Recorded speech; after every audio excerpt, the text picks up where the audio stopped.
How's it going, everybody? Welcome back to Pokemon HeartGold. Just me tonight doing our single-player run, and it's been a little bit, but as you can see, both time-wise and Pokedex-wise, made quite a bit of progress here.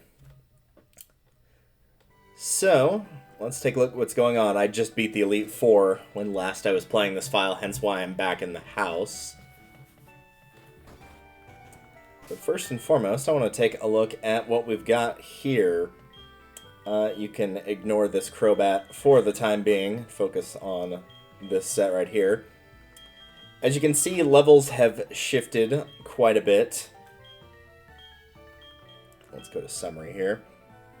And the team has been a fair bit leveled up, mostly just through working on leveling up other Pokemon to evolve them for the Pokedex, so these guys just kind of naturally evolved while doing all the heavy battling and letting the experience share work its almighty magic.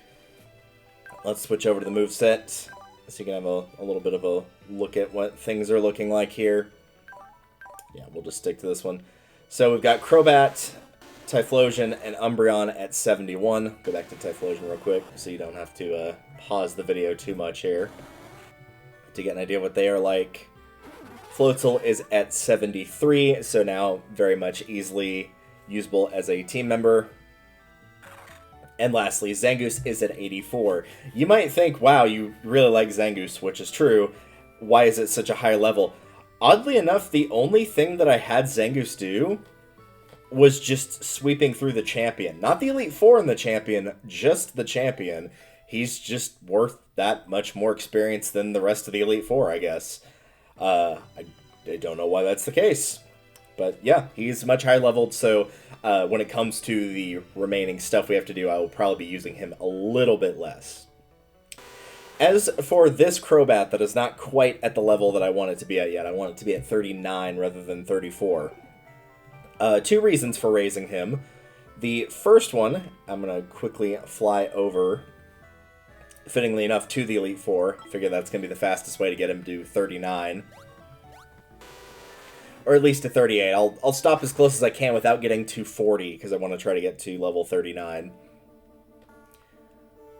The first reason for doing that is for the Pokedex, as we will show here with the Johto one. Actually, pretty decently close here. It looks like I'm not, because there's a bunch of empty space here that has not been done, but if we scroll way back up to the top, you can see that pretty much everything at the beginning here has been done. There's a few that are going to be missing, and we'll go over them whenever I reach them on the list, but most things here have already been done. Let's start with right here. These four, which are, this one is Tyrogue, and then the Hitmon family, Hitmontop, Chan, and Lee. I need to go grab Tyrogue for this one, so I did want to show that one on camera in particular. Going a little bit further down. Sneasel is available only on Mount Silver, which is why I've not picked it up, as we don't have access to that yet. Lapras is actually the reason that I'm starting as late as I am, because it's in Union Cave, which has been available for a little while. However, it's only available on Fridays, hence why we're doing this late Thursday night. Here, of course, are the Kanto starters. Once you have beaten all the gyms, you can go to Professor Oak and grab one of these, which we'll be doing tonight. It'll probably be the Bulbasaur line, but I can't say that for sure. And then lastly here, we have got 239 through 242 is the Larvitar family, which is, again, only available on Mount Silver, hence why we don't have it. And then we've, of course, got roaming legendaries / legendary Pokemon here, with the 3 legendary dogs, which are going to be these 3 right here, and the 3 legendary birds. 249 through 251 might replace, technically, 240 with 242. One of those is the Tyranitar family. One of them is the 3 legendary birds, but either way, those are the ones that we're primarily missing. There are some after Ho-Oh, Mew, Mewtwo, Celebi, but again, those are legendaries as well. I didn't want to do those off-screen for the ones that were available, so that's why I did not. So, really, we're actually not missing too terribly much here. Most of what I could grab was either on a certain day or in an area I wanted to show off, or was not obtainable, and everything else was just the legendaries. So we're pretty close to having everything here. Still missing a few, but not many. But that is hopefully what we're going to work on today. As soon as I skip through a couple things here. Alright. So quickly, we are going to do a run of the Elite Four here. And let me make sure. Yes, the smaller Crobat, or the weaker one, does have the XP share, as it should. The reason I want to get this Crobat to level 39 specifically is for catching the roaming legendaries, both Entei and Raikou, or Raikou, however you pronounce it. Because it will be the best bet to do so. It's going to have high speed, so it will be very likely to go first against either of them. The reason for level 39 is so that you can put up a Repel in the wild because they are at level 40, so they will still appear, but any other encounters on the route will not appear. And why Crobat specifically, you've already raised one. The reason for why Crobat specifically is, A, going back to raise another one actually isn't too terribly difficult. I just caught one in a friend ball, which raised its happiness to 200. Gave it the massage, and between that and walking around working on breeding with eggs and whatnot, it was easy to get that friendship up all the way what I needed, and then I just evolved it all the way to Golbat, and then evolved it once more after that to get it to Crobat. But the reason for picking it specifically is that it has Mean Look, which will prevent the wild Pokemon from escaping, so since it can't escape, it'll be able to whittle down its HP. I do need to check and see if False Swipe is an available option for it, as well as if it can learn Hypnosis. I would imagine both of those are entirely viable, so that would be its moveset, along with one other thing. But that would be the best way to be able to tackle getting at both those roaming legendaries, because the roaming ones are unsurprisingly a little bit harder to get as opposed to the stationary ones. At the very least, you know exactly where those are going to be. As for the other legendaries, I'm seeing mixed, things on this when searching it, because I know it said for at the very least the legendary birds, it had mentioned, oh, you do need to have all of the badges, but I also know that for at least Articuno, that's absolutely not true, as on the Versus file, I did catch him and did not have all the badges, so not 100% sure why it mentioned that specifically, of saying you needed them all.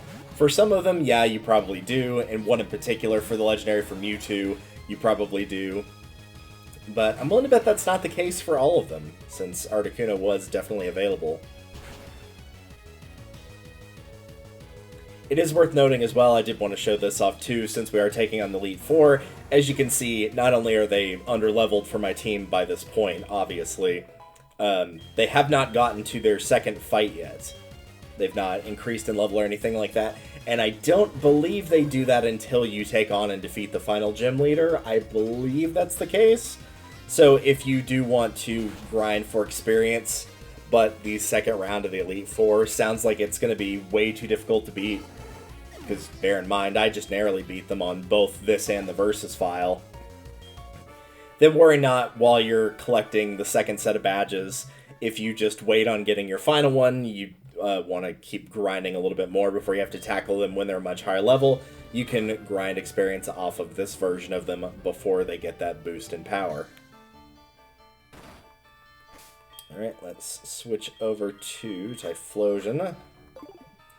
I could focus on who does or doesn't have the amulet coin, but since I have been grinding quite a bit here, money's not really too terribly much of an issue anymore. If I need to grab more Ultra Balls and the like, and we'll go over that setup for both healing items and also for Ultra Balls. If we do need to do that, then I can, but I'm not going to worry about it too terribly much, I don't think. From what I remember, I did take the time to grab quite a bit of those, so should be okay on that front.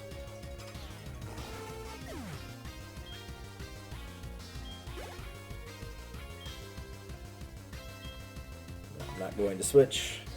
So talking about some of the, I wouldn't even say more difficult Pokemon, some of the ones that just took more time for me to fill in the Pokedex. I did do a fair bit of trading with Icarus, with her file in particular. I didn't take any items away from her or anything like that. It was just touch trading, which for those not in the know, that's just trading something and immediately trading right back, which is often what you do with trade evolutions like Machamp or Kadabra or Gengar, for example, any of those. So all of the hold items required have all come from my file. Some of those are limited, some of them are not, some of them are a little bit more difficult to find. Most of what I did to get those items was using the Pokeathlon. I did that for getting a couple of the evolutionary stones as well, because I did not have enough water stones to get... There was quite a few that I still needed to get. I still had to get Vaporeon, still had to get Cloyster. Trying to think who else. There was like... I think I ended up needing about 4 water stones, and I only had 1 at the time, so I did have to go in there and grab those. The prize roulette does reset daily. It does keep the same thing a couple times in a row, but it is worth noting that it does reset and you can only get 1 item per day of what it's got. So if it's got a water stone on Monday, for example, you can get that once on Monday, and if it rotates and it puts a water stone again on Tuesday, then you can grab that second one as well, but if it doesn't, then you'll have to wait for a day where it is available. Alright, level 36. I think we should be okay to tackle Bruno without going over on levels, but I will save just in case. So I do not want to get to 40, because that would be too high a level. Fittingly enough, I am going to switch to my Crobat here, my high-level Crobat.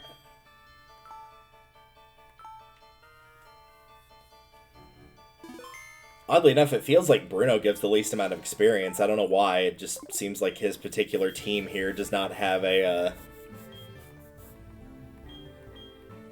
He just doesn't use Pokemon that give high experience. I know Onix doesn't, unfortunately. Not for this point in the game, anyway. Which means that if the Hitmon's don't, then at that point, because he's got Hitmontopoli and Chan, that's 4 out of 5 of his team. Machamp would be the only one left. At this point, though, they basically can't really do anything.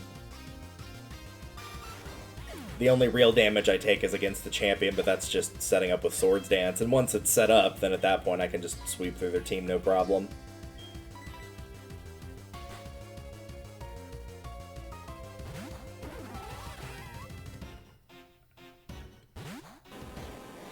Yeah, go ahead and send out your Onix. Not worried about it. It is worth noting as well, if you, for whatever reason, are not comfortable taking on the Elite Four again, which I feel like, since you already beat them, you probably should be fine on that front. Much less going through, you know, most of Kanto as well. But you could go through, or not even go through, but just stay towards the exit or entrance of Victory Road and grind off of the enemies there. If you've got a water type or a grass type, you're mostly going to be fine in there, aside from Golbat. Everything else is going to be Graveler. If you're playing HeartGold, Donphan. If you're playing Soul Silver, it will be Ursa Ring, which is a normal type. But typically, if you've got Fighting type, Electric type for the Golbats, Water or Grass for the ground types, you should mostly be fine. Or if you've got Ice, of course, for Golbat as well.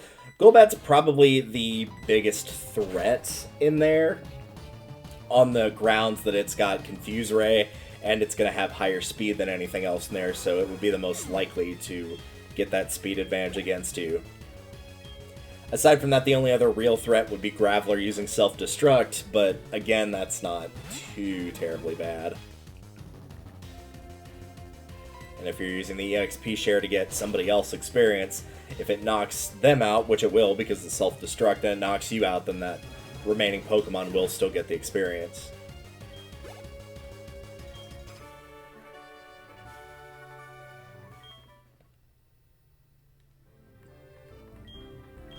Did I even get a level off of that? I think I didn't, actually. Yeah, no, he's still at 36. Alright, I think we're good to go ahead and take on Karen, then.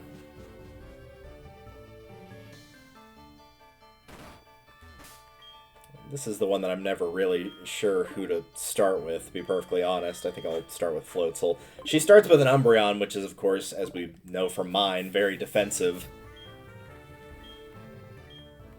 So this is one of the few that I can't reliably knock out in one hit. I could if I used Zangoose, but again, Zangoose is overleveled, so I'm going to try not to use it too much. But it's got close combat, so we could easily run through Umbreon with that. I know Waterfall typically does not do enough damage to take this thing down, so I'm going to intentionally use something a little bit weaker. Waterfall with Floatzel at this point will basically send it about halfway into red. So there we go.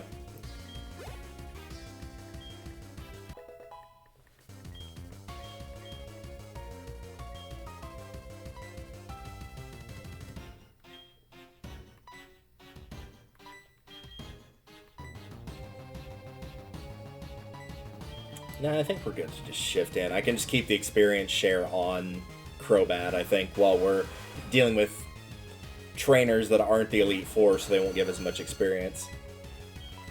Because bear in mind, in catching legendary Pokemon, you're not going to get any experience from that, so it's not going to increase its level any further. I was going to swap in and let it get 3/4 the experience, but I think we'll be okay without doing that. Houndoom. Which, unfortunately for Houndoom, I think its worst stat actually is defense. So, physical defense anyway.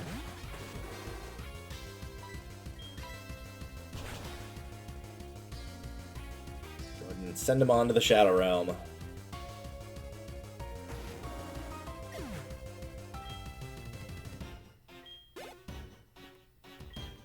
So hopefully everybody has been doing okay. It has been quite the busy, last 2 weeks, really, for me. I've just not had that much free time, all things considered.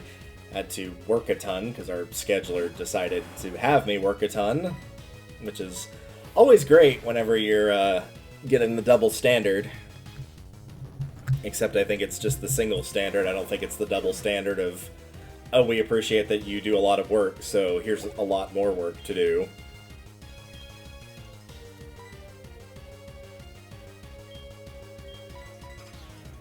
Which was doubly ironic in the fact that we were trying to set up doing for specifically our overnight team of like, oh, the day staff will always, you know, they'll try to go to lunch at least once a month or something like that and just have time away from work. And so she scheduled something that was 3 days down the line and then canceled it because she forgot about what she herself scheduled.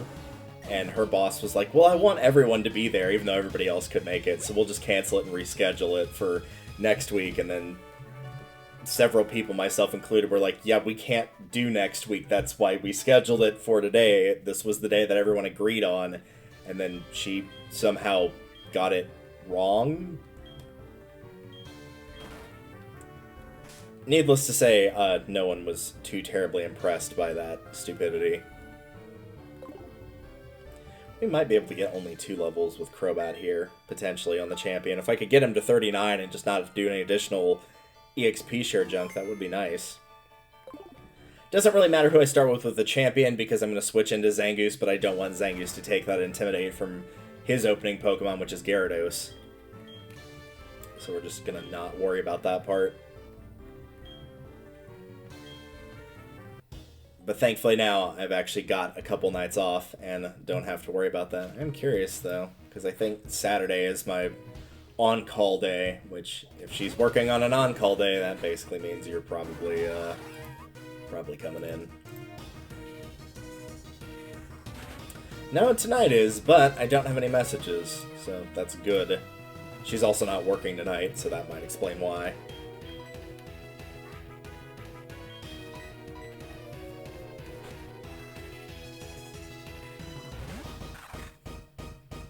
We'll just Swords Dance a couple times. Zangoose can easily take those hits. I mean, that was a critical that you just saw right there, and it only did that much damage.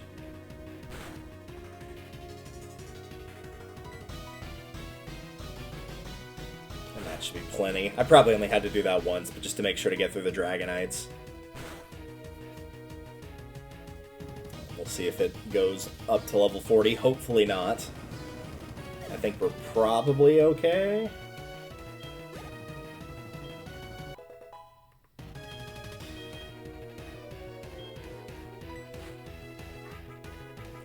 See what happens. If it does, then I'll just start with that Crobat, the weaker Crobat, and switch into Zangoose to let it get to 38, and then we'll just have the EXP share off, but we'll see.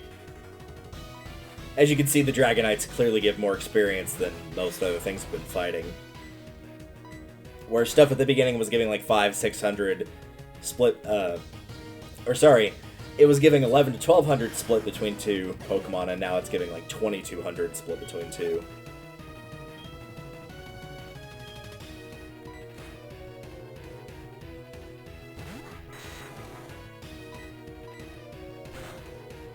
So you still got Charizard and Aerodactyl after this Dragonite.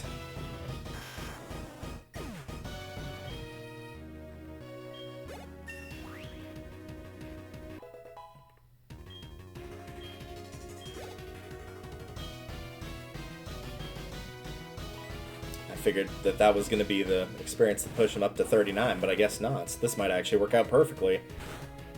As well, Aerodactyl gives pretty decent experience. I don't think it's going to be enough for a full level at this point. So I'm going to guess this is probably what's going to push him over to 39. Yep, there it is. Poison Fang. Let's take a look at what I've got real quick. I don't think I'm going to keep that because that's got a chance to poison. Or badly poison, and I don't want that. This is what I'm currently looking at, though. Like, Mean Look I'm keeping for sure. Confuse Ray maybe, but I'd rather try to find something to, like, put them to sleep, and then False Swipe and either Wing Attack or Bite is what I would keep. But we'll see. I'm not going to learn Poison Fang, though. This one is for catching legendaries, not for using in any sort of real battling capacity, so I'm going to pass on Poison Fang.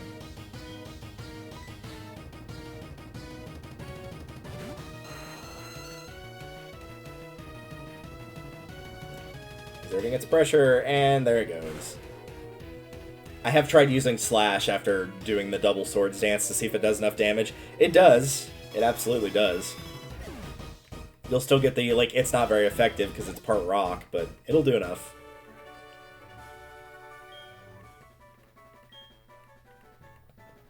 And I'm not going to have us sit through the credits, so you don't have to worry. I'm just going to wait for that save thing to appear, and then we'll just turn the DS off and back on, and we can skip all that.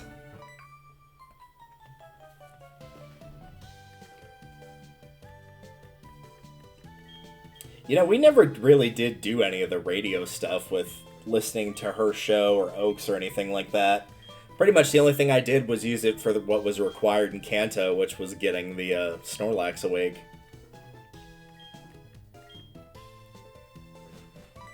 Oh no, we didn't do the interview. Yeah, we couldn't just do that later, I guess? I guess that's the whole point, though, is like she's moving around quickly. She's got no patience. She just wants to do everything right this second.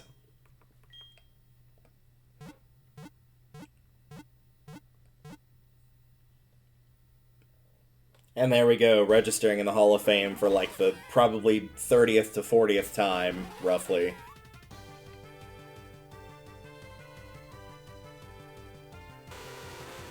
Get to watch everybody here. I did pick up that lower level Crobat that we've got on our team right now, also at Dark Cave. I just went in there, used a Scyther to false swipe it down to 1 HP, and then threw a Friend Ball at it.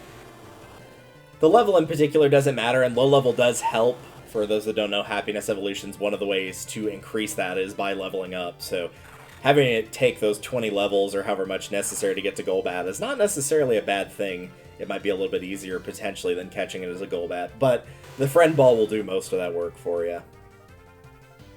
Yep, Dark Cave. There you go.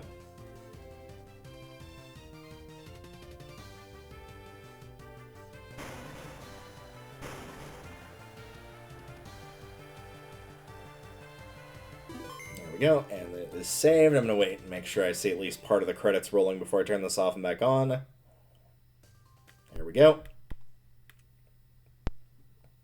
Sorry for flashbanging you, but I had no choice. Unless you wanted to sit through the credits, which I highly doubt.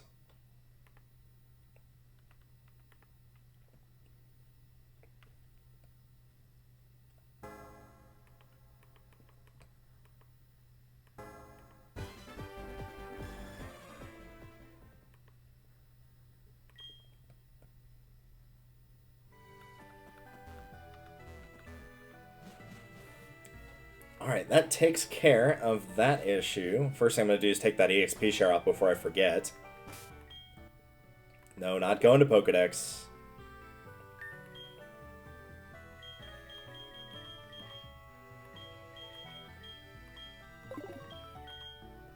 We'll just pick a random town here. Sure, why not?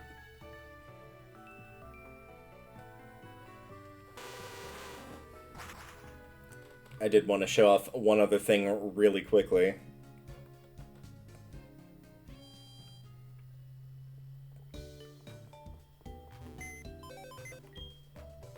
And that is at the PC. Yep, there we go. This is pretty much everything that I need right here. These are listed in Pokedex order.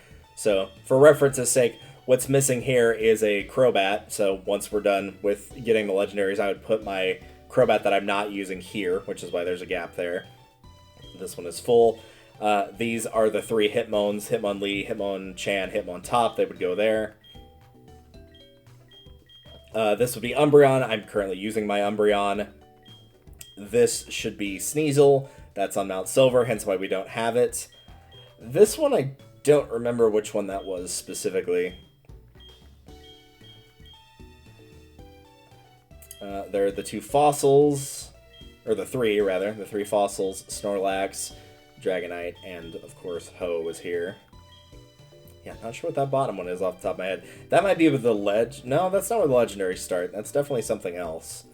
That might be Tyranitar, potentially? That might be where Tyranitar goes. Don't remember off the top of my head. If you are wondering where to get the fossil Pokemon, Kabutops, Amistar, and Aerodactyl. Let's show that off real quick as well. Even though it's not a playthrough, we might as well show it off. This is where you can get them, the Ruins of Alph. If you are playing HeartGold, you can only get Ammonite / Amistar and Aerodactyl. If you're playing Soul Silver, you can only get Kabuto / Kabutops and Aerodactyl. I haven't picked this one yet. You can go to the Ruins of Alph and just rock smash the rocks around there, and that's where you have a chance to obtain those fossils. So just keep leaving and coming back in, and you'll be able to pick them up there. Once you do that, you can take those, if you have gotten far enough in your adventure, you can take them to Pewter City and go up to the big museum that's in the top middle of the town. And there will be a guy inside that building on the far right that can revive those fossils for you. All you gotta do is give it to him, he'll say come back later, just literally leave the building and come back in and he'll have it done. Same as it is in pretty much all the other games. There's no real wait time for it. And I believe you get those all at level 20. Aerodactyl doesn't evolve, so if you're not going to use it, you're just doing it for the dex, you can just put it right in your PC. For getting Kabutops and Omastar, I think those are level 40 in order to evolve those. So a decently high level, but not anything insurmountable by any stretch. Alright, let's see. From here, where do we want... I think the first thing I want to do is check... I'm going to be doing a little bit of Googling throughout this. I think the first thing I want to do is try to find where that guy...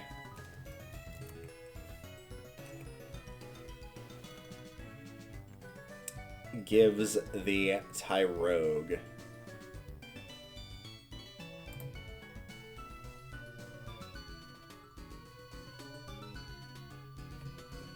Mount Mortar is what I'm seeing, which is between Mahogany, which is right here. Yep, there it is.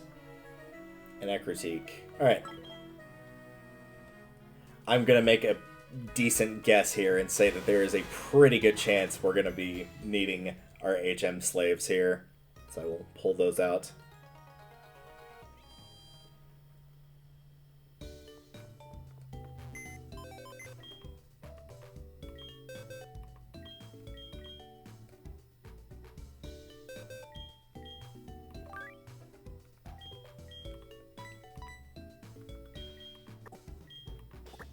For the time being, since we're not catching legendaries, I'll leave that Crobat in here, and since Zangoose is the highest level, I will leave him in there as well.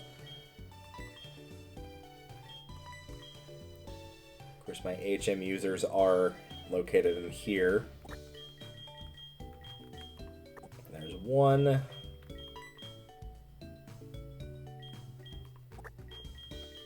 And there's two.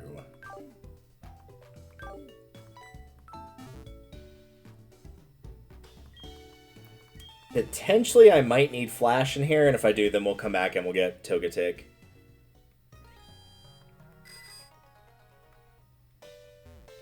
But we'll see what we're dealing with here first.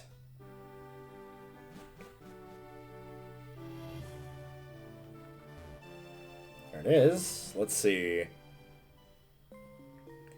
Do I need Flash? No, I do not need Flash. That's nice. I appreciate that.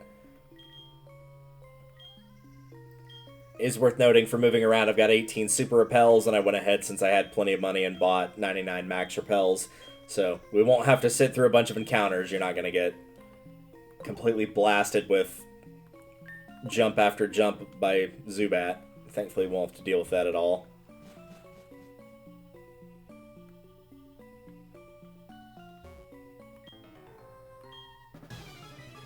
Yeah, I will warn you, I've not been in here, so trainers we will still have to fight, and I do not know precisely where I am going here.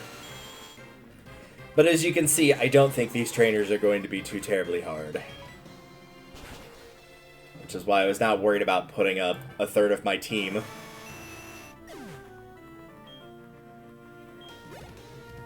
Because, I mean, if you didn't need Flash to get through here, which you would have already had by this point anyway, but, like, this is between, what, like, badges 5 and 6? And we're well past badges 5 and 6. So, no big deal there.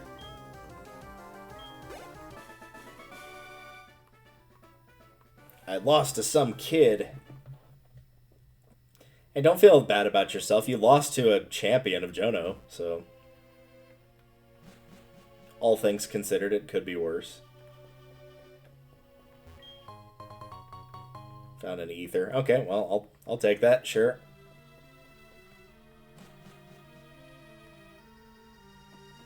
Nothing over there, okay.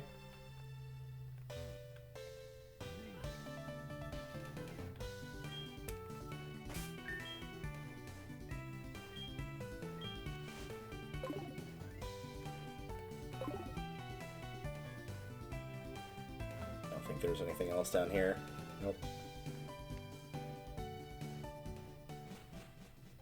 Hopefully I don't need rock climb to get to the guy in question, because if that's the case, then might be in trouble here a bit. Yeah, I was supposed to say that looks like it's too far down to be able to surf on.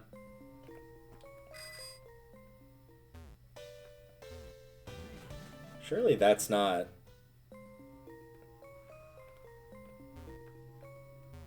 oh, maybe I do need... that.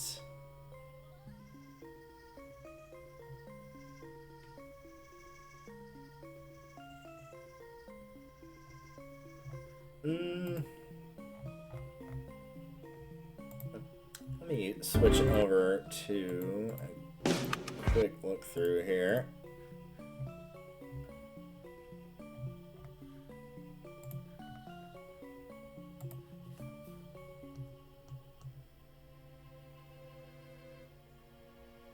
Ah, so I just need to come at it from the other side. Okay, that makes a little bit more sense.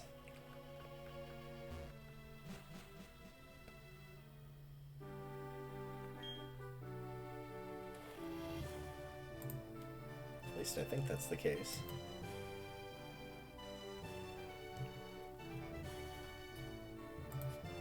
Come on.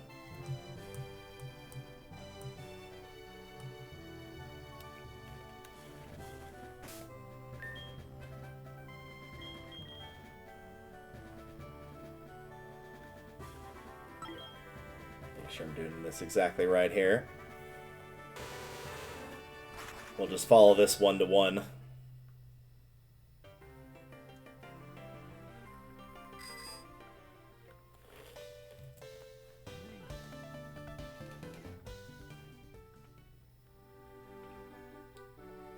Which is funny, because on their file, this... Oh, no, that guy is there.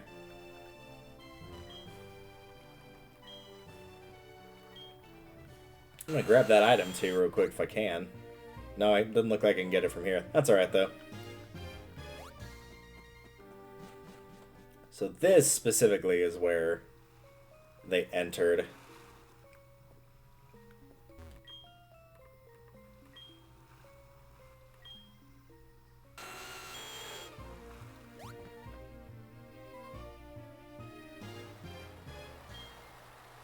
So you will need Waterfall as well.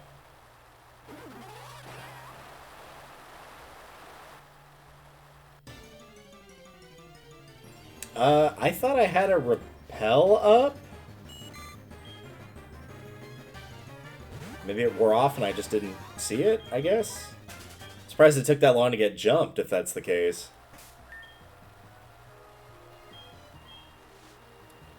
Oh well, my mistake.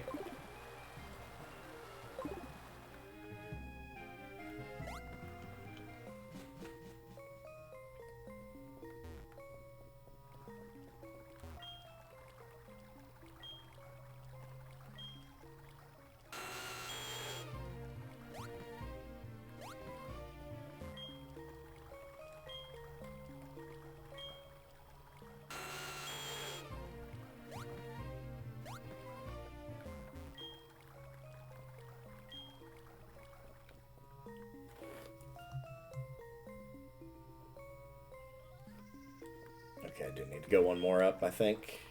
Yep.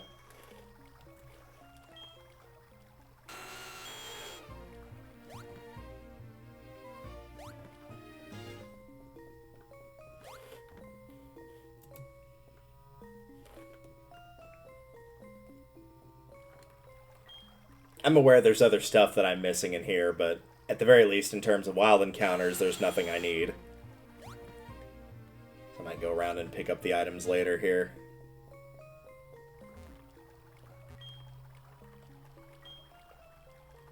But I feel like the only valuable stuff that would really be in here that I'd really want is, like, potentially some TMs, HMs. I'll grab this one. Oh, it's just an escape rope. Okay, well, I'll take it. I did make sure to grab plenty of those before going through any caves in the future.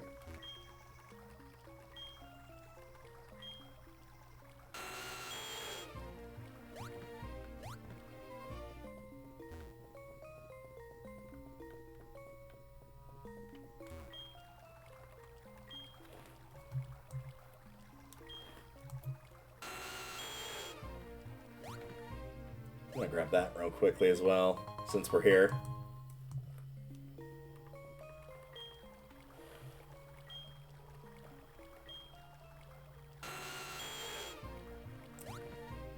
Yeah, had I not wanted to waste time, I probably would have come through here initially just to be like, hey, there's some pretty good items in here, but...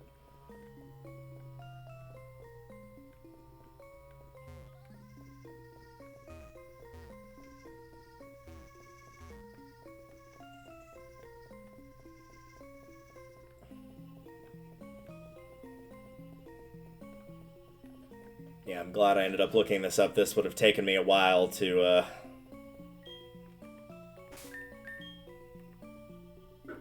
get. But we are thankfully basically there now. I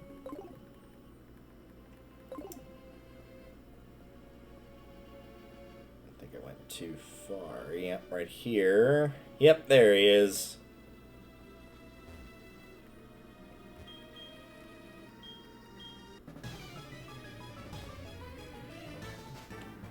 And with any luck, hopefully it will just immediately transfer to the PC and I don't have to come back with an empty slot in my party.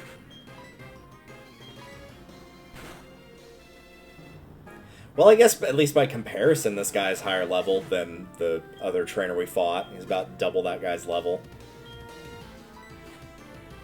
Still grossly underleveled for this point, though.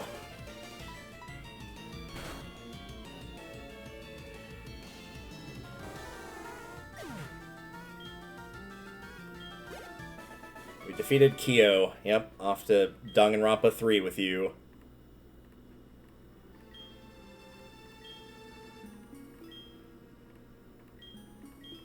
Yeah, sure enough.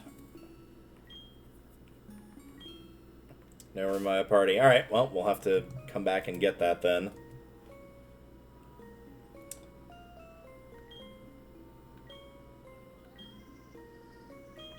So the downside to listening with a video walkthrough with no... or not listening to it because I don't want to have to play the sound for y'all, is they probably mention that of like, hey, don't come in here with 5 party members, or with 6 party members.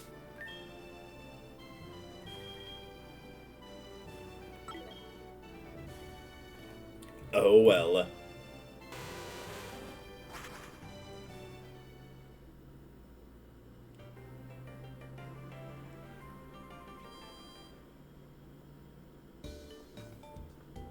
It is okay if we take a bit of time on this, because at the very least, with Lapras, we're going to have to wait until Friday. So I've still got an hour and some change here where I'm going to naturally have to wait regardless. So even if we just ended up, like, breezing through catching the Roman legendaries, which I don't think that will happen given just their nature of having to sit there and waiting for the game to decide, you know what, you should be allowed to catch that. Even though you've done literally everything you can, you've put a status on it, you've knocked it down to red HP. It's been that way for quite a while. Sometimes the game just won't have it.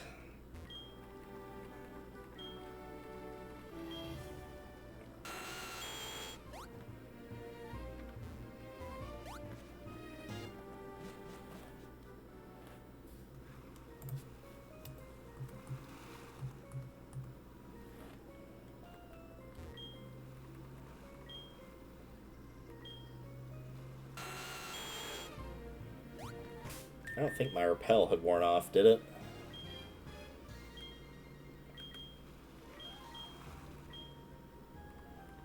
Yeah, no. Hadn't yet. Okay.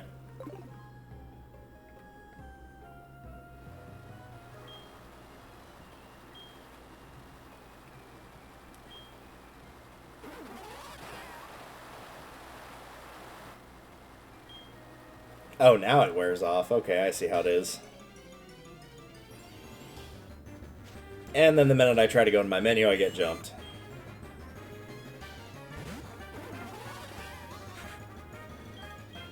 No thanks, I'll pass on a Goldeen. I'm willing to bet there's probably at least like one person out there that, growing up, probably thought Goldeen was actually weaker than the Magikarp was because of Smash Bros. Because of the Pokeball where you get Goldeen and nothing happens.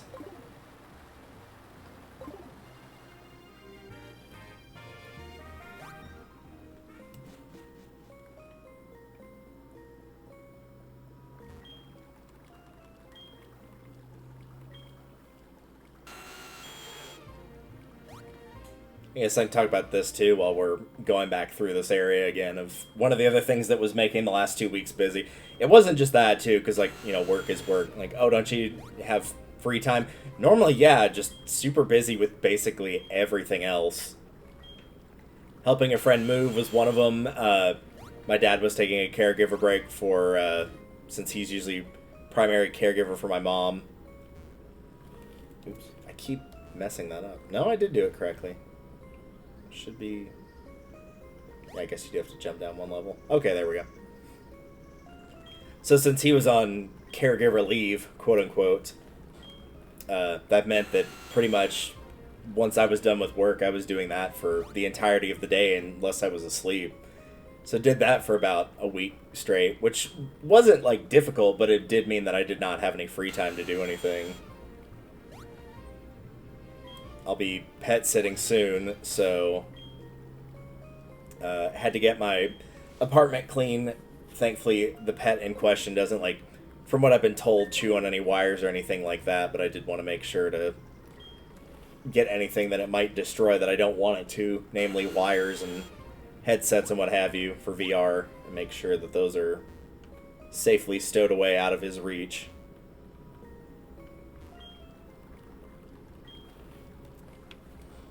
Which was pretty much what today was spent doing, was that and running errands. So, like, yeah, just not a lot of free time lately. It's nice to actually finally have some again. gonna grab this real quick, since we're here.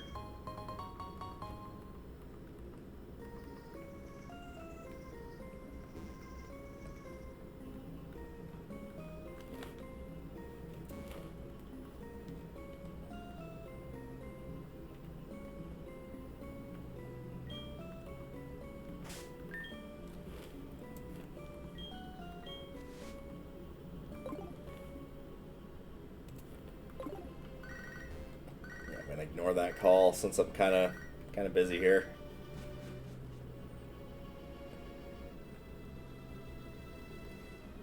So yeah, junk like that, preparing to like have to get up early for one day for work for doing that luncheon that was supposed to be like, I mean, yeah, technically it's a camaraderie thing, but also if like it's mandatory, I mean, I feel like at that point you should be allowed to clock in for it if it's mandatory. I'm not gonna give a nickname to Tyrogue here, I'll just leave it as is.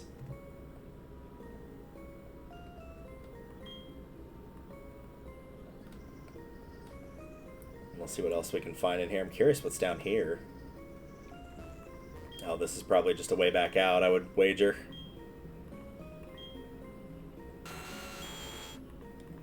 So, like, was gonna get up early for that, then found out it got canceled, so I got up early for nothing, so went back to sleep, because it was already cutting into my sleep time.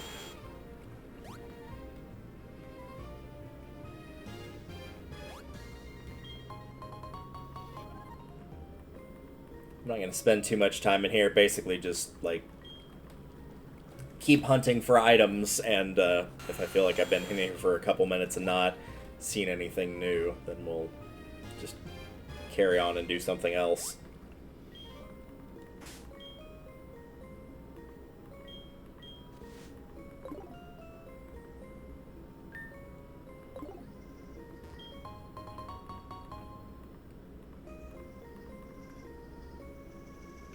Oh, they're showing off in the video, like, the nature that they got for Tyrogue. I guess I could do that. Ultimately, it doesn't matter. I have no plans to use Tyrogue or any of the Hitmones on my team, but I could show that off. I could get back down to that item pretty easily, actually.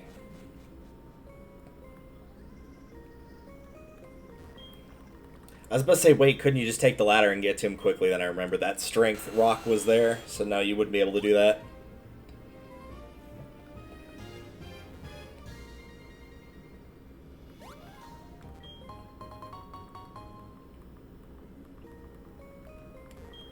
Surely at least one of these has to be a TM or HM, right? Like, I gotta figure at least one of them is.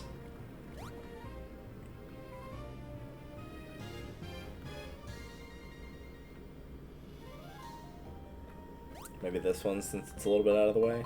Nope. I mean, I'm not complaining about any of these items, just surely one of them's gotta be something, right?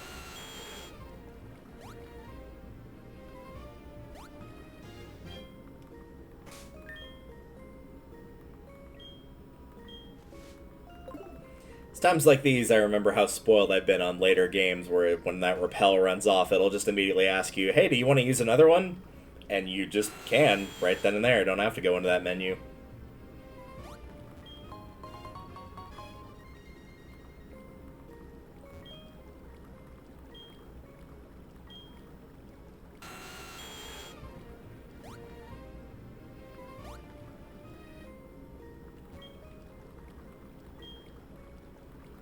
Yeah, I think I'll just see if there's anything on this last platform and then we'll get out of here. Oh, that's just a shortcut back.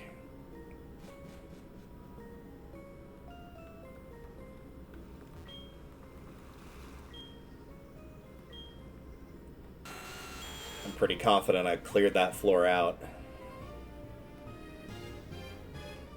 Anything else here? Nope.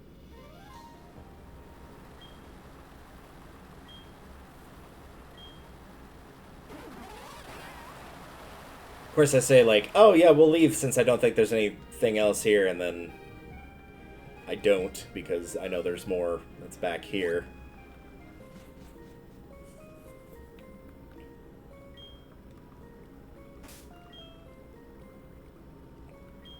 Yeah, since Repel wore off, I think that's my cue to leave. So we'll just get out of there.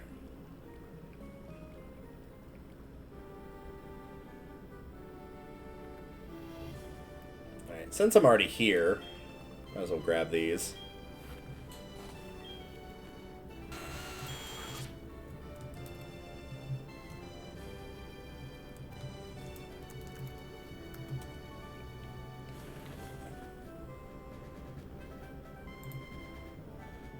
Let's see here.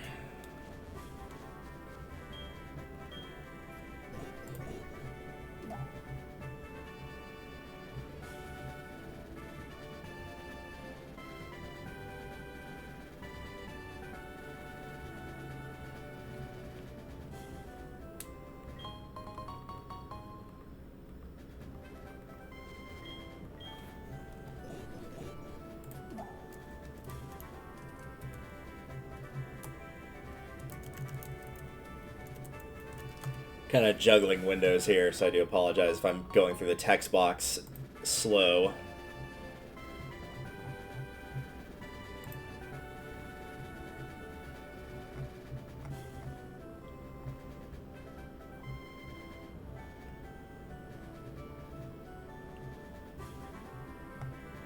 It doesn't look like it can get false swipe.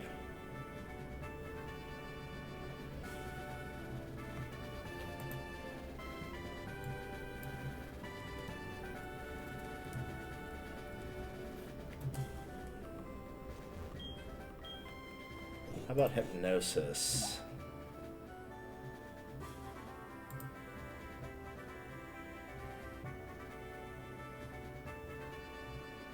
You can get it by breeding, it says.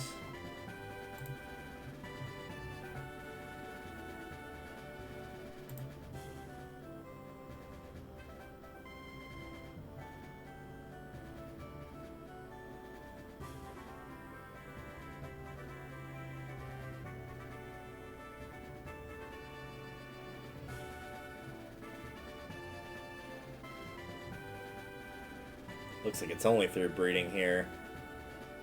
Yeah.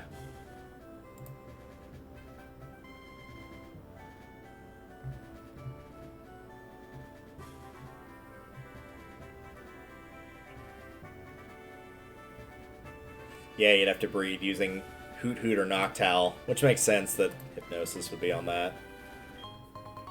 Alright, we'll try it without that and just use the mean look strategy and just chip away at it.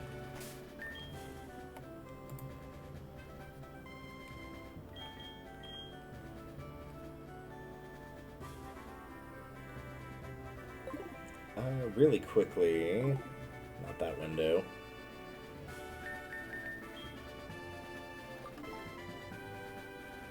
So yeah, you've seen these guys on the map for a while, but we'll just quickly go over how you need to catch these. You'll notice that Suicune's not here, and that's because it's not a roaming legendary. This is only for Raikou and Entei. We'll get Suicune after doing this. So you'll notice that they'll be on any given route, but if you, of course, try to fly to that route, then they will move to another route that's nearby. So you want a route that connects to another route, essentially. And then just walk between them until the Pokemon appear. So let's see, 30... That's a good example. I think this one is, yeah. This is route 38 and 39. This looks like a decent spot.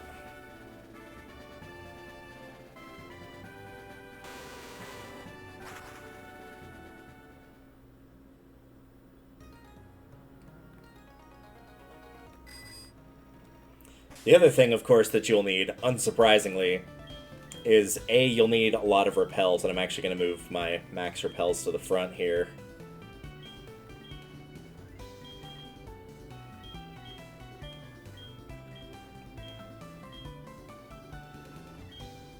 And also use one as well. The other thing, unsurprisingly, you'll need, as you'll see here, is lots and lots of Ultra Balls. You can try a quick ball as well. I think potential. No, I think we did the math. I think for Dusk Ball, it's basically the same. So we'll just use the Ultra Balls, and that should hopefully work fine. As you can see, based on the trainer card, if I do need to grab more money-wise, yeah, we're fine. We got plenty of money.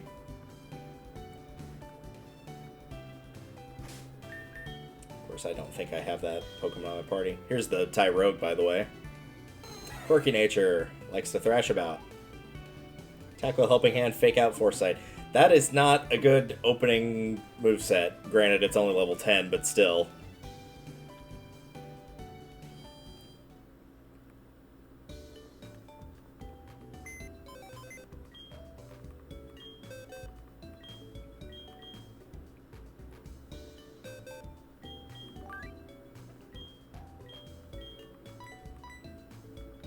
I will deal with you later, mister.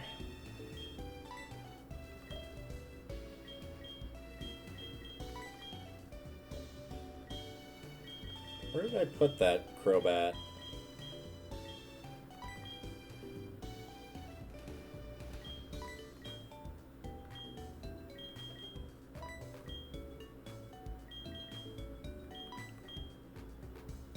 Ah, there it is.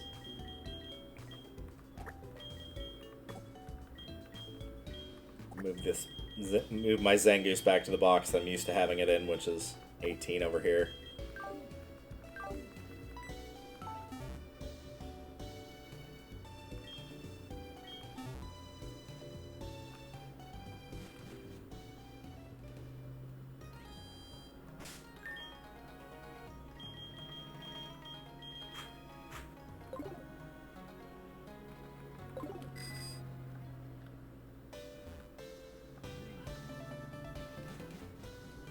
Alright, so find two routes that connect together so you can just quickly hop back and forth between the two routes, and that's how you'll get the Roman Legendary itself to move about.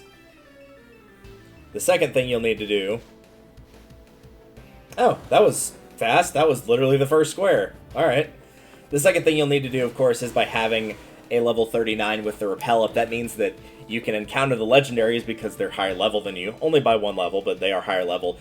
And any other Pokemon on the route will not appear because they're not higher level than you. You'll also immediately have to use, your Mean Look or block, anything to prevent it from running away, because that will be the first thing that it tries to do without question, is it will try to run. After that, you're free to chip away at it like normal. It is looking like I'm going to have to heal through the pain, mostly, on this.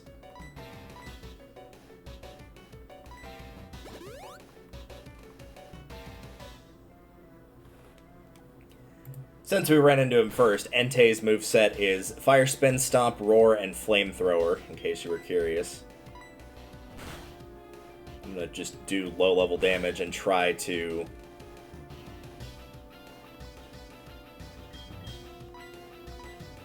flinch him with Bite.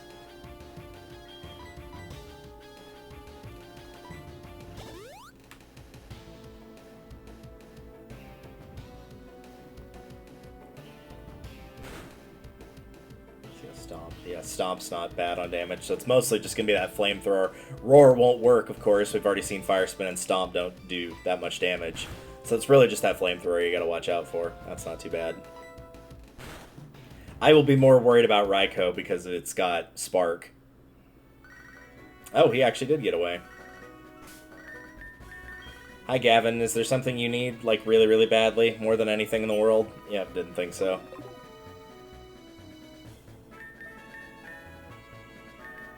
Oh, I do need to go back to Pokegear, though. So yeah, now it has moved back to another route. But it doesn't just go to, like, the route next to it or anything like that. Yeah, that's great.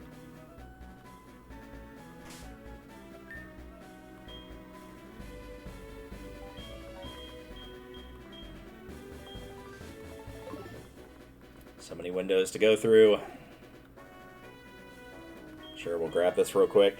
I still don't have enough Oran Berries to help that Miltank, sadly, but should you want to do it, if you're not a big fan of doing the berry farming, the other option you've got is... Yeah, you don't have to go too many times through a an area like this. Like, if you run back and forth a couple times and it's not appearing, then that means you don't have it on that route.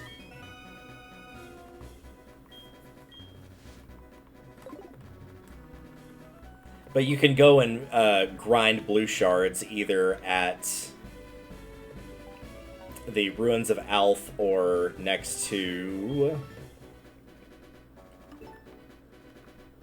Cyanwood City. My brain was like Celadon. I'm like, no, it starts with the C, but that's not the right town.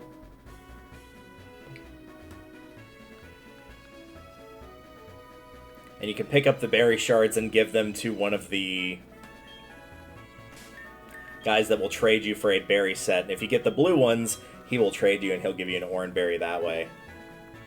So that is an option if you did use up the ones that were given to you in-game and you're like, oh no, I don't know how to get any more. That would be one option for getting them back.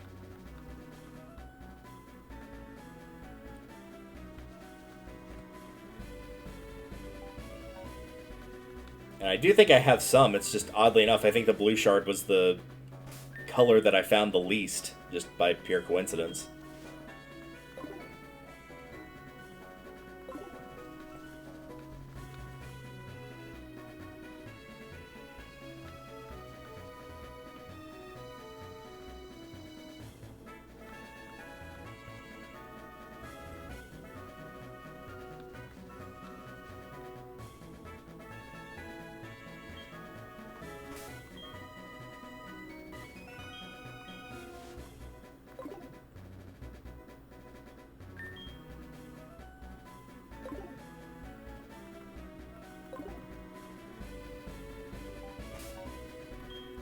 Show it off real quick. See, now they've moved. Go back down to 38. Moved again. So it looks like, at the very least, they, maybe they do only move one route at a time. They obviously won't go into the cities. That part was probably pretty obvious. And I think this is actually Raikou, rather than Entei. I think Entei was too far away. Yep.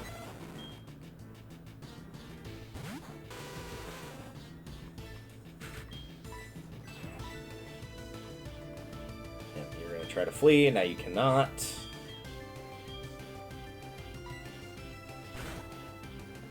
Oh, Raikou, by the way, has Roar, as you've already seen as he tries to flee. Quick Attack, as you already saw. He also has Reflect and Spark. Really, the only thing you gotta worry about in that moveset is Spark. Reflect is like, go ahead, raise your defense, I'm not worried about it. Quick Attack is, I mean, it's Quick Attack, it's cheap, small damage, it's not anything crazy. So really, it's just that Spark you gotta watch out for. Same as the Flamethrower on Entei is the only real thing you gotta watch out for. Oops, no, I didn't want to do that. I wanted to heal.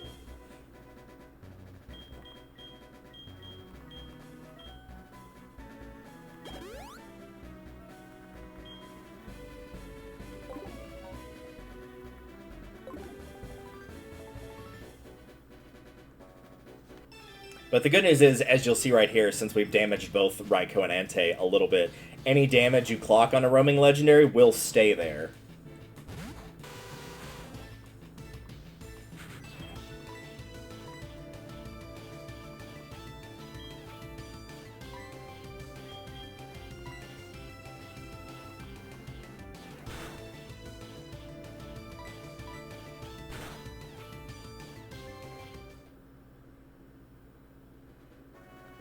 And considering I'm out of power points for Mean Look, I'm going to go back and heal.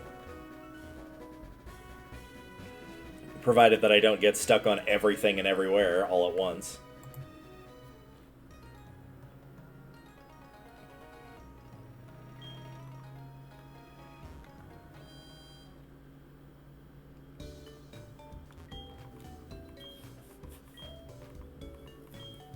It does feel a bit weird that, I guess, I said Roar doesn't work after you use Mean Look. It feels weird that it does, because I feel like it shouldn't be allowed to. They could just make it say, but it failed.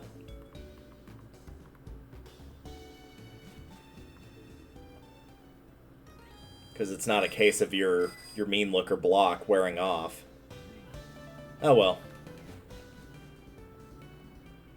It's a little annoying, but it's not, like, nearly as bad as the levels of what it used to be like.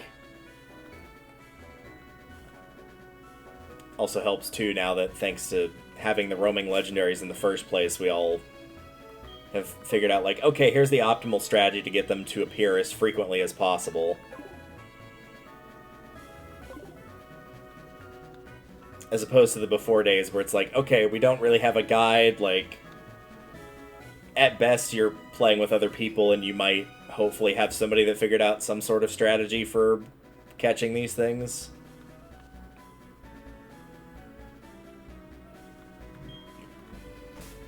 Didn't I, like, just put up a repel? How'd it run out that fast?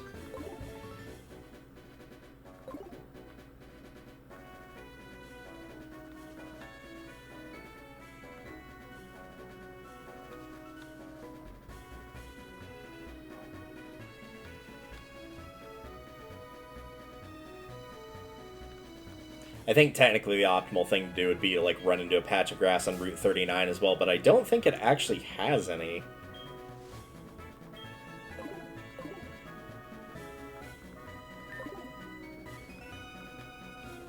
Or at the very least, if it does, it's a pretty good distance away, and it would still be probably more efficient to just do this. Yes, to run into that tree. That's what I meant.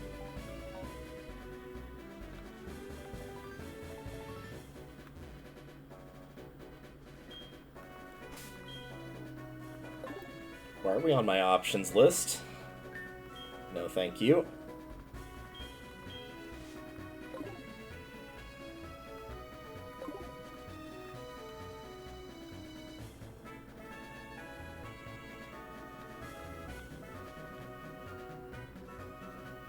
I feel like Raikou is going to be the one of the two that I end up catching first. I don't know why. I feel like Entei is going to give me more problems than Raikou will.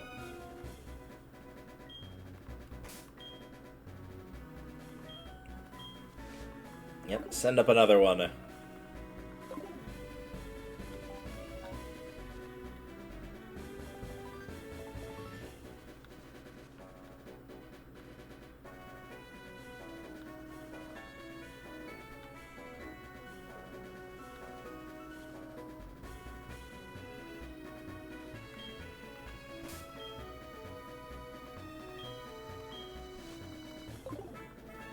I'm glad I switched to the Max Repels and didn't just keep using the supers. I know it's only a 50-step difference, which really isn't that much, but every bit helps.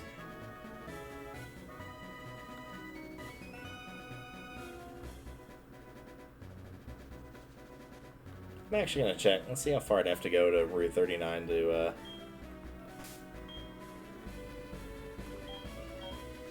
Yeah, the patch of grass was where I thought it would be, which is down here. Which is more of a pain, because then you'd have to go, like, all the way back up like this.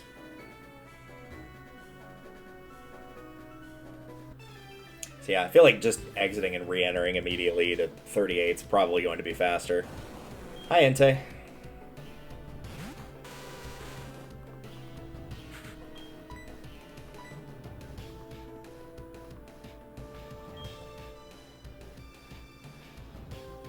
Since they're both kind of low and I'm getting to the point where I don't want to risk it anymore, I think we're just going to...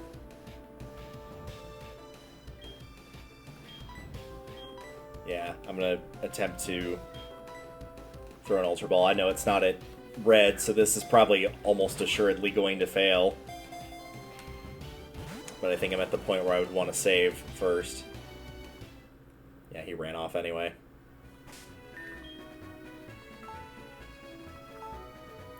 Since we've done a bit of the work, obviously I don't want to lose any of that.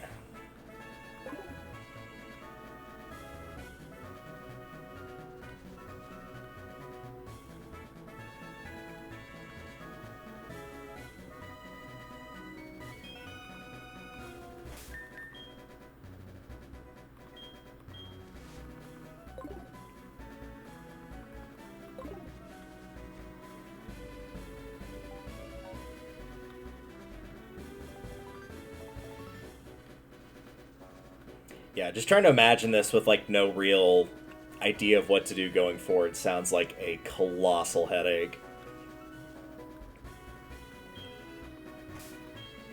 Like, as a kid, I would have run the Gengar line, so having block... Like, if I remembered, like, oh, block is a thing, I would probably have to raise another Haunter or Gengar. But I would remember, like, oh, I can stop them from just immediately fleeing. But in terms of, like, encountering them, I probably wouldn't think to do this.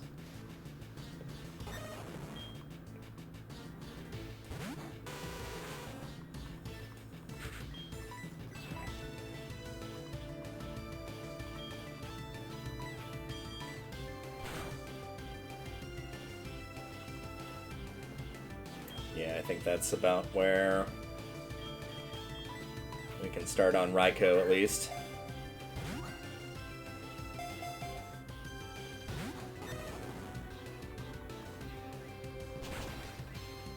Spark's going to do a lot of damage.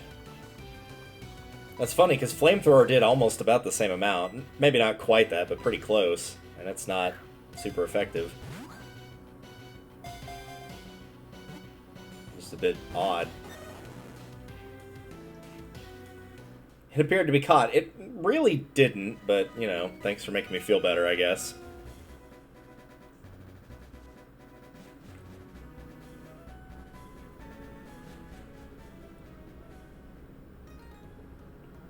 If you're wondering why I have to keep going back, like, to heal at the center rather than just using a potion, predominantly because of Mean Look getting really only 2 attempts. Because of their ability pressure, it makes you consume PP at a higher rate. So I can basically only use it 3 times instead of 5, because it's using up 2 per. But if you've got 1 left, it will still let you use that 1, so you basically get 3 uses of it before you gotta run back and heal.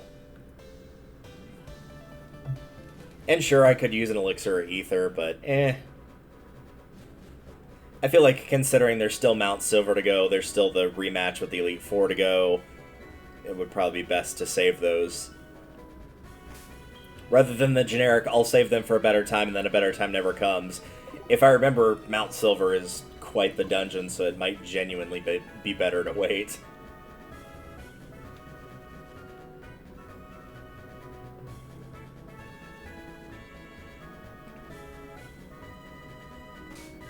Time to save again, though. So I could probably attack Entei one more time and get it to red.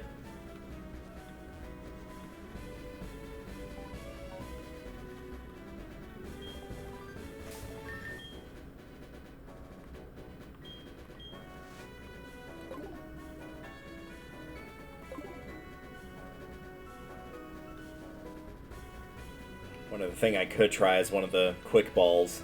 I might pull up the percentage calculator and see which is a better chance. I gotta assume it's the quick ball now. This is one of the rare times where you can, like, re-encounter something that's already taken that damage that you put on it previously.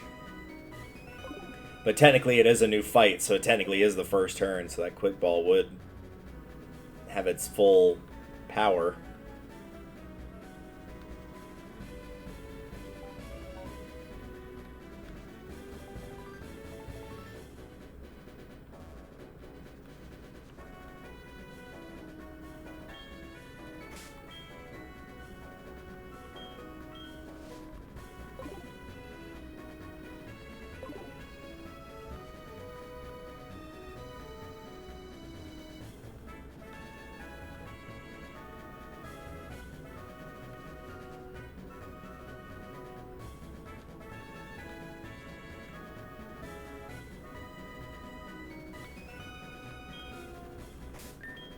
Nope, didn't want to go to Poke Gear. Well, Entei looks like it's pretty close by.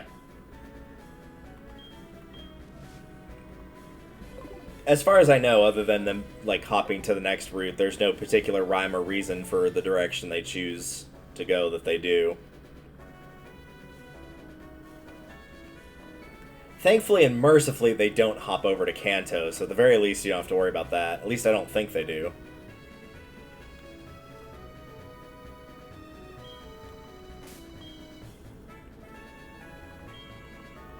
How's it going, Ender Kid? Welcome.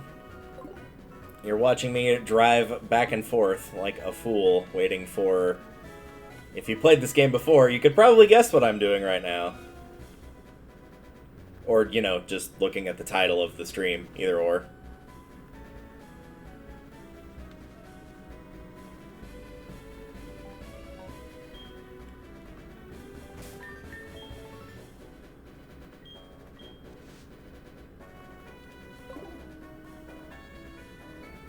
Egg. No, that's a good guess, but not quite. We're hunting for the roaming legendaries right now.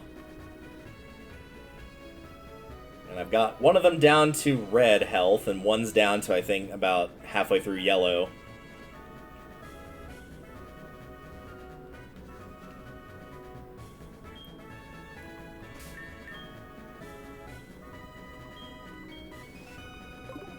Yeah, thankfully I won't have to do... Well, I say that. For getting my optimal team ready for the actual Versus project, I will, but for getting the Pokedex done, I'm pretty much done with egg breeding. I'll have to breed a couple of Tyrogues since I just picked that up, but other than that, not too bad.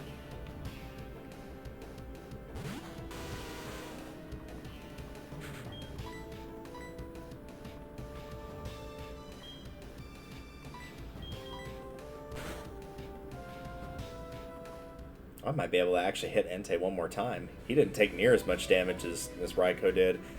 I don't know if their stats pulled up or anything, but I guess Entei must be a bit more defensive than Raikou is.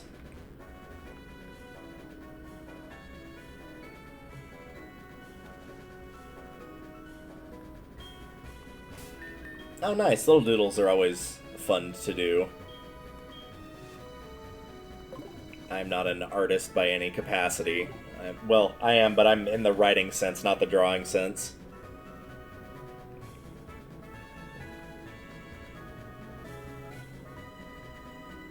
Not that I couldn't learn if I didn't practice, because I know that's what people are always like, oh, I'm terrible at art. It's like, well, that's because you literally have never drawn ever.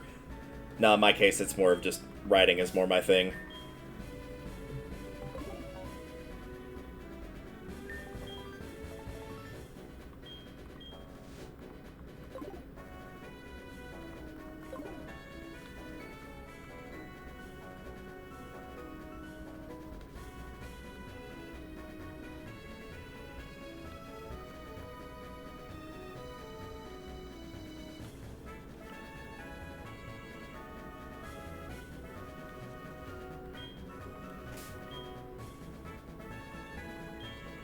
I forget how quickly those repels wear off when you're on a bike.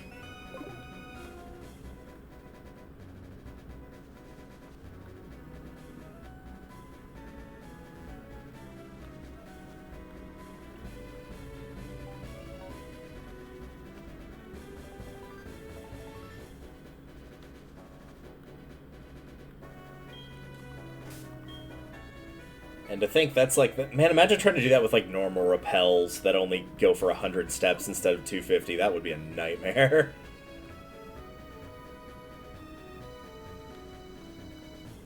You have to reapply it like every two passes through.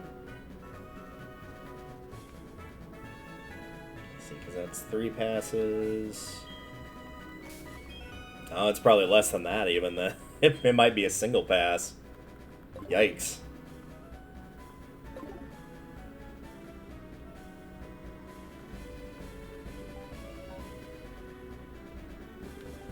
And sure, I could be checking the Pokegear every single time that I come back onto the route to see if it's there or not to save steps, but it would not save time. So we'll just bite the bullet, because I've got plenty of money. So if I need to buy more repels, then I just go buy more. Ideally, that would not be the case, and I would not have to do that, but we'll see.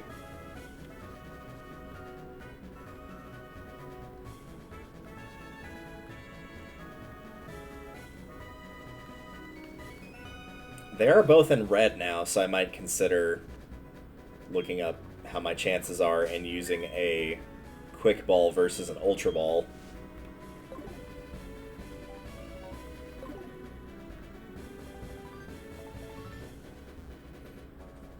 If Quick Ball ends up being better, I might go buy about 50 more of those.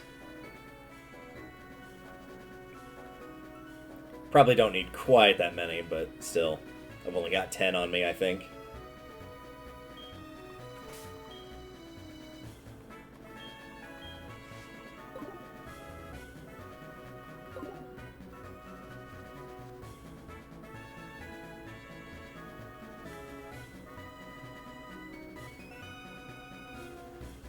Just be thankful that not every legendary counter is like this. Most of them, they're just like on a specific spot and you just go up and talk to them and challenge them.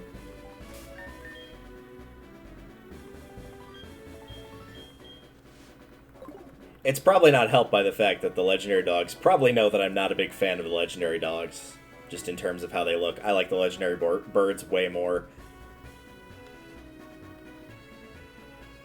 I wish Moltres looked a little bit less like a rubber chicken, but I like the fire wings. I love how Articuno looks. Zapdos looks pretty cool. The legendary dogs, the only one I really like the look of is Suicune.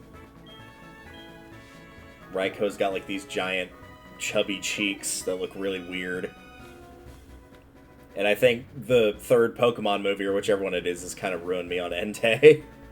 Because of how annoying he is in that movie.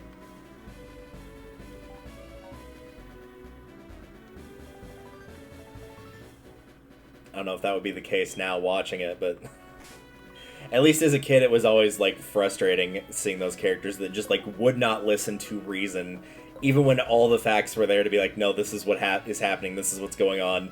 Multiple people are telling you this, it's backed by all this evidence, and they just refuse to listen.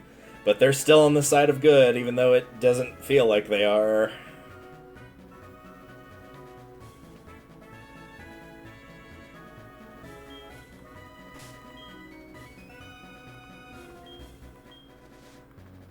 It's been a while since I actually watched a Pokemon movie, though. I can't even remember the last one I saw. It was probably watching one of the earlier ones. I want to say it was Heroes, actually, which is Latios Latias.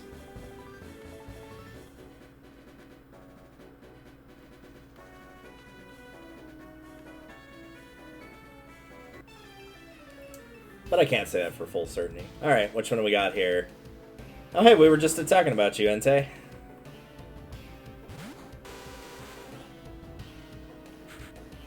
Alright, let me look this up in the little calculator here.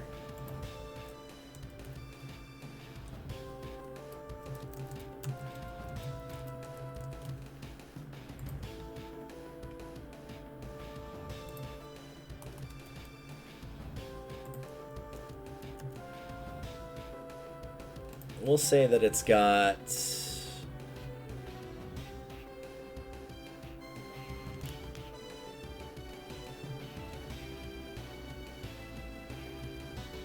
like 12% of its HP left, roughly.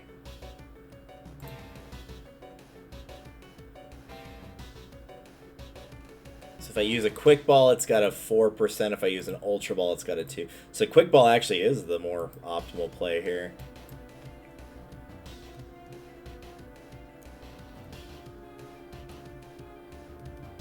And it doesn't look like lowering his health anymore is going to change that.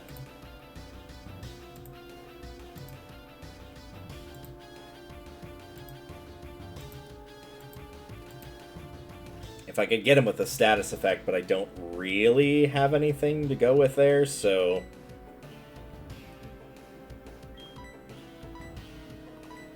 Oh, I had more than I thought. I had 25. I thought I only had 10. I could have sworn I looked at that earlier, too, and I remember distinctly seeing 10, so I don't know why I thought 10, but you know what? Here we go. Ah, I thought I had it there. Nope, it's gonna run. There's no point in using Mean Look, if that's the case, to make it stay.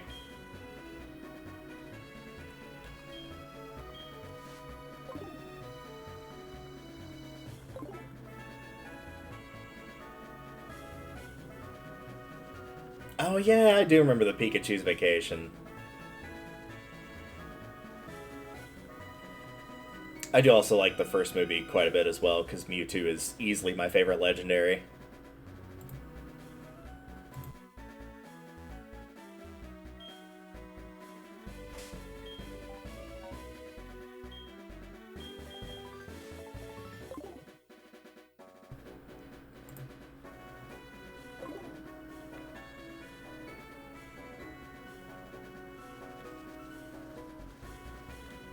Snubbull is definitely one that's like risen up in my ranks more recently.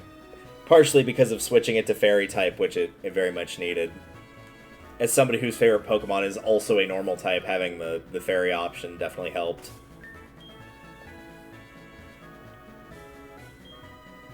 But it kind of fell into that same category that my favorite one now, which is Zangoose, did, of like, growing up as a kid, you're like, oh, I don't want to use a normal type. Like, why would I want to do that?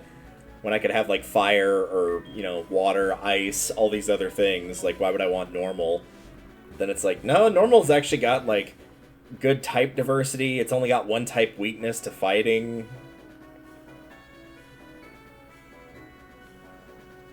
And it feels like as time goes on, people stray further and further away from using fighting types for some unknown reason. I think people just like using specials more than physicals. And so as a result, they just don't really have that disadvantage in a type matchup anymore.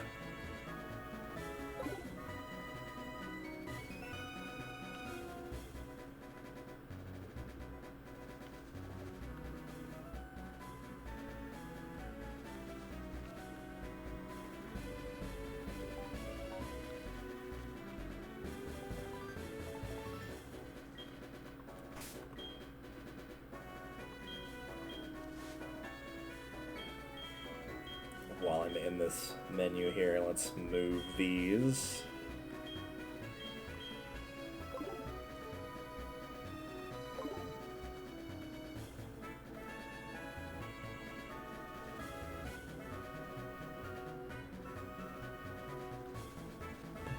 Should have checked on that calculator. Does confusion count as any? No, confusion doesn't do anything here. Okay.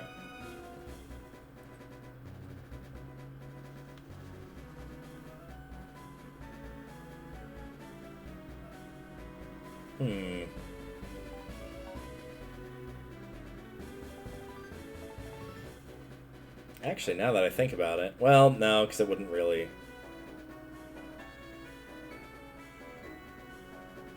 It might be worth a shot. I was gonna say, since it's at low health, I could check and see if I've got anything with Hypnosis, and just immediately put it to sleep on the first turn. I would basically sacrifice being able to catch at that time, but I don't know if it's allowed to flee or not flee. So let's see, if it's a 9% chance versus a 4.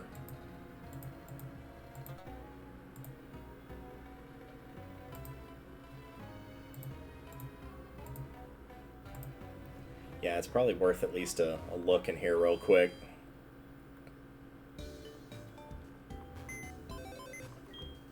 This is one of the upsides to doing the Pokedex, is you've definitely got plenty of options when it comes to seeing if anything has got something you might be able to use.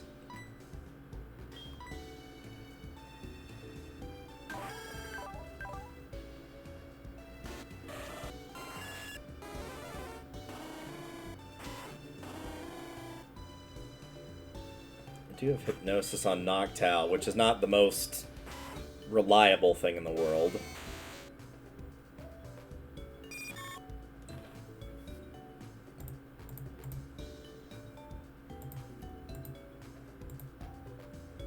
Yeah, it does look like a sleep is better than paralysis, so I'll probably avoid.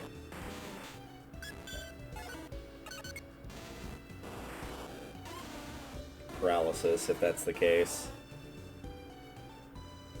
Gengar's also got Mean Look.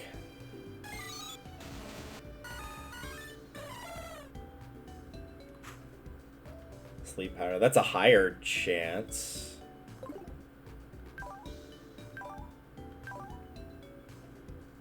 And that's decent speed.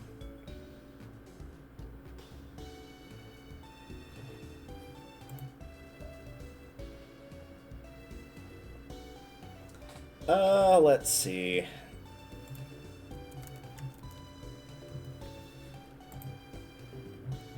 How fast are any of these?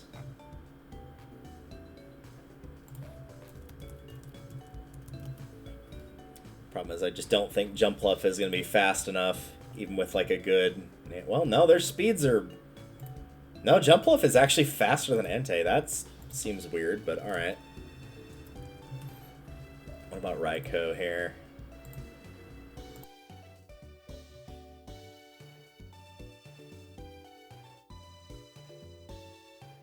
And is not faster than Raikou. Not by a lot, but it's not faster.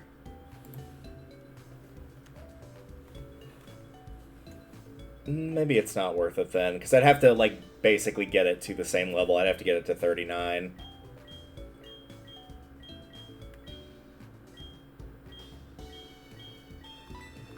Yeah, we're probably better off just continuing to do what we're doing, which is the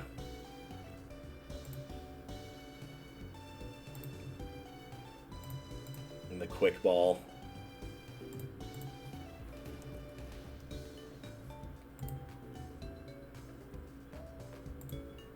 Yeah, getting it down to exactly 1 HP does not appear to make a difference.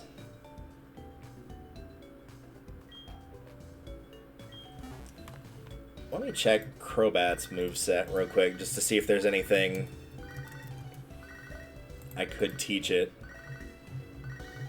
that could... I mean, at this point, even Paralysis would still be something. It would still be better than nothing.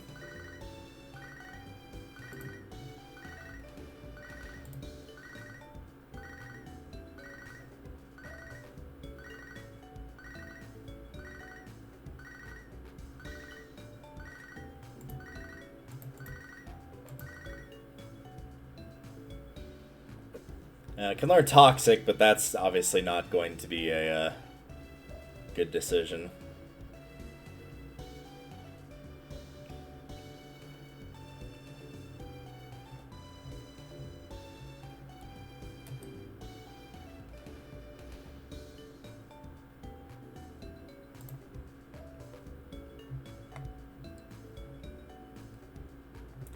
Yeah, it doesn't look like it can get any other things that just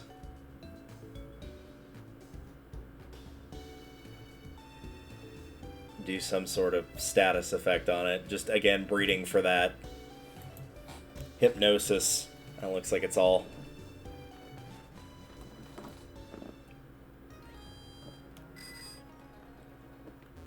Oh yeah, by all means, don't let me stop you from doodling, by the way.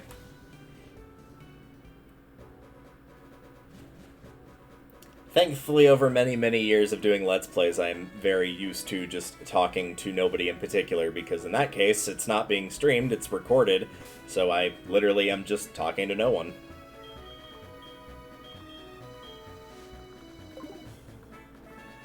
Every now and again, I think back to those days, like whenever I was doing the very early LPs, like the first LP of Mario Party 8, Star Fox Adventures, Star Fox Assault, like the really, really early ones that I did.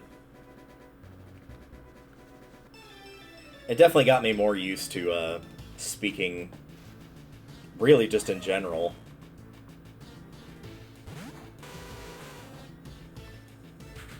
Never had any, like, anxiety or anything about that. I'm just not much of a talker IRL. I'm one of those, like, a wise person knows much but says little, and a fool says little but knows, or a fool says much but knows far, far too little. So I got in the habit of, like, well, if you don't have anything important to add to the conversation, then just don't. Particularly in a room with more than one person. Whenever it's, like, direct one-to-one communication, it's not as big a deal.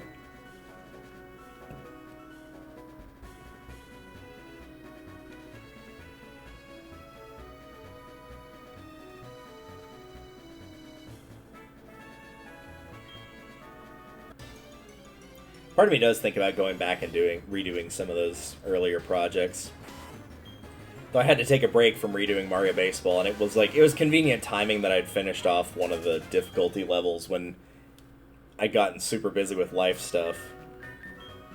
So that part of it worked out. So I was like, well, we'll just, like, have it look like it's put on hiatus, even though it's not, and then just come back to it at a later date once I've got more free time.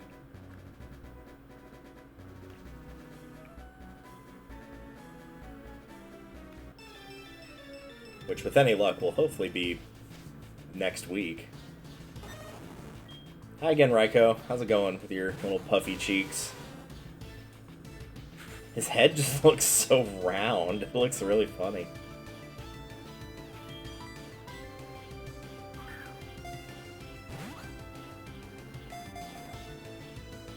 You know what, I suppose I deserved that for making fun of his round head. I do like his fangs.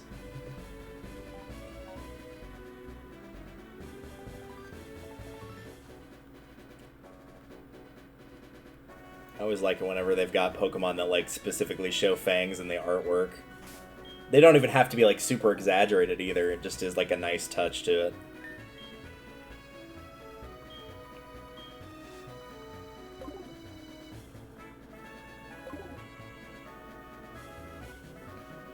Something about, like, adding, like, fangs or claws to a Pokemon while also making them look, like, adorable at the same time is just, like, the perfect mix of, like, they're super cute. They could, like, inflict serious damage with these, like, weapons of mass destruction that are literally just part of their body, but they're also adorable.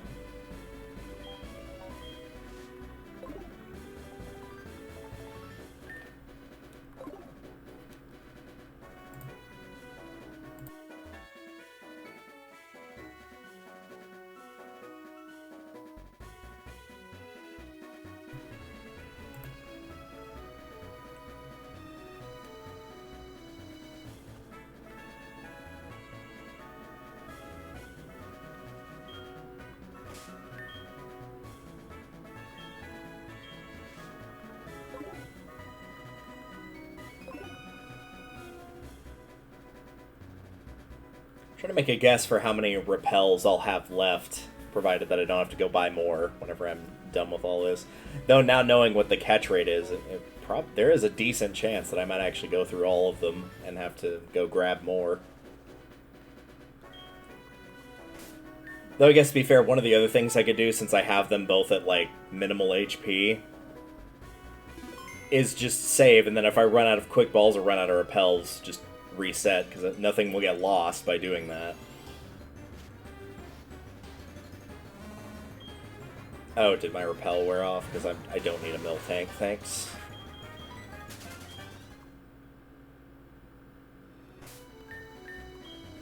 One of the things I'm not sure about is if you, like, notice, hey, it's on the route that I'm on, and then save and turn the game off and back on, will it reset their position?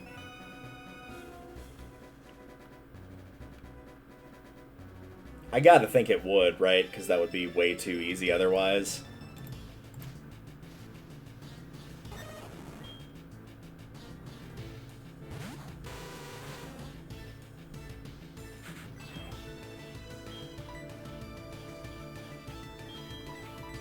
I'm just reading Cerebi right now, like, Pokemon that once released will be areas HeartGold, Soul Silver. You have the ability to track them via the map card. Yep, that is true. Idea is to get to a route which connects to another route and walk between them until any of the Pokemon. I think somebody did not finish their sentence in writing that. To get them to definitely appear, you should have a Pokemon one level lower than the Roamer and above the levels of the usual wild Pokemon, and use Repel so only it comes. First thing it does is flee, so you should use it with their ability that prevents Pokemon from fleeing.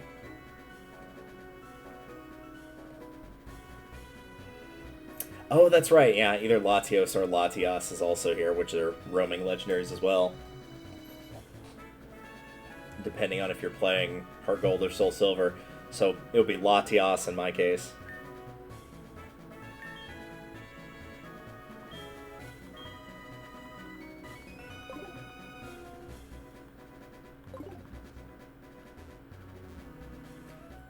Obtained the National Pokedex and have exited the fan club in Vermilion. Steve will tell you that one of them is roaming the land of Kanto. Interesting. I guess I haven't gone in there. I do have the National Dex, but I could have sworn I did go into the fan club.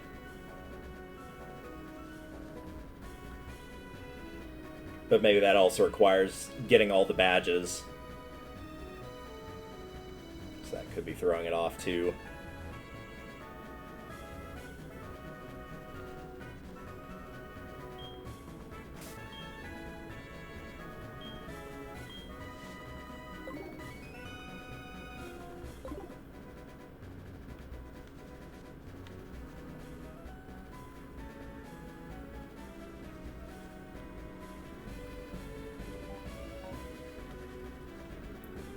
doing this is also specifically why I sincerely doubt Icarus will bother to catch Entei or Raikou.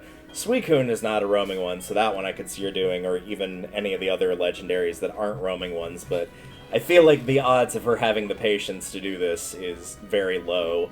Considering with the normal legendaries, her patience is not very high. If she doesn't catch it within about 5 attempts, she'll just say, okay, well, you got one more shot or else I'm killing this.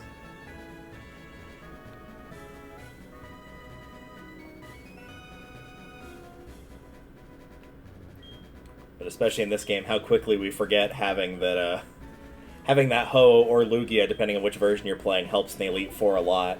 Even if you don't plan on using it long term, because I didn't on my file. But the first time going through, Ho was able to tank a couple hits because you get it at 45. And that did end up making quite a big difference in that initial run against them.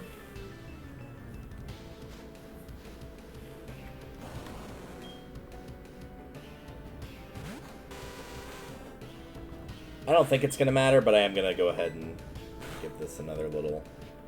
There we go. Little bit of extra damage. Again, ultimately, I don't think it's going to make a difference. It looks like if it's in red, then that counts. But just on the off chance that the calculator is wrong.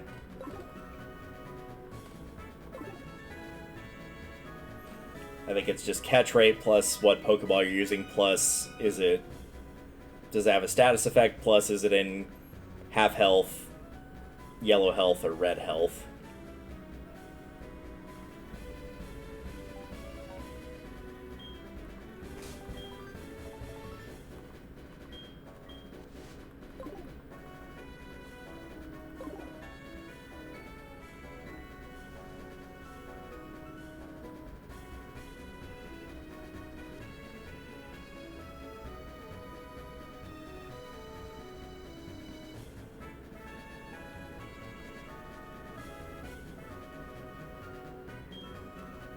I'm curious if it's switching between, like, different routes for the music that's playing here, if it's all the same.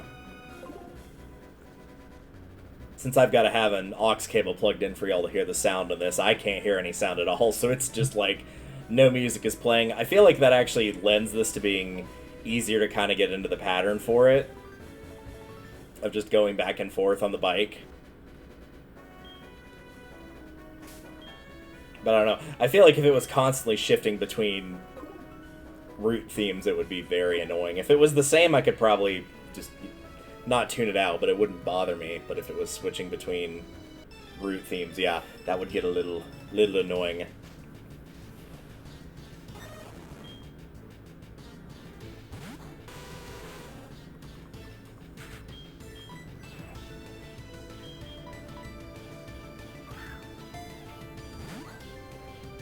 Alright, Raikou, let's see. Nope, no dice.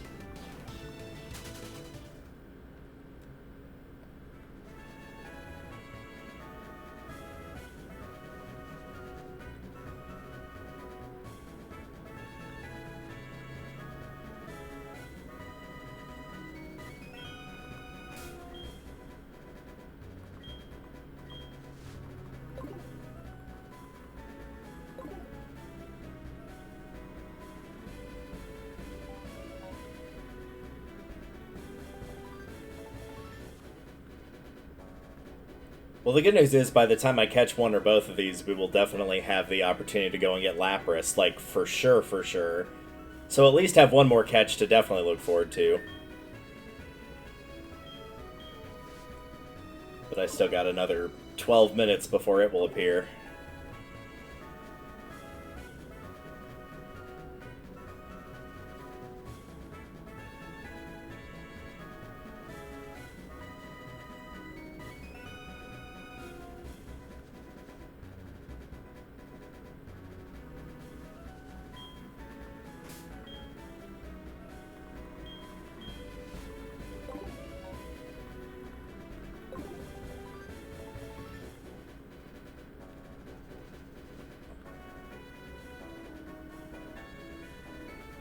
Well, if I was trying to get some eggs hatched, this would be a pretty good time to do it.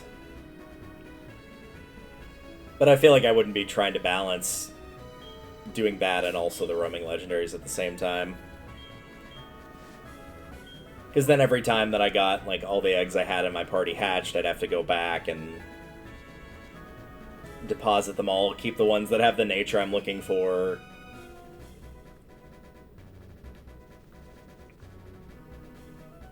Because I don't think I started doing any, like, the breeding for the optimal IVs or EVs in Fire Red versus until I'd done basically everything I wanted to do in Fire Red. I think the only exception to that rule was, like, getting the hold items that I wanted. I think that was basically it, but other than that, it was the very last thing that I did. Which was actually my first time ever doing, like, the IV and EV training. And while it was long and arduous, it was interesting to see, like, the mathematical side of things. I know plenty of people, and admittedly, it's probably rightly so for a lot of people, kind of like, oh, that just, like, exploits the game, it doesn't make it fun anymore. And I'm like, it does make it, like, weird, even though it's, like, it's less me using it for full competitive play and just against Icarus's team, but also, like, just seeing how well an IV and EV trained team would do in Battle Revolution versus, like, the team that I just put on there when I was, like, about the age that this game came out. So, like, yeah, I got everything up to level 100, and I probably picked moves that were okay, but, like, not ones that fully synergized. I probably just picked, like, if I had a dragon, I would have given it a dragon move, a fire move, a flying move, and a dark move, or something like that. And not thought about, like, oh, this is a special move versus a physical. Oh, you could put on, like, status effects or swords dance or something else like that, so it'll be interesting to see if they do better as a whole between that and just having more optimal stats. Because I didn't think about that either when I was that age. It just was like, well, this is the first one I got, and it's doing well, so we'll just praise this one.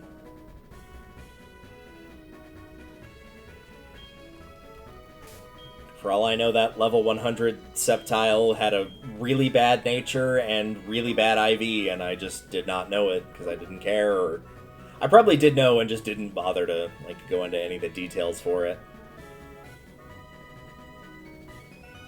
Probably because when you're going through the story mode, if you've got anything at level 100, like, barring a very, very select amount of examples, they're practically invincible at that point.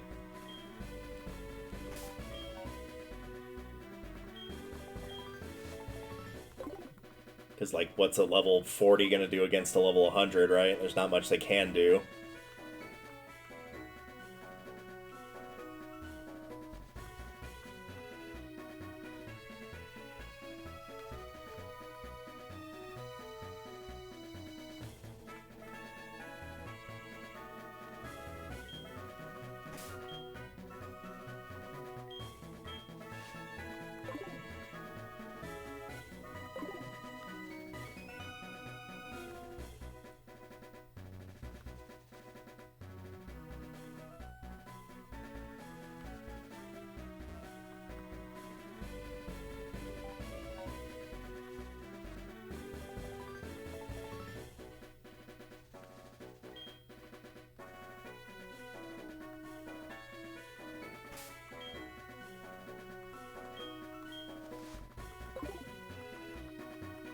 I think if we get down to 0 repels, I will probably just reset. Though if I do catch one, I'll save immediately, obviously.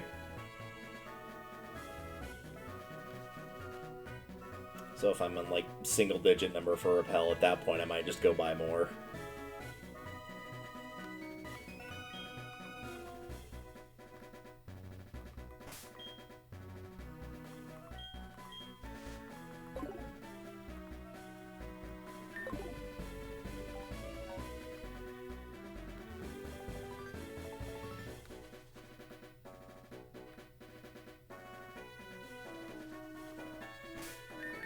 Curious where they are on the map. Oh, they're over there. Okay.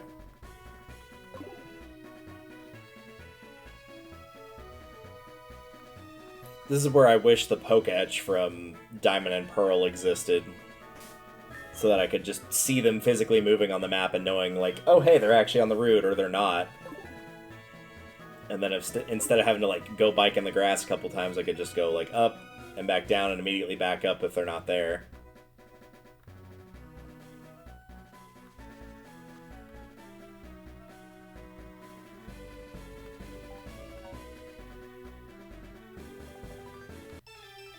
Oh, speaking of them being there, though, is this Entei? I'm gonna guess it's Entei. Nope, it's not Entei.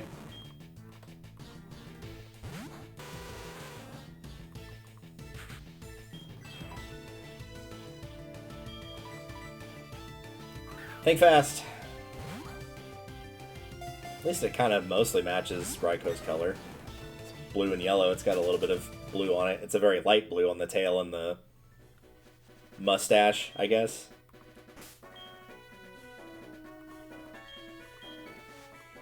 Out of curiosity, when it runs off, exactly how far away does it run? Oh, it just ran to the next route over. Entei is nowhere nearby. So yeah, it just runs one route over, so it's still pretty feasible that it would immediately hop back to this route. Yeah, Entei was like practically in Kanto at that point.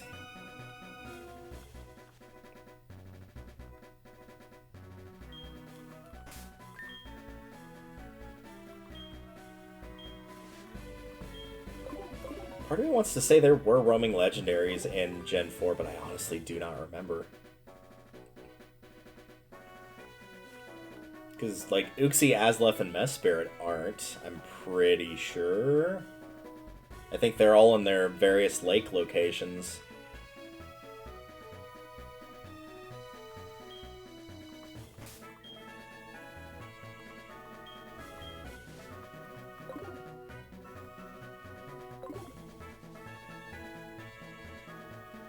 Which, unfortunately, the lake spirits are ones that, unfortunately, I could just never...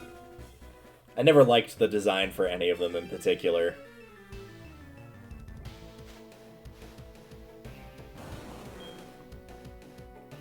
It's like part of me wants to say, like, oh, it's just the ones you grew up with you like more. But, like, there are some later Gen ones that I like. I actually do like Cordon and Miradon quite a bit.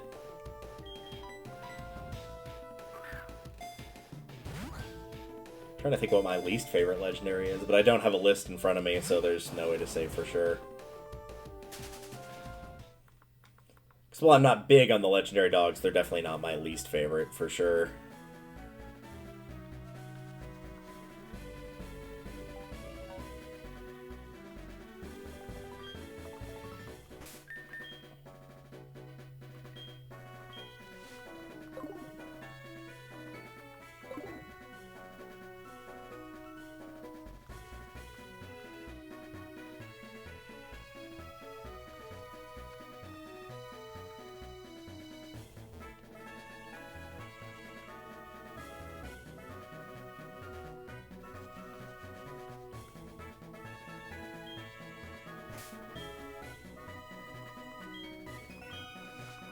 Alright, that's the 3/4 mark on the repels. I don't know why I ran through the grass twice.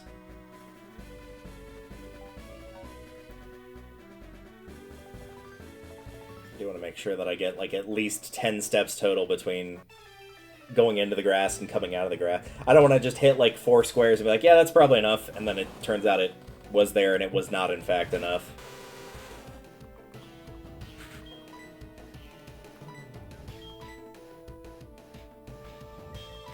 I do like the idea of just, like, regardless of how good or bad the trainer is, just some kid just, like, messing around on his bike, just running back and forth, and then just gets surprised by a legendary and just falls off the bike.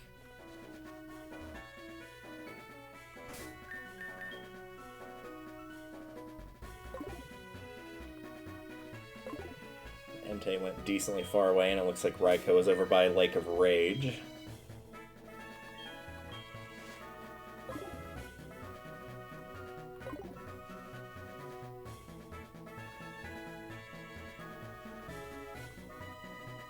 We do appreciate a good rage. Both of the Brooklyn variety and the Against the Machine variety.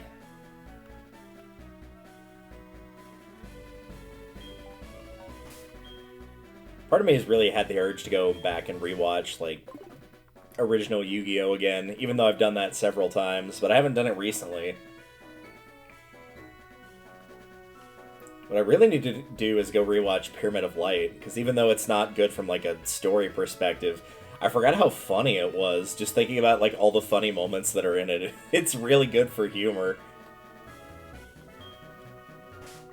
Which, I mean, I guess if it's something that's going to air in a movie theater, it obviously has to be at least decently funny, but they nailed it pretty well, where it's like, it's funny, but it also feels like the characters are still very much how they are normally. They're not getting changed for the movie, like, Kaiba's still an ass and still super snarky, Pegasus is still over the top, Joey and Tristan are still the dumb muscle, like, everything still fits all their characters.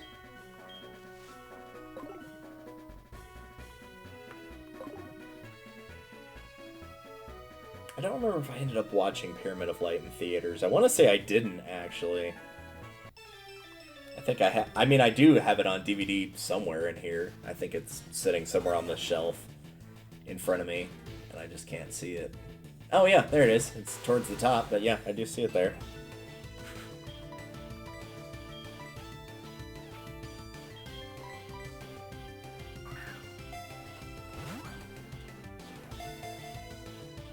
Surprisingly, the movies for Yu-Gi-Oh! Have always been largely pretty solid.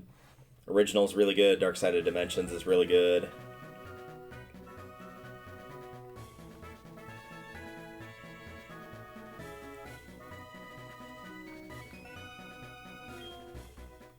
I'd almost say, like, I don't know, it feels like they're hit and miss with the movies in terms of are they better than the individual episodes, because, like, both what works for and against the movies is they're forced to compact, like, a larger slash bigger, like, more adventurous story than an episode would into X amount of time. You can't expand it over, like, 8 episodes, because there's no episodes to do that.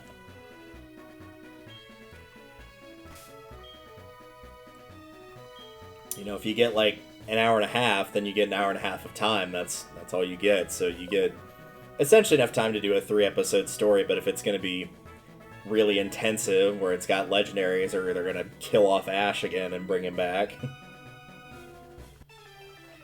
Ash had a bad habit of dying in those movies, in the early ones at least. But it's fine, because he got better.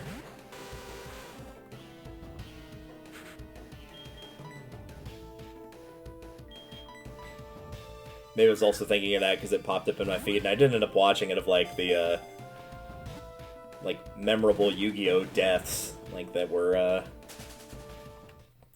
If you only ever watched the 4Kids dub, you may not know how frequent death is in that one. Because there's only a few select times where it's outright stated that somebody dies. So it's pretty uncommon.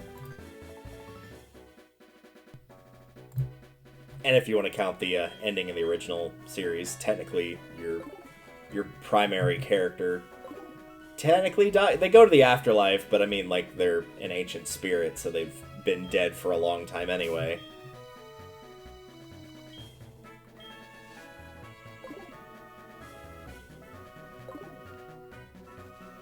But because it's, if you're thinking the 4Kids dub, no one dies, they just get sent to the Shadow Realm forever. Which I would argue is, based on how they depict the Shadow Realm, that's actually a fate worse than death. I think they would rather die, ultimately.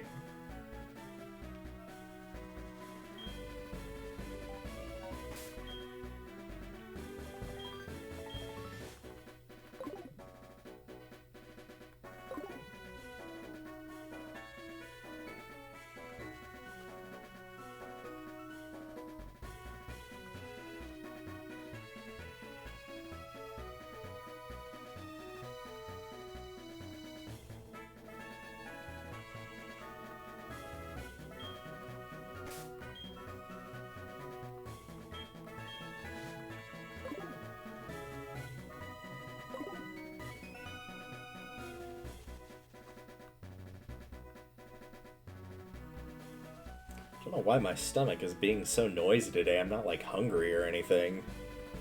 No stomach pain, it's just being very loud for some reason.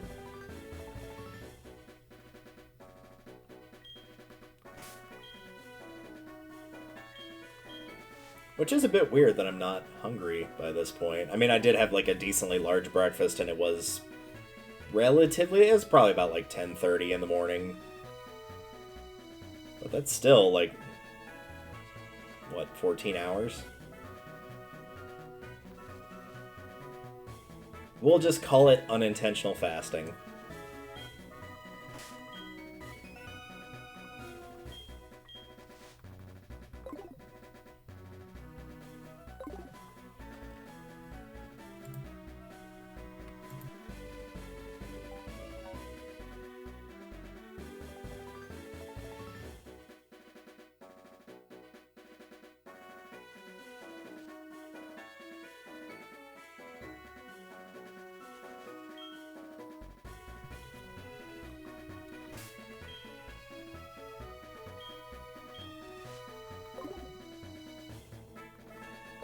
Lucky 13, unlucky for some.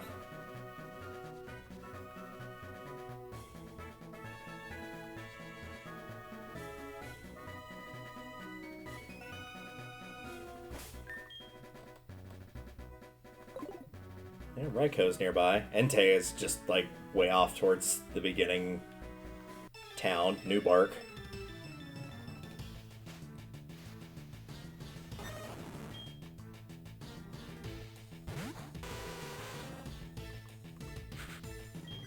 That'd be fair, I did say that Raikou would be the more cooperative of the two, and Entei would be the less cooperative. And at least in terms of appearing, Raikou has definitely been the more cooperative of the two. Like, without question, I've definitely seen him more than Entei.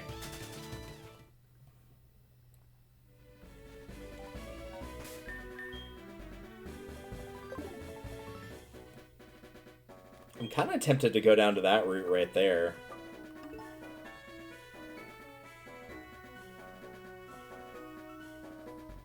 Maybe I'll give that one a try, Route 37, Route 36, see if I can find a spot where they alternate in patches of grass that's a little bit easier than just here. Might be able to speed this process up a little bit.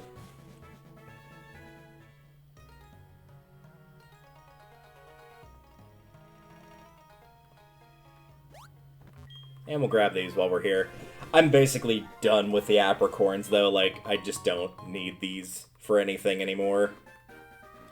Like, I wouldn't be using a friend ball, a heal ball, or a heavy ball, a, you know, love ball. I wouldn't be using any of those on a legendary Pokemon unless I was just completely tapped for every other type of ball. But at this point, money-wise, if I run in there with not enough Ultra Balls, that's 100% on me. Oh, and he is on this route, so let's put up a Repel real quick and see if we can get him.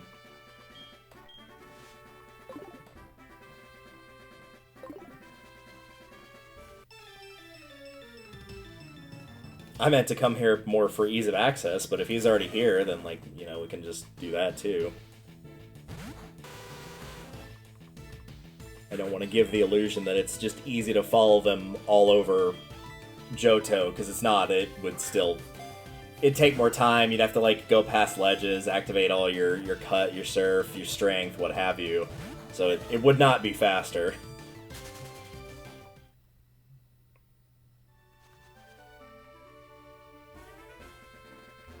This is 36, but I don't think there's any... Well, there is, but...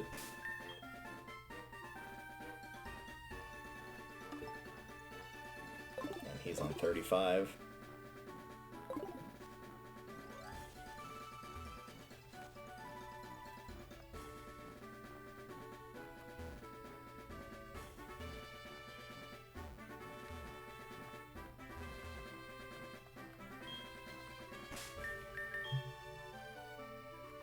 This might be easier just in the fact that this route connects to more routes. I don't know if connecting to more or to less is better.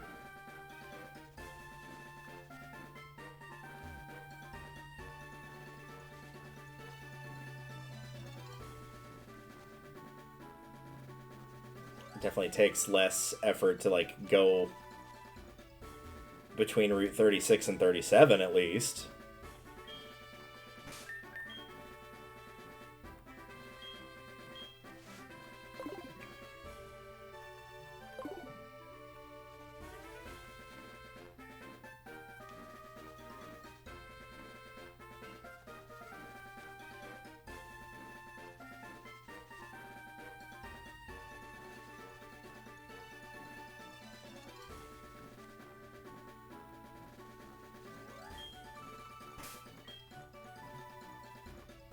Watch now that I've left that route that they're up there. Or at least one of them is. Nope, they're hanging out towards, like, the bottom right of the map.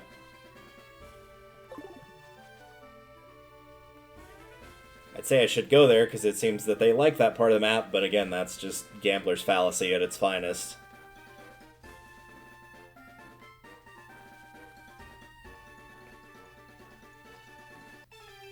See what I mean? Because they were down there, and now one of them's here. Which one is it?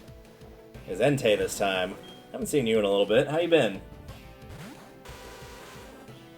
I just realized he kind of has a mustache. So Suicune's the only one that's not really got, like, the sort of mustache look going on. Though I will, again, always see Entei like how he is in the movie, because he's a dad that gets turned into an Entei. I think that's what it is. So, like, the mustache fits, you know. Ah, I thought I had him there. I thought with talk of mustaches he might stick around, but nope.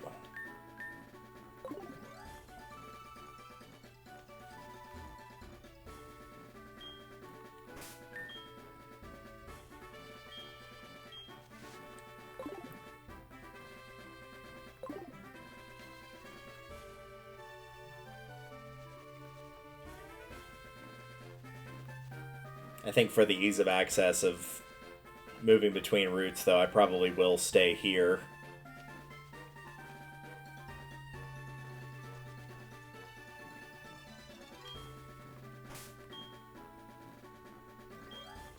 Because I feel like I'm getting more opportunities to go through the grass per repel here.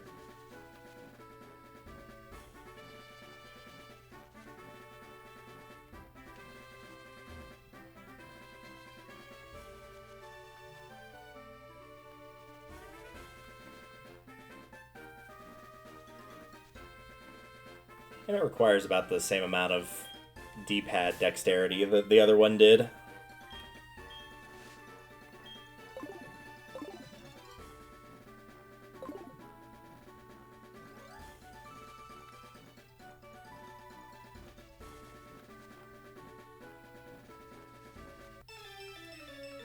I'm gonna guess it's Entei again. I don't think it's Raikou.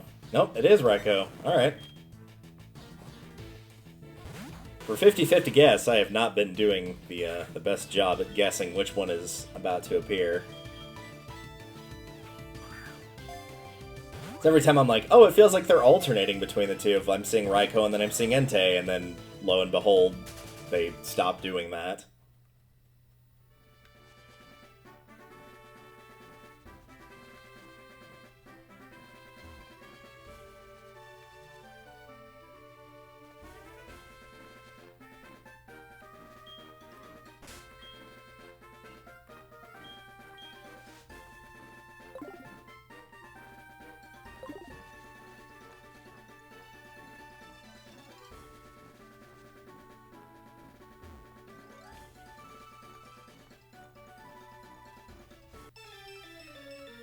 I'm gonna say Entei. I'm gonna say it's Entei. I'm gonna go against my... Nope. Should've gone with my actual guess. I second-guessed myself, and I paid the price for it.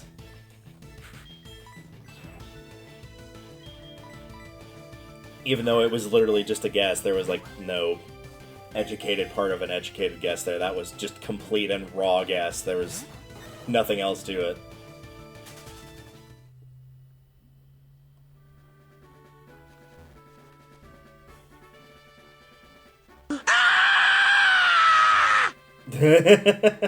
I hear Kazuichi screaming like a banshee, which must mean that we're getting raided.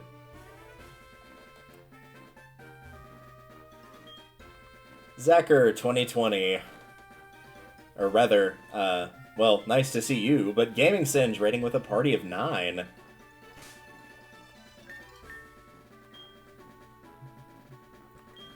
Thank you all for joining. I hope you had a good stream. I'm curious as to what you were playing, if you were also doing a Pokemon game or similar.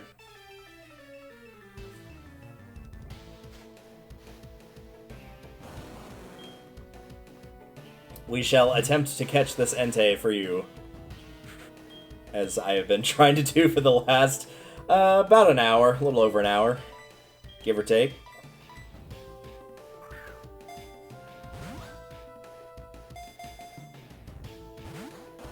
Ah, he's gonna run. We did the calculations. It turns out throwing a quick ball is actually a higher % chance than trying to block him from going anywhere. So there was no point in trying to stop him and then throwing Ultra Balls when the chance rate was higher with the quick ball. Link Steel Silver and just beat the rematch of the Elite Four. Nice.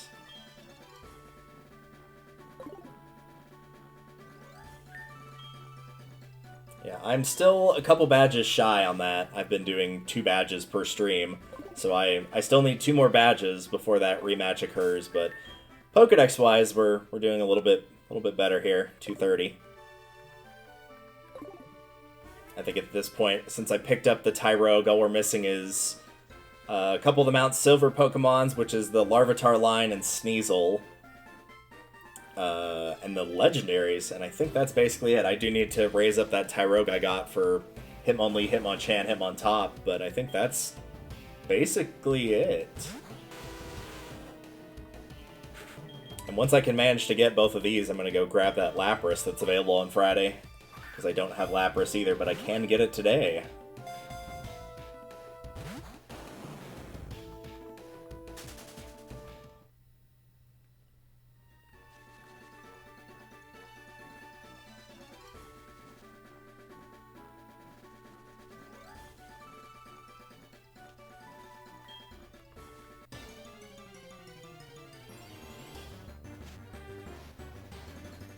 Oh, it's a little spider. We're gonna leave him there. No need to squish that little boy. Let him do his job out in the world of eating other annoying insects.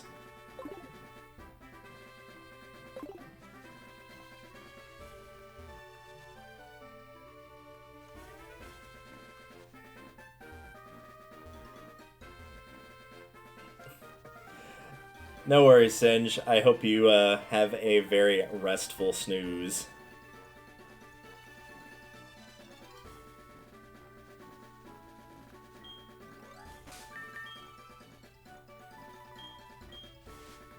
We'll pour that Repel out for you.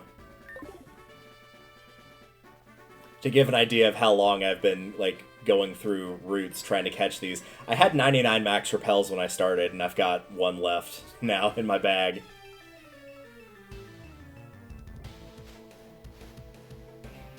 Hi again, Entei. How's it going? You seemed to be more susceptible to being caught whenever I was talking about the fact that you had a mustache that you and Raikou did. So maybe if I continue to talk about your mustache... Nope. He knows when he's being pandered to, and you know what? I respect that. Sometimes it's just blatantly obvious when somebody's trying to pander to you, and it's embarrassing for you, it's secondhand embarrassing for them, it's not a good look for anybody. So instead, you just get called by your not girlfriend in-game. You know what? I'm surprised that your Marill evolved into a Zoomeril as well, seeing as that's probably about the 10th time that you've told me that's happened. So I guess it's evolved itself and then unevolved and then re-evolved just over and over again. So if that did happen, yeah, I would be genuinely quite surprised myself.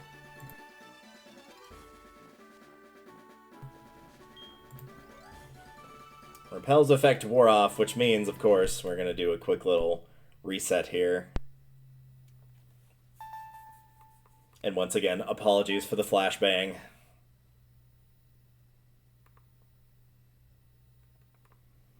If you're wondering why that window right there looks so weird, this is one of the... It's thankfully, well, not a full bootleg. It does run perfectly fine. This is being played on actual hardware. You can hear me clicking the button for original DS hardware. It's one of those cartridges that has like the micro SD, so you can basically put in any game that you want to. Let's see how many Repels do we have now. Yeah, we got plenty to work with. That you can put any game into, so it will still read the original game on there, which must have been that SpongeBob game, but it does have a copy of HeartGold in it. I double-checked to make sure it ran successfully, and after I found out that that might be a potential issue, which thankfully it doesn't look like it has been. But I also did pick up another copy of HeartGold that was an actual full one, just to make sure. Which has actually worked out, because it allowed me to get that third starter that I did not choose and that Icarus did not choose for our verses. For those that are new, I'm doing this single-player run of HeartGold, but this is part of a larger series that's normally called Icarus Plays, which is a friend of mine that's basically getting to play through my game library of games that she didn't get to play growing up, and pretty much all of the Pokemon series is part of that. But in doing the verses, we're playing the different versions, making our own teams, and then battling each other with those teams.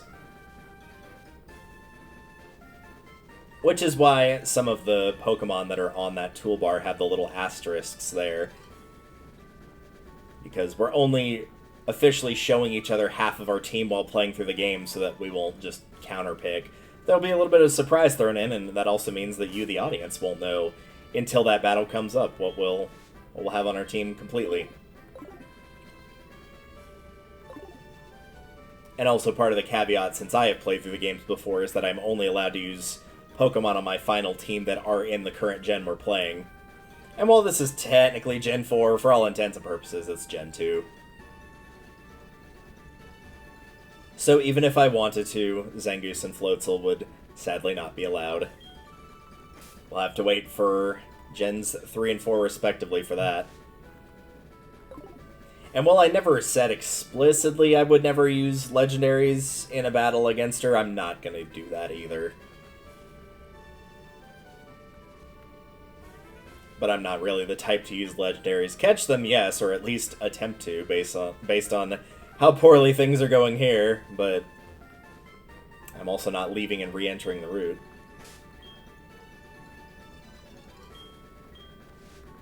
But you know what? I got some biking in. This guy's gonna have, like, the world's strongest legs by the time this is over.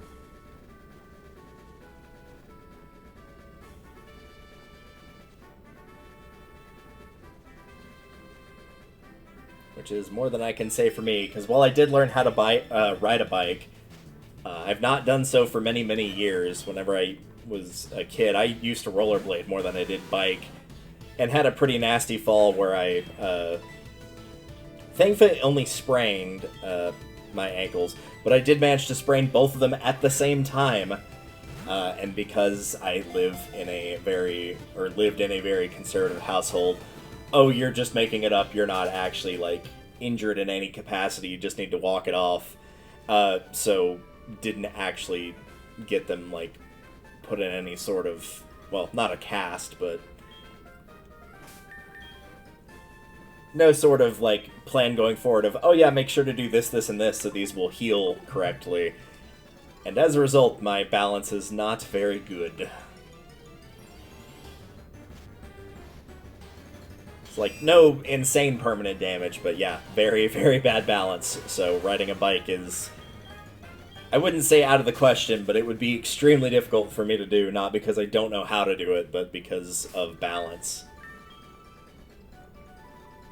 Oddly enough, you kind of have to know how to balance effectively on a bike in order to ride it. The more you know.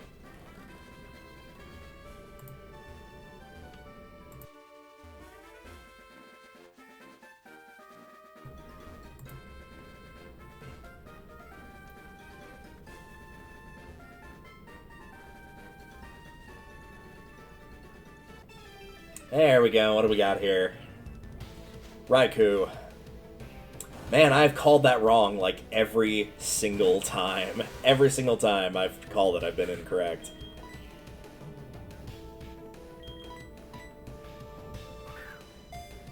Here, have a quick ball. It's on the house. It's a beautiful red and... Nope. I was gonna say it's a beautiful red Entei, but... Nope, even the red level health was not enough.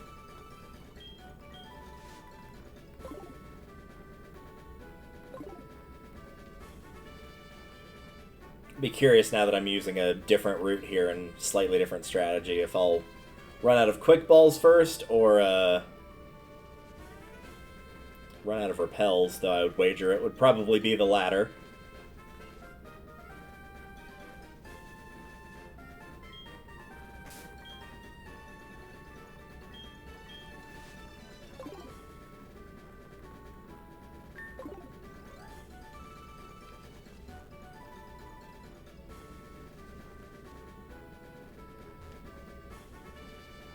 It's super cool seeing all like the different colored names in chat.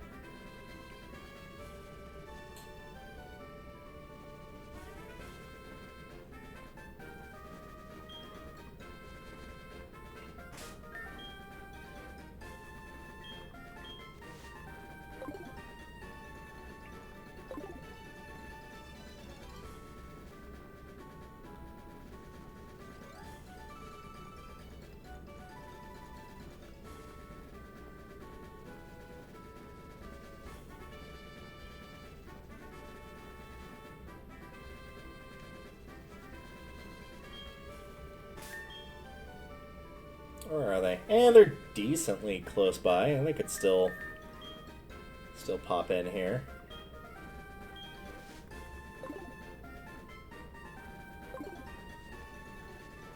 Also, as a side note, since I mentioned for doing the decks that I'd been doing a lot of trading and stuff, props to the original DS for having the longest battery life in the history of anything ever. I've forgotten how long the battery life lasts on it. Whenever I got the chance, I would bring it to work and I would do like all the trading and stuff there that I needed to. And did not have the charger for it. I usually just plug it into the computer like I'm doing right now to stream it in order to charge it. And like through going through all the trading and stuff and like leaving the game on and whatnot, for granted not the entirety of it, but like probably at least 2 hours for a week straight, and not only did it never die, it never even like dipped down into the red for how much battery life it had left. I forget how insane the capacity for these things to last is for original DS. We're so used to now of like, oh, you forgot to put your phone on the charger before you went to bed? I guess you're gonna just not have a phone for the entire day. Exerting its pressure. Alright, well, I'm going to be exerting a quick ball at your face. Or rather, your left shoulder, I guess. Nope, he wasn't interested in the shoulder.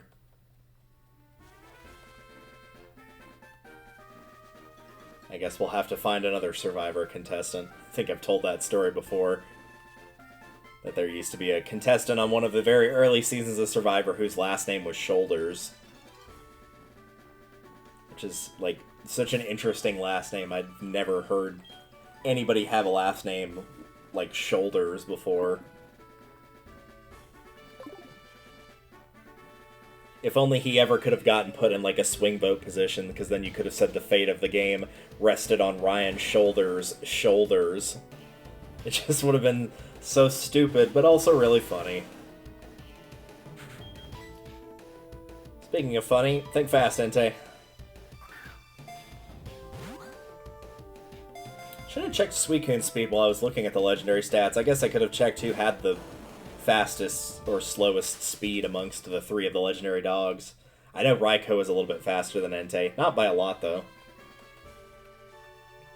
I feel like Suicune is probably the slowest, but I could be wrong about that. That's probably just me thinking, oh, it's an ice type, and ice types typically aren't as fast as electric or fire are, especially not electric, so.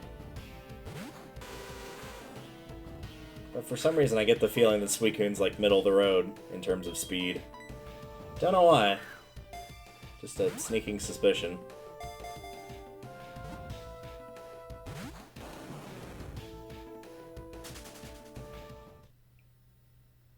I can't tell if that's a sprinkler outside or if it's raining.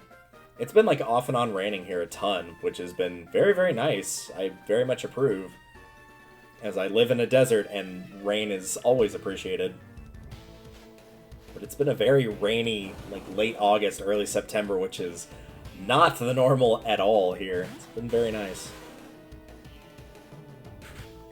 I think that is rain, yeah. Well, bring it on. I'm not scared of a little bit of rain. And I'm not scared of catching this Entei either. Let's get it. 1. Nope.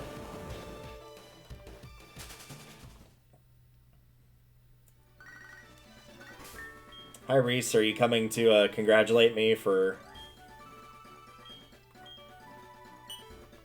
Bro! That's rude! I didn't get hurt. My Pokemon cushioned my fall. Great. Is your Pokemon okay since you just, you know, landed on him? Or her? Depending on what Pokemon you landed on, that could have done some severe damage to it. But then again, if it's like also a really big one that could have caught you easily, then maybe it's fine. I don't know what her Pokemon is, because she's just a random trainer.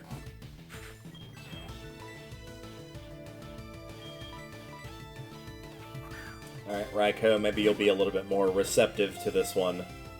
1. Nope.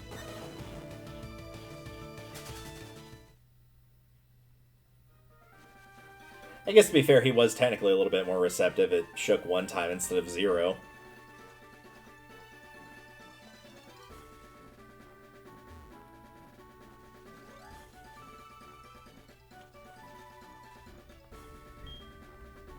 Yeah, that was definitely just a rumble of thunder. I'm not worried about any sort of lightning storm or anything like that killing the power, though. Again, we don't really get those here, so it'll be fine.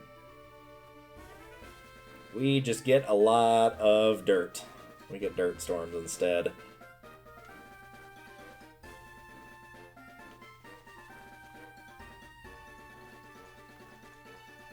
Let's say if we don't have any luck and we run out of repels on this run around, I might switch to go grabbing the Lapras and doing like some of the daily stuff, like checking the lottery. I've got enough Pokemon in the inbox now where I'm basically guaranteed to, at worst, get 4th prize. Since it checks the ID number of your Pokemon, and, like, I've got how many now? So, like, I'm pretty much guaranteed to get the last one, just because I probably have every single number 0 through 9 on a Pokemon's ID somewhere, so I'm going to get at least 1 match. I don't think I've gotten, at least not on this run, I don't think I've gotten anything more than just the 1. I think the most I've ever gotten on a lottery is I think I've gotten 1 that matched 3. Which I want to say was in Emerald? Because I did play a lot of Emerald growing up, so the odds of me checking it over and over in that one were pretty high. And that was one where I did get pretty close to filling up the decks as well, so my inboxes were pretty full.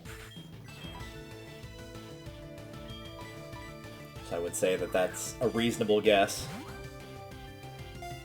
Yeah, it probably was Emerald. I'm trying to think of any other one it could be, but no, I'm pretty sure it was Emerald. Raikou, no!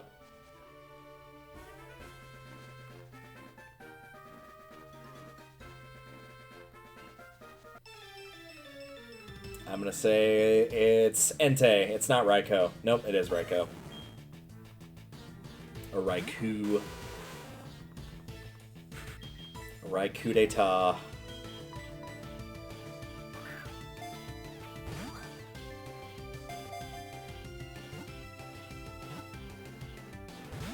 He is not a fan of the coup d'etat. That's disappointing.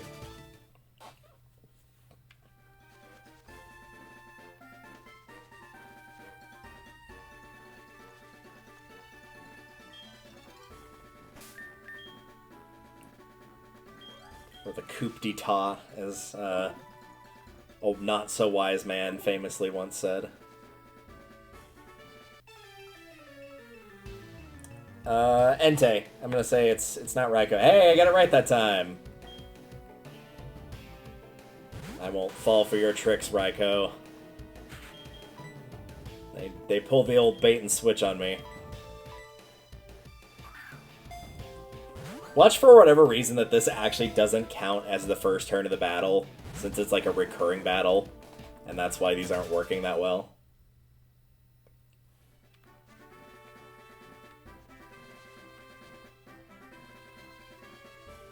I don't know, I don't feel like it actually checks that in terms of being like, oh no, you've fought this for like 3 turns and then it fled, so whenever you encounter it again, it's turn 4.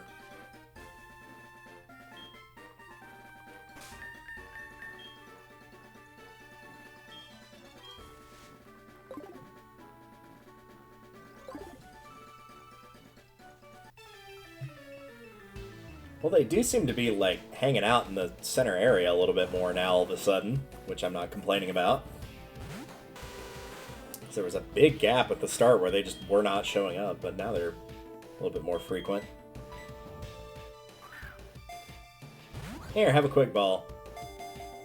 It's nice and cozy. It's got a complimentary set of pajamas.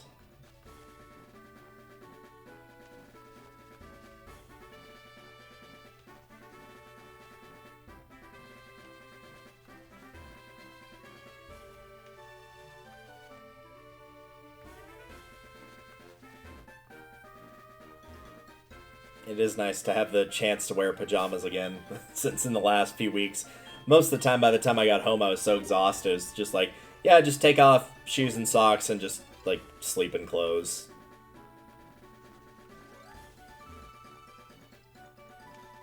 Taking the time to put on pajamas was too exhausting. But fittingly enough, these are actually new pajamas, and they are Pokemon pajamas. They're actually designed and styled based on one of the Pokemon you're seeing on screen. Hint, it's not Entei or Crobat.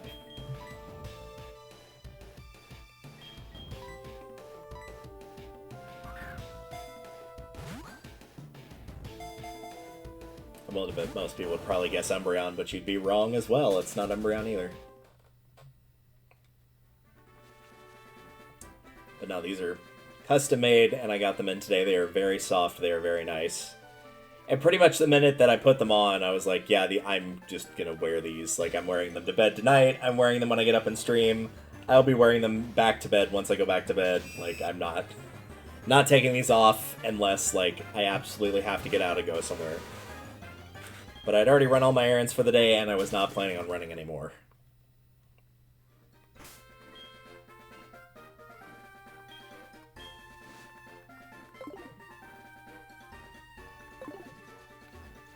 Yeah, I don't know if I'm going to run out of quick balls before the repels. It's hard to say now. I was pretty confident it would be the repels, but now I'm not so sure.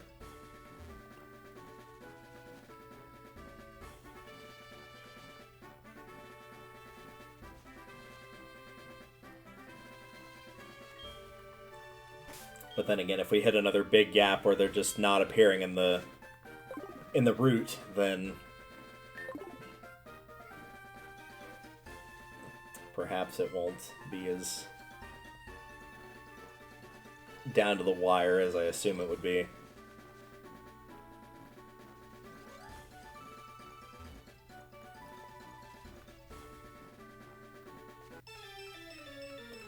I'm gonna say it's Raikou. We haven't seen him in a little bit.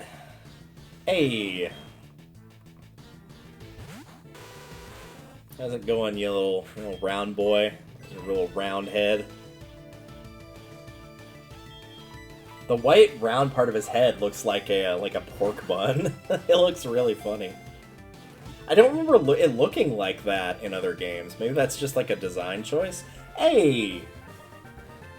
Apparently all I had to do was make fun of his pork bun looking head, and that was the source of his power. That was his Achilles heel. The rain clouds it carries, let it fire thunderbolts at will. They say it descended with lightning. Not from lightning, with lightning. Okay. We did it. We got one. Now time to immediately save so that I don't have to do that again. Because I jokingly say no one wants to watch that twice, but because we still have one more, we will in fact have to watch that twice. Is Entei close by? Not really. Okay. Since we got one, let's celebrate by taking a break from that and doing something a little bit more fun. But first I do want to go get more quick balls and also repels for when inevitably I have to do that again. Yeah, I definitely hear rain. Yes, more rain. Please. For all the farmers that I know, please. I'm pretty sure they would give one of their arms to get that rain. Some Duskwells. I'm gonna grab, like, some of these. Maybe, like, 40. Like I said, money is not really an object here, so...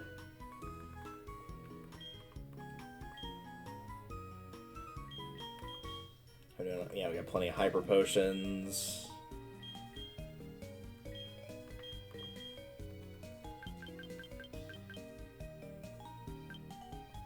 Let's see, that would be 92, 3, 4, 5, 6, 7, 8, 9. There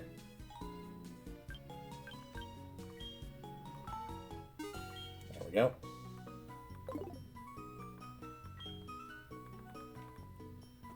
I could have sworn the quick balls would be here. Now I'm gonna check real quick.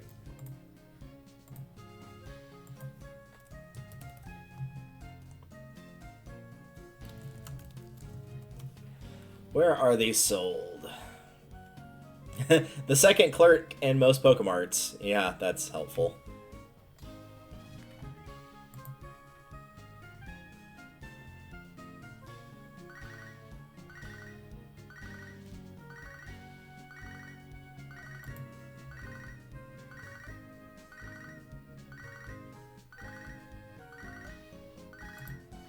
Ah, so they're mostly in the Kanto ones here. I don't think I've ever gotten a call from these.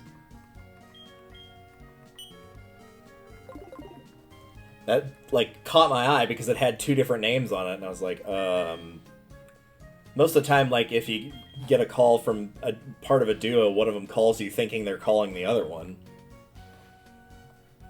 And then when they realize they're not, they're like, oh crap! And then they leave. Alright, we'll see if this answer is correct here. According to this one, in Johto you can get it from the lottery as a prize, which that one I did know about. In Johto you can find it at the Safari Zone gate. In Kanto, we'll just go to Pewter City, because this is one of the areas it says. Pewter, Cerulean, Vermilion, Saffron City, and also Lavender Town are your options.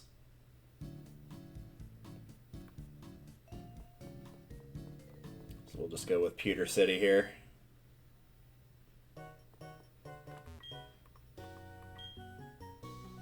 There we go, very nice.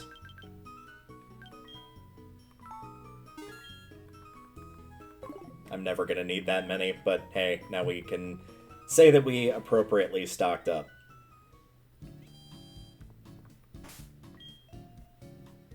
So we did that. First and foremost, let's go check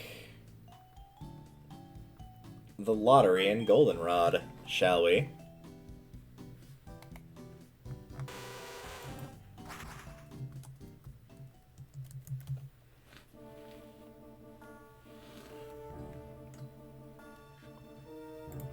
Sure, got the right spot there. Cool.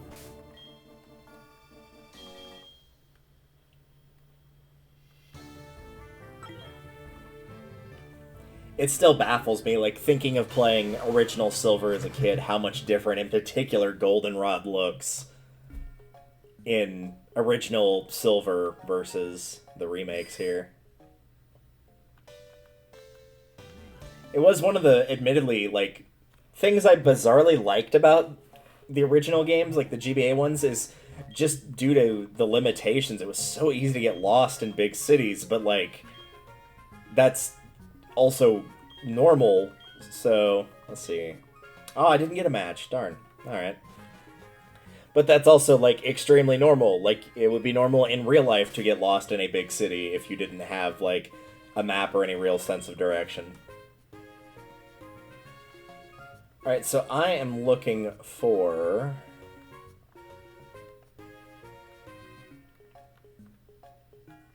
Yes, that right there, Union Cave. Deep underground, it's connected to the ocean, the water flows here. Let's go to Azalea here. That will be easy enough.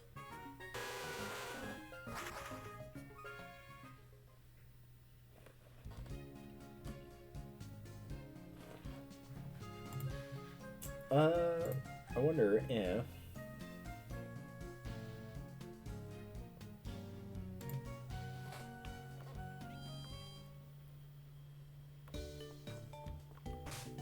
Pokemon do I have? Do I have my HM users with me? I do have my HM users with me.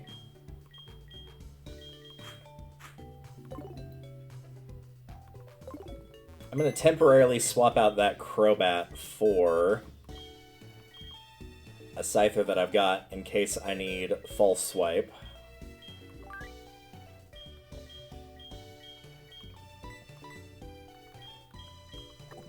Ideally, I won't, but we'll see. I also don't remember off the top of my head what level this Lapras is, so I'll probably end up needing to use that Scyther regardless, because I feel like any of my actual team would be much too strong and would knock it out in one hit, even with something like a simple quick attack.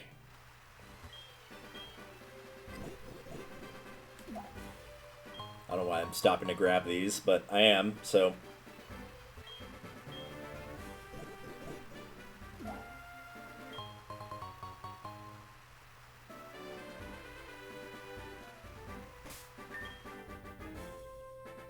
Also, don't know why I hopped off the bike. There was no need for me to do that. I don't think we need Flash for this, correct? Since this is a required cave? No, we do not. Okay, good.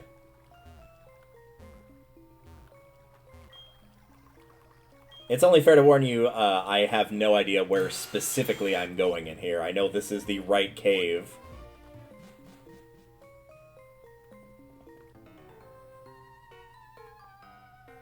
Who's there? Leave me and my Pokemon alone. You're the one that picked a fight with me. Like, what? Send out Marowak. Oh, well, I hate to disappoint you. But not only is that about a third of my level, it's also type weak. At least to the almighty Floatzel.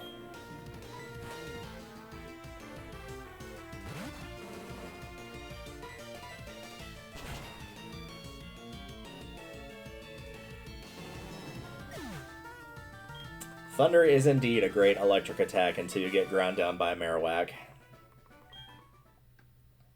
I don't know why recently that of all songs... Oh yeah, Mom's gonna call me because she bought an item. I don't know why that of all songs recently from Pokemon has been stuck in my head. But for whatever reason, What Kind of Pokemon Are You is the one that decided to get stuck in my head. Not like the almighty amazing theme or any of the other really good themes. Not To Be a Master. Nope. Nope, it's What Kind of Pokemon Are You? Which, to be fair, probably is one of the more underappreciated songs.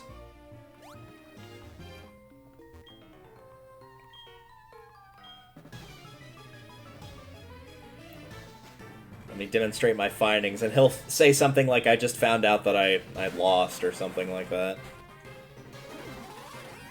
Oh, hi, Kangaskhan. The normal type that kind of looks like a rock type. Even though it's not. Alright, what was your research? I'm the one who learned something. Ah, that was pretty close on my guess.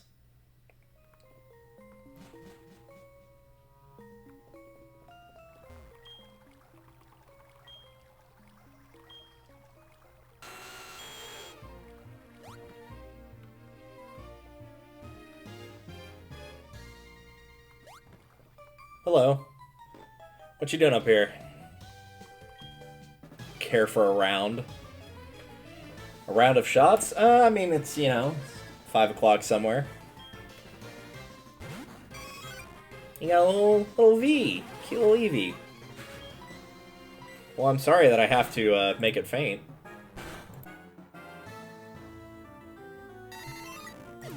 As somebody who has raised many an Eevee, I do appreciate them. You're probably going to have Eevee and, let me guess, Jolteon, Vaporeon, and Flareon, right? My sympathies for trying to raise a Flareon. Whether it was Original Gold, Silver, Crystal, or Gen 4, where it is slightly better, and I mean very, very slightly. Because at least it had access to Fire Fang, but again, not enough to make a difference, which is... very sad. Wasted potential on a Pokemon if ever there was one. Sadly, Leafeon would come to share that same fate of Oh, cool, physical grass in Gen 4. I bet this gets cool stuff like Leaf Blade, right? Yeah, at level 71 it does, and Swords Dance somewhere in the high 70s, I think. So, like, eventually, yeah.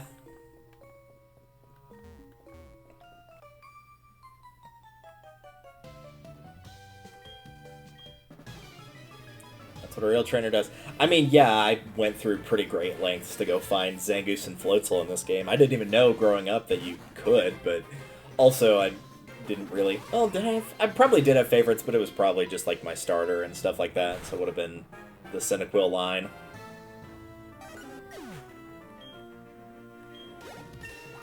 I probably should switch since Floatzel is higher level than some of my other stuff.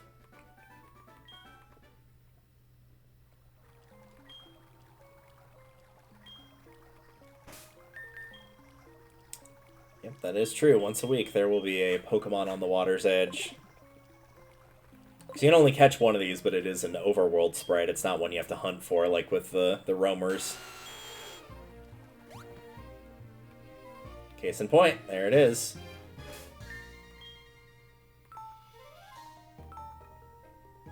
That wasn't as hard to find as I thought it might be.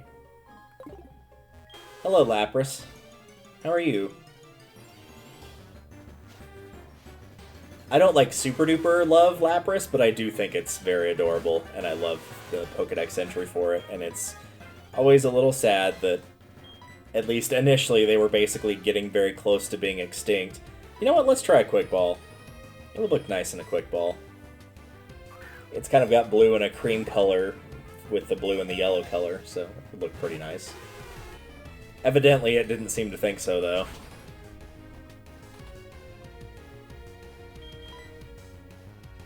If it's only level 20, this looks like a job for Superman. And by Superman, I mean Scyther. It's never a job for Superman, let's be real.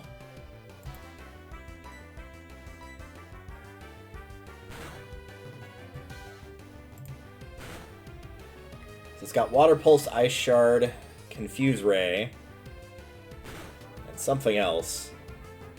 Body Slam. I was about to say, the only thing I'm hoping that it does not have is Perish Song.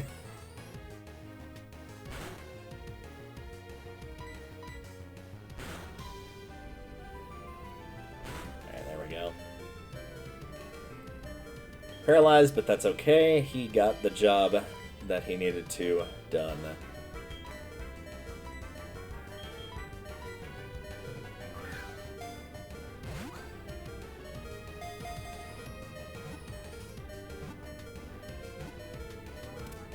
Bingo! Lapras was caught.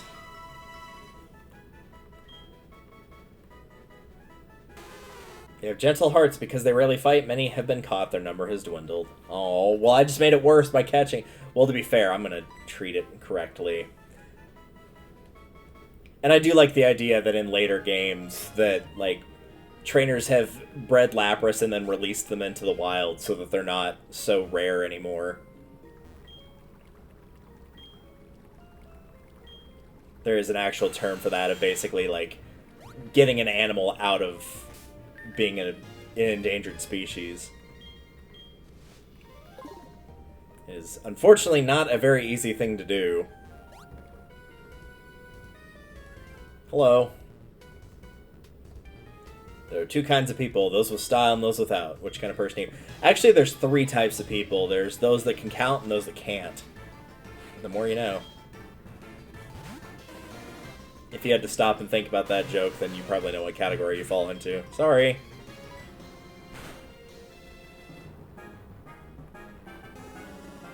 Alright, so we expecting the Kanto starters, or is this the Charmander line? Nope, this is the Kanto starters.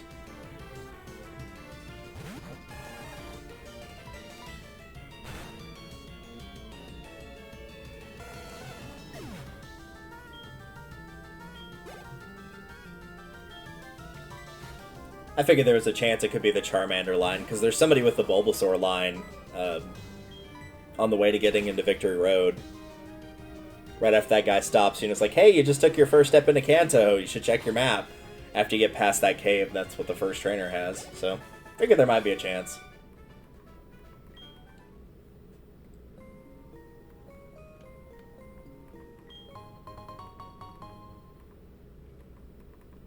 If this cave is small enough, I might do a little bit of picking up what items are in here, just on the off chance that there might be a mystic water or something like that, or at the very least, maybe a TM.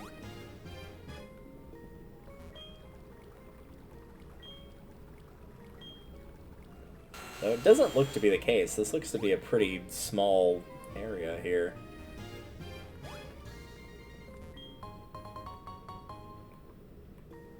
Yeah, I think that's basically it. Yeah, let's go ahead and hop out of here.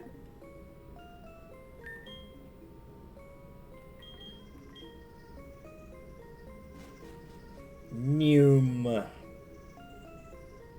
That animation felt like it went on longer than it normally does. That was weird.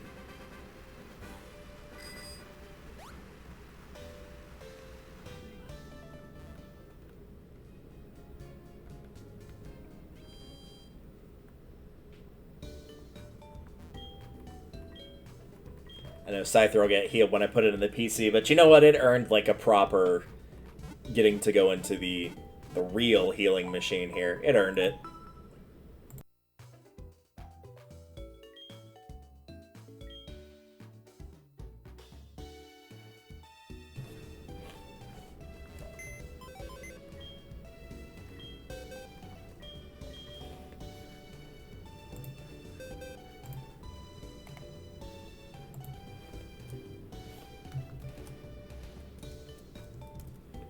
Make sure I put these all in the right spots so that they're nice and organized. I'm not really all that OCD about it in terms of like which ones go where, but I do agree that it looks nice to do it the correct way. Alright, so it needs to go into the previous box in that bottom corner.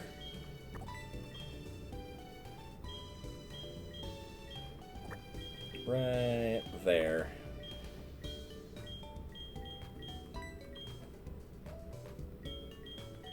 And I have no idea where Entei got sent.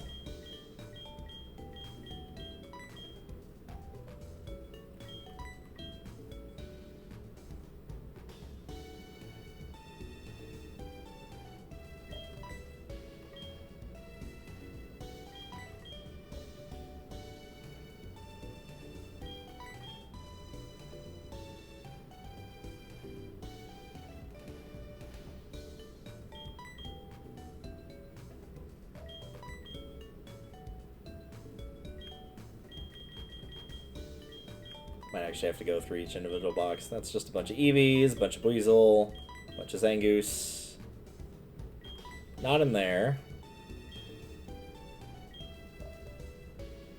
Yeah, I don't see it in there. I'm pretty sure box 2 is already full, so I don't think it could have gone there.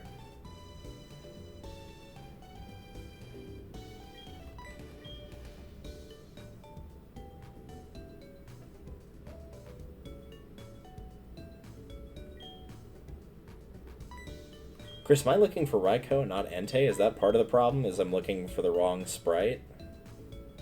That might be part of it.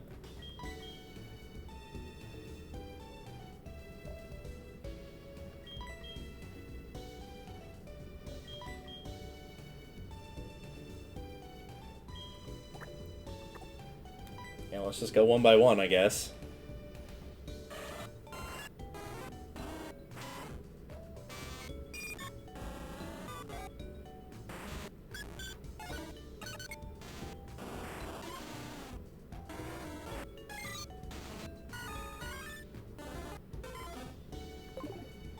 That's everything for box 1. Maybe it did somehow go into box 2. Oh, yep, I just saw it. I just saw it right there. Right, because I took Nidoking out. That's what it's doing over here. And that's what you get for assuming, right?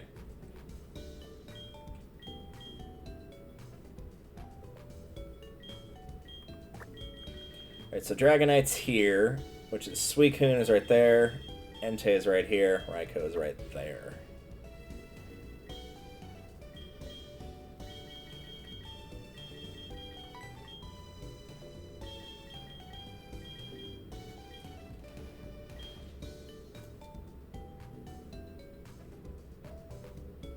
That was a weird noise.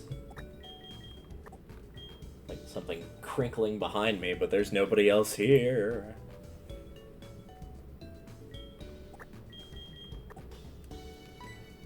Isn't Naughty Nature minus speed now that I think about it? No, it's minus special defense. Okay, that's not too bad. For some reason I thought it was. I think I was thinking of Brave. Brave is plus attack and minus speed.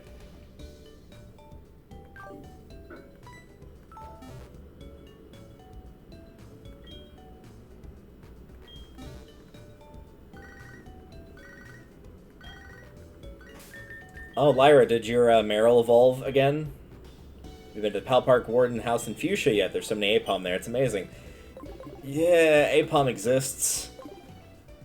It got an evolution it desperately needed. Unfortunately, that evolution also gave it a bowl cut, so it looks really ugly now.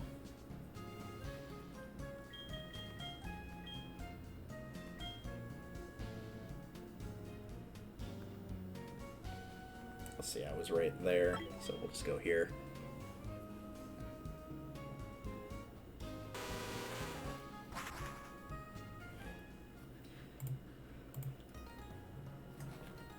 Let's see how the Dex is doing as a whole. I'm really only focusing on Johtos. So I have, out of 256 that I could possibly have, I've gotten 232. And again, most of what I'm missing here is...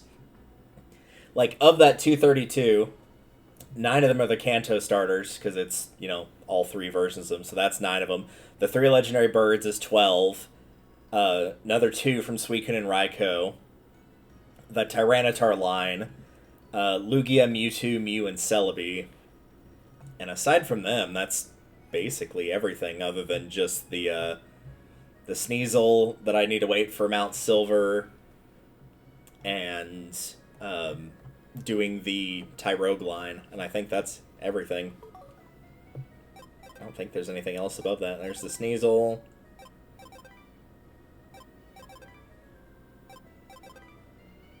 And the Tyrogue line is, yep, right there. And I know there's not anything past that, so then it's just all the stuff down here.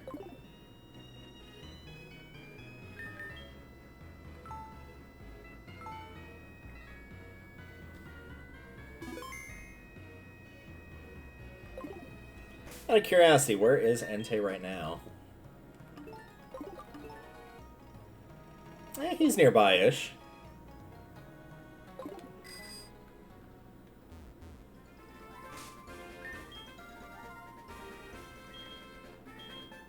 Nope, I don't want to trash. Oh, still a Repel up. Okay, my mistake. I would not have been shocked if I took like a single step and then it immediately wore off. Do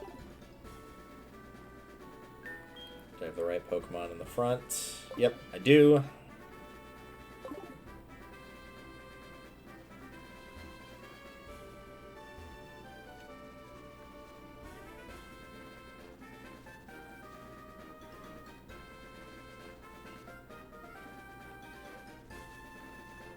The good news is, outside of Latios, I think it's fair to say, for most people, these are probably the most annoying ones to catch. I think that's a fair argument, that the roaming legendaries are the worst ones.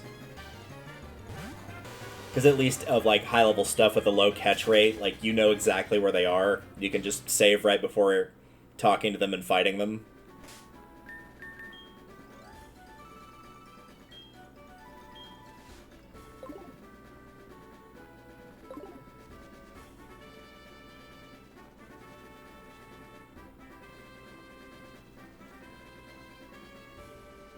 The only downside here is you'll probably see more running up and down through the grass rather than battling now, because since the one of the 2 roaming ones have been caught, that means that there's only the one left, obviously.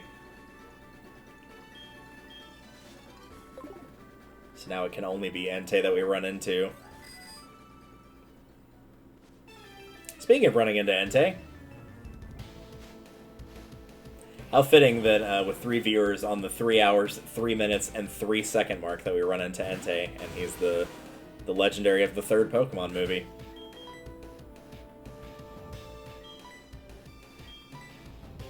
So I will throw my 3rd Quick Ball, even though it's not my 3rd. We'll pretend it's 3, because 3 seems to be a lucky number today. Nope, I guess not.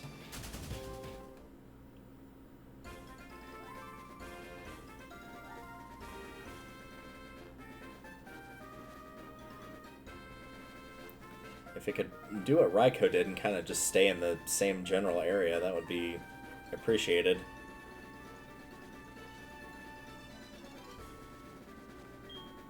But it is looking like that is not the case.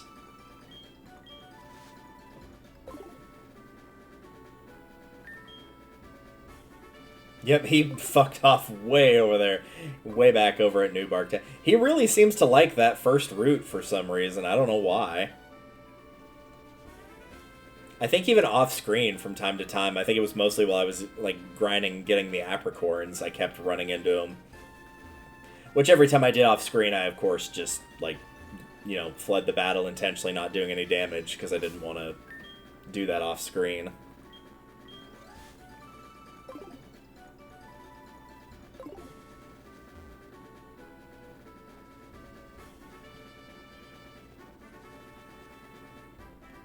This does also mean that at least one of my predictions did come true. I said Entei would be the one that would take more persuasion to catch than Raikou, and I was correct.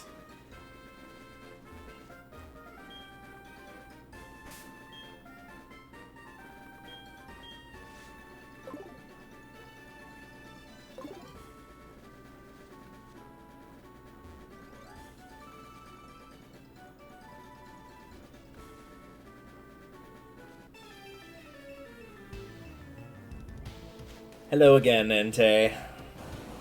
I'd call you Mr. Entei, but Entei doesn't have a gender, so I wouldn't want to be rude.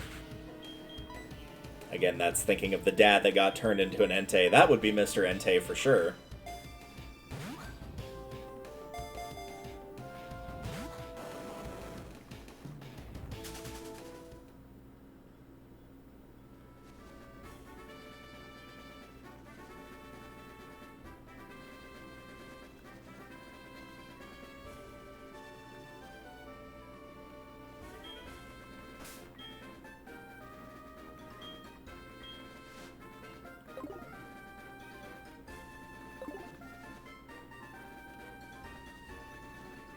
See, the funny thing about, like, doing this now is I've gotten quote-unquote reinvigorated because I've caught Raikou, I've caught Lapras, which Lapras wasn't, like, the be-all, end-all difficult one, but, like, just making progress is like, alright, we got this now, we're making progress.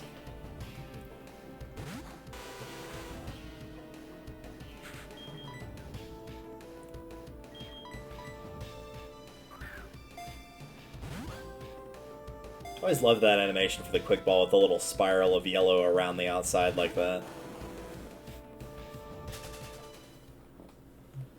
That could be an interesting, like, worst to best is all of the different Pokeball animations.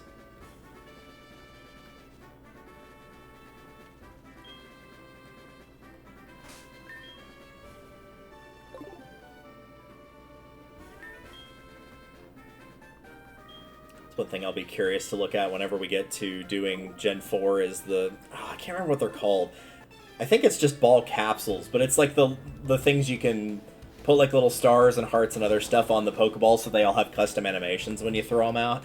Because I never messed around with that much when I first played Diamond and Pearl. And I always kind of meant to, but just never really got around to doing it for whatever reason. I don't remember if it was like I just didn't have any ones that I was interested in using, or if it was I wanted to go and play the main adventure more. I'm not sure. So I'm not sure like how much or how little there is in terms of customization there.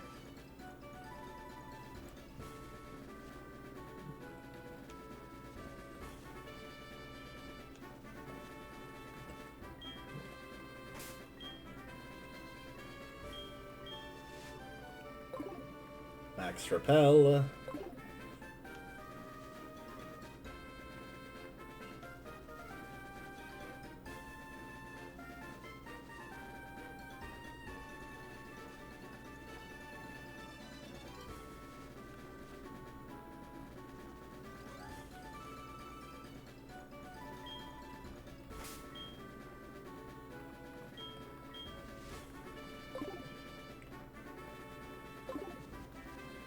I really hope that the scent of the Max Repel is not irritating to the trainer. Because if it is, this guy's gotta be hating life right now.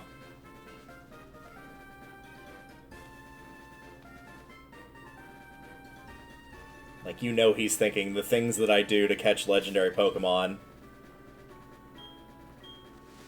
Just using not only Axe body spray, but like, on top of that, whatever the nastiest scent is, which technically if you're asked what the nastiest scent of Axe is, the answer is all of them.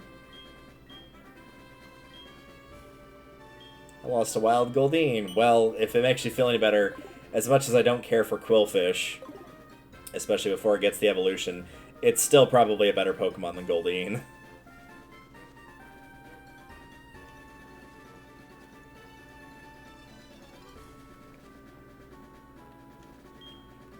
Not that that's really saying much, because really I don't consider either one of them that great.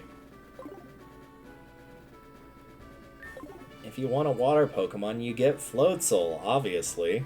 It's the only water Pokemon you get. There's no other ones. He said lying through his teeth. There's plenty of good water Pokemon out there. Both for offense and for defense.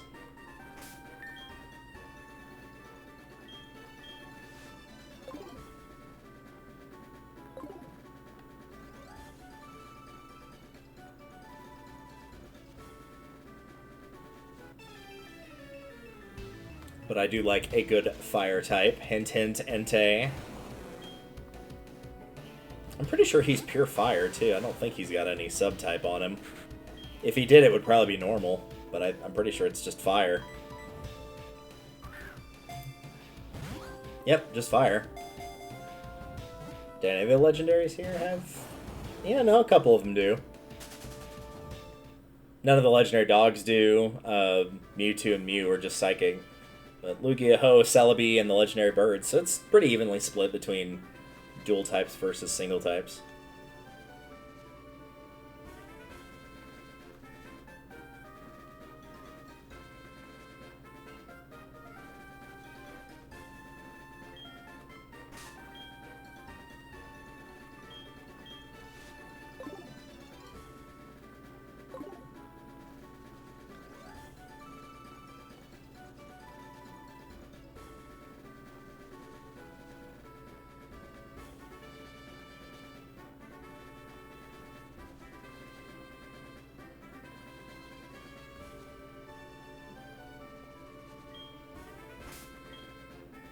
The funny thing is, after doing all this, like, whenever we get around to doing the final two gyms, they're just gonna get, like, completely mowed down. Especially considering one of them is fire, like, Floatzel's just gonna one-shot everything in there. It's gonna be really sad. Funny? Yes, but a little bit sad.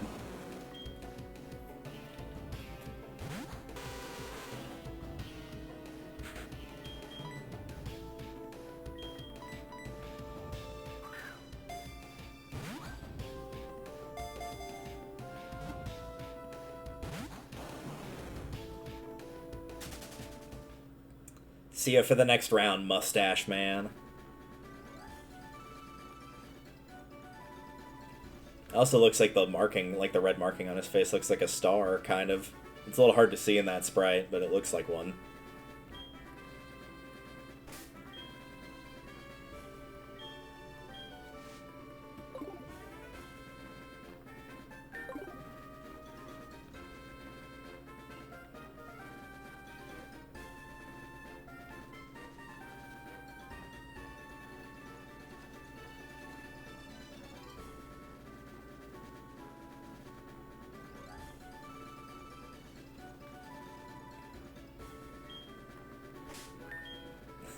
It's always like a very quick.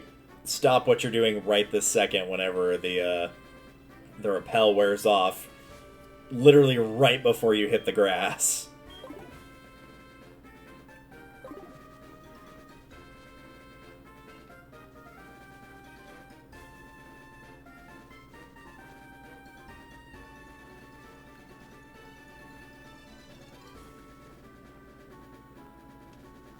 I might check that next time that Entei pops up here. Might do a quick search and see if save resets move their position or not.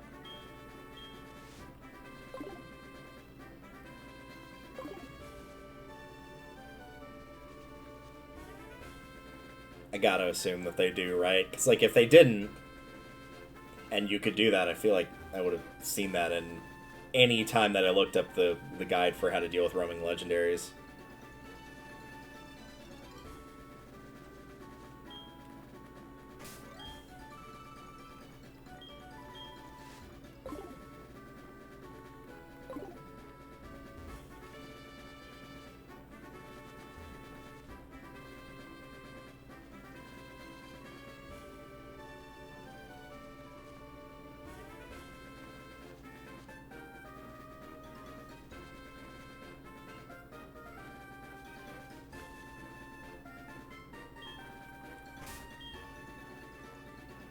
Also imagining some poor sap trying to do this, like, right when they got the opportunity to catch these two. And it just sounds awful.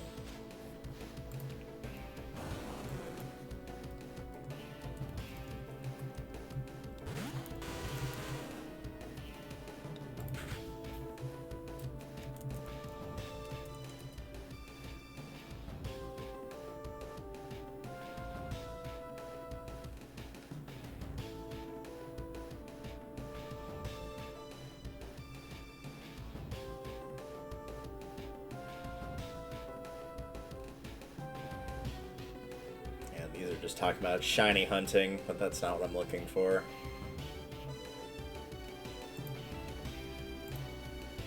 I can't imagine the hassle of trying to shiny hunt for these. That just sounds... Ugh, no thanks. Already caught my shiny for the playthrough. Technically I caught 2 for counting the red Gyarados, which I know most people technically don't, since it's one that you're always going to find, but you know what I mean. Ah, I thought we got him. Thought we had him there.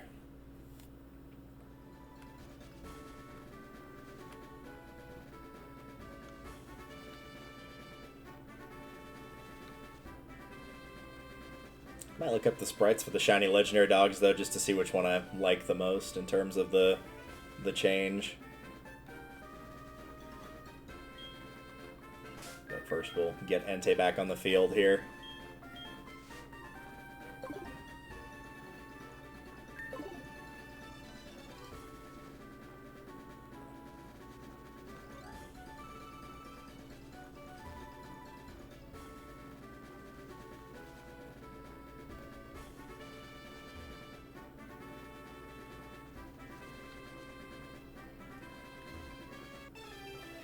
There he is. Alright, let's have a look here.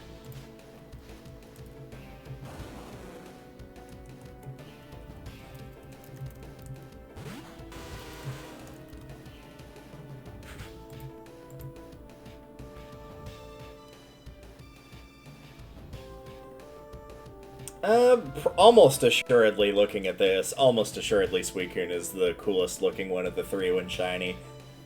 As somebody who likes purple, I actually think the change from having its, like, long flowing mane going from blue to purple, or from purple to blue, actually looks really good on it.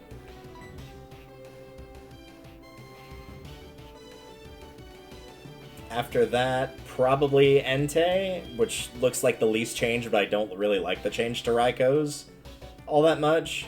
I like the yellow to orange on the body, but I don't like the purple to yellow on the mane. Just doesn't really work. The red sort of star on Entei's face goes from red to black. That kind of looks pretty cool. Other than that, it looks like largely pretty similar. The fur is a little bit lighter of a color, but other than that, like the brown fur. But other than that, it looks pretty similar.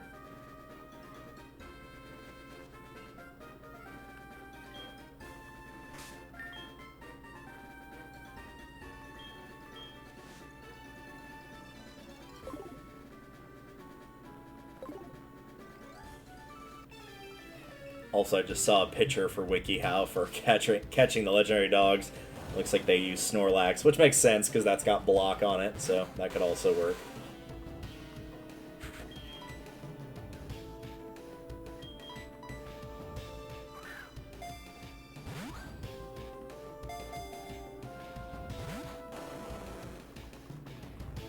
And away it goes again.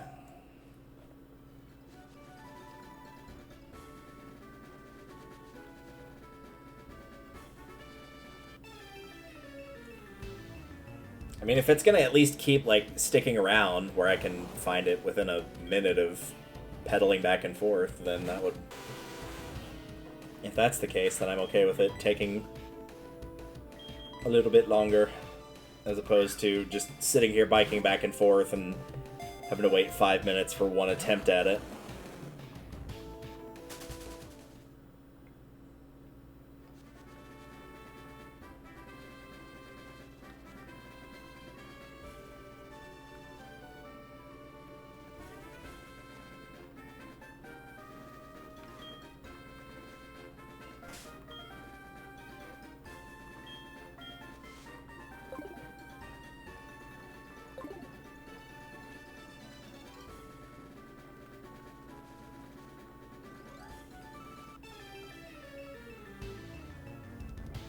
He has returned. Hello, my boy.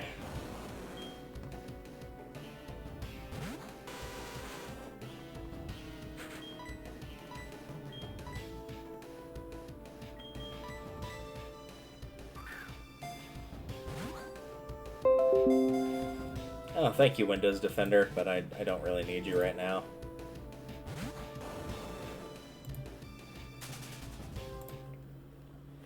Windows Defender, how dare you cause me to fail catching that Entei, because that's clearly what caused it. Was me not doing the trick of, like, holding down the down button and pressing... At least the one that we were told, which of course was obviously a lie, and thankfully, as far as I know, nobody in my friend group was dumb enough to believe it. Was, holding down, and then hitting B with timing of, like, every time that the ball bounced on the ground initially, and then every time that it shook would increase the chances of you catching it. I was like, yeah, I don't think that's the case. If that was something that just started occurring in, like, a modern Pokemon game, then, like, maybe I would be inclined to believe that, but back in the day, yeah, no, they're not going to put that much effort in. It would make for a nice little Easter egg, though. Maybe not in a main game, but like in a side one of... If you do it, it ups the... Like, maybe you could only do it on one Pokemon and it would remember that, but it would up the catch rate by like 50% or something. You could do it one time.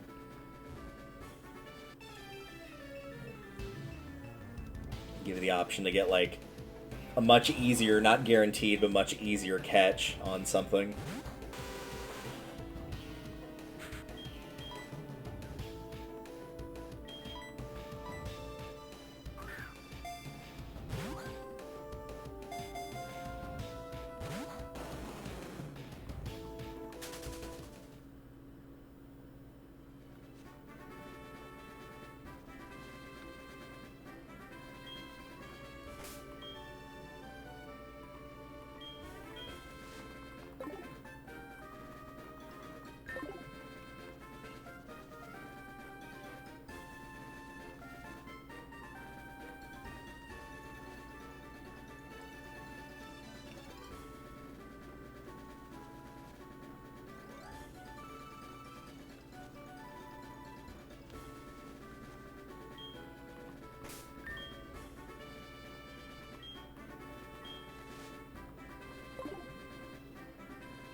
It's been a little bit since he appeared here.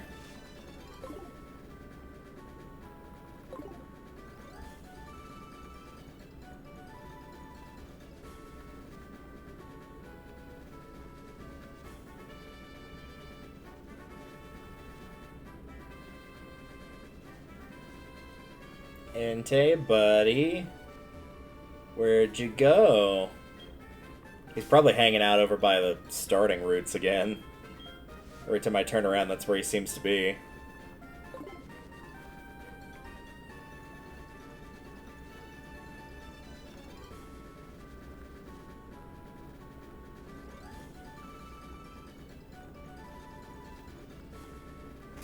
Let's find out, because I'm curious. Is he down there?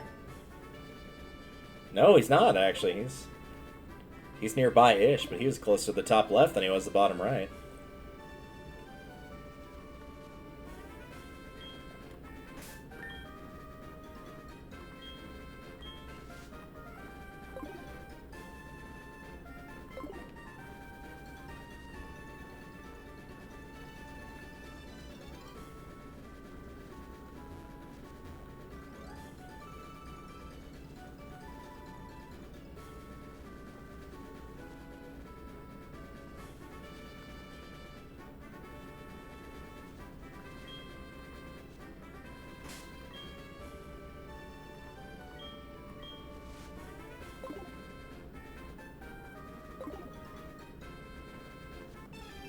There he is.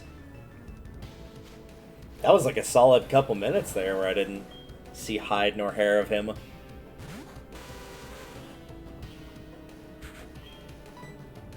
You know what, just for the sake of trying. There, we'll add a little bit more damage to him. Maybe the calculator is wrong, and maybe that will make a difference. I doubt it, but... also, if it does, it's probably a matter of like 0.5%.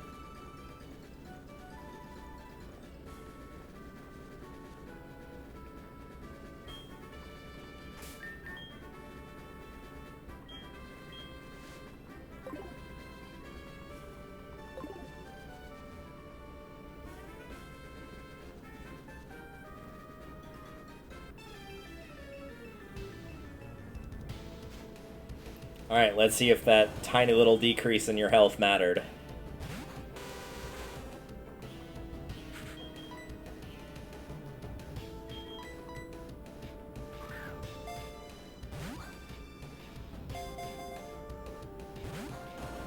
Evidently no, it did not matter.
Out of curiosity, where is he?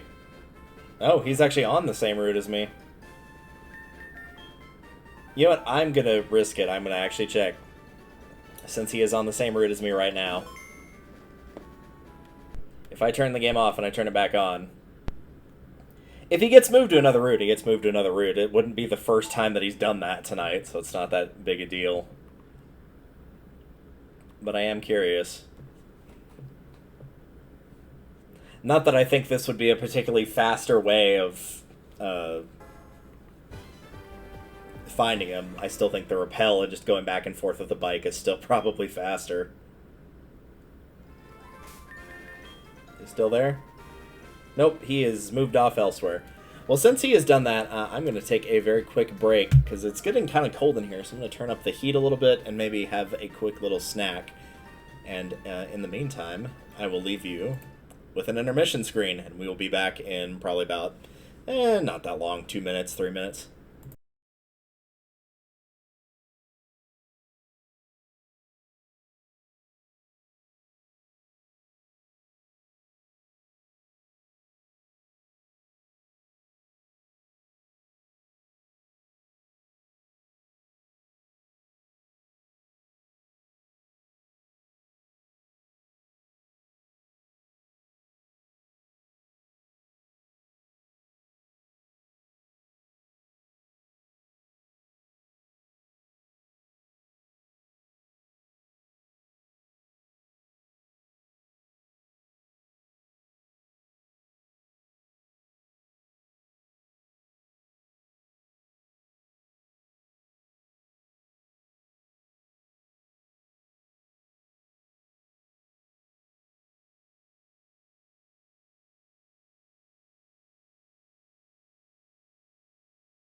Alright, we are back.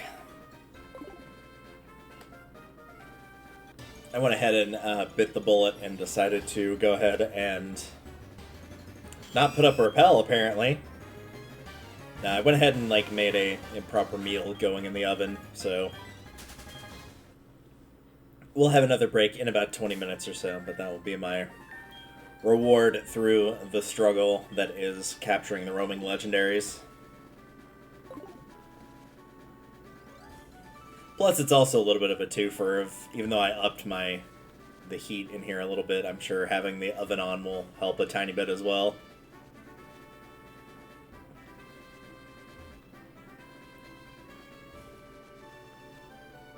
I always remember how cold it gets, especially during the winter, even though I live in a pretty warm area. Usually Texas is known for being pretty warm. But when you live in the Panhandle, it can absolutely get cold in the winter for sure. But we're still, at least at the time of this being streamed, for those watching it later.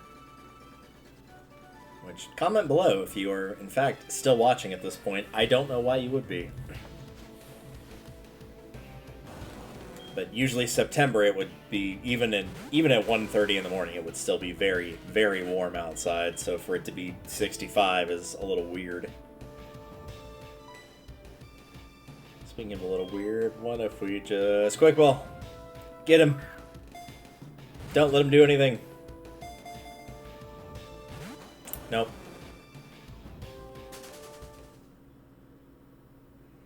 Maybe if we just pretend like he's not there and just not pay him any attention. Just continue to talk about the fact that it's way colder here than it typically... It's been the weirdest August and September, though. Actually, weather-wise, it has been the weirdest thing of how... I wouldn't even say it's been, cold in the grand scheme of things, but it is definitely cold compared to how it usually is. Normally, you're looking at, 110, 105, 100, and it's been, not even 90 most days. Well, I tried. I figured doing something boring like talking about the weather would have kept him there, but no.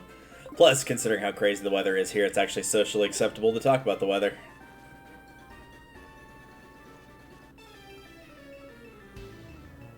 Oh, maybe he is interested in the weather because he seems to be back. Maybe he's just looking for cast form. Maybe that's what it is. He's just looking for the weather Pokemon. Good old cast form. That one Pokemon that it seemed like they wanted to make it a legendary, but just in their hearts they couldn't do it because they knew cast form really wasn't all that great.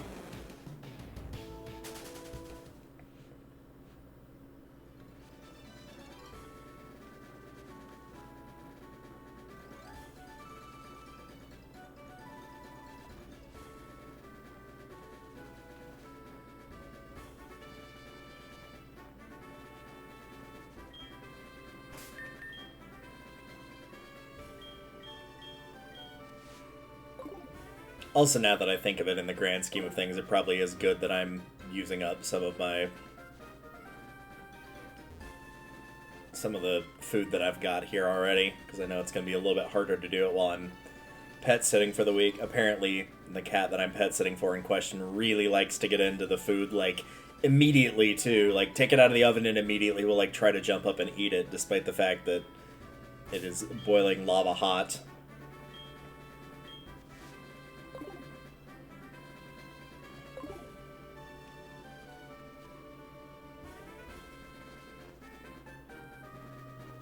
But that was part of the reason that I did some cleaning today. I wouldn't say that I, leave food out, but, I do leave, bread, not out, but, in the little bag and whatnot, but he'll try to get into that, too, from what I've been told, so... have to put stuff like that up. The only thing I've got out right now in terms of food that I have out is, actual stuff that I'm snacking on, my drink that's right here.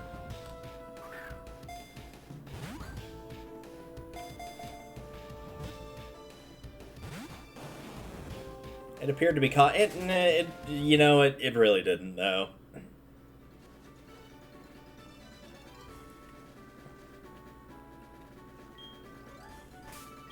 feel like in order for it to appear for it to be caught, it has to shake at least twice.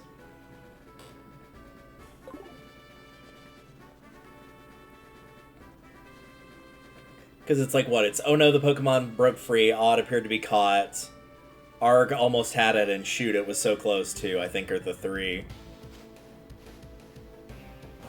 Or the 4, rather. I don't know why I said 3.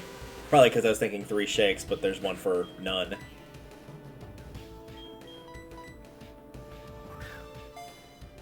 I'm gonna do it. I'm gonna do that down B trick. It's gonna work. Yeah, I didn't think so. It was supposed to work. It was supposed to be a guaranteed catch.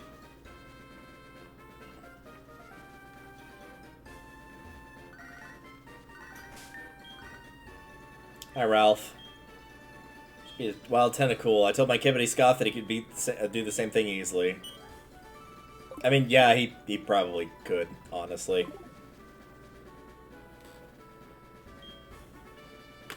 Especially depending on what Pokemon he's got, and then it's going to be particularly easy.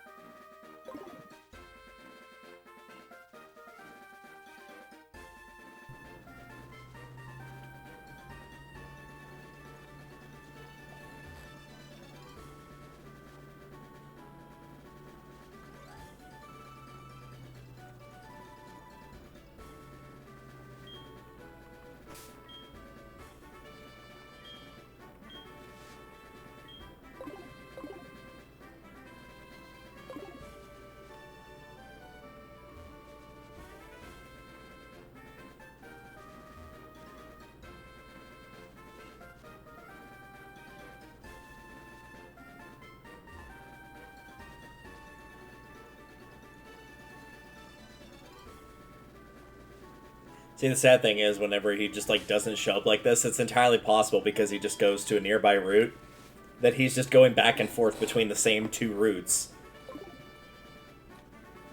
Like, if I'm on 37, he could just be on, like, 33 and 34, just going back and forth, just over and over again.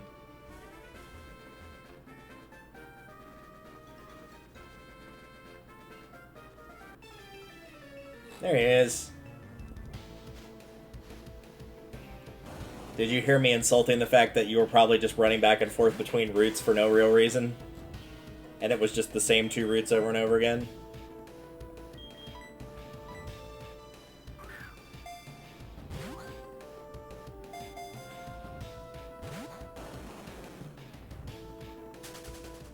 And away he goes, off into wherever the heck he went. I don't know where he decided to go. I'm gonna say Route 40, just because. Pretty sure Route 40 is like one of the 2 water routes, so that's a bit unlikely.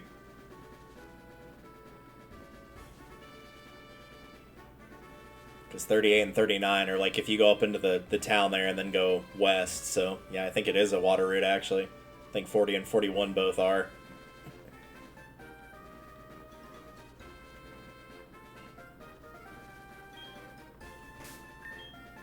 But to be fair, the game I play the most is Hoenn, so having a lot of water routes is not something that I am unused to. Since like a third of that map is a water route.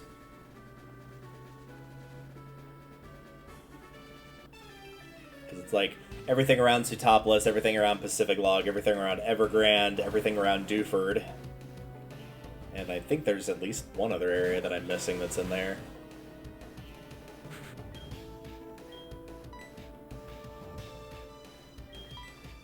Even though Pacific Log... I don't even think you ever actually have to go to Pacific Log for anything if you're just doing the main story. I'm pretty sure you don't.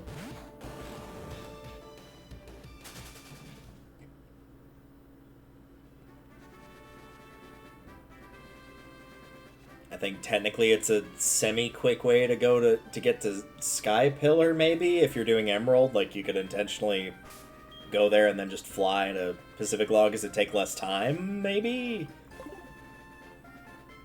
But at that point, you're literally only going there for a warp point, nothing else.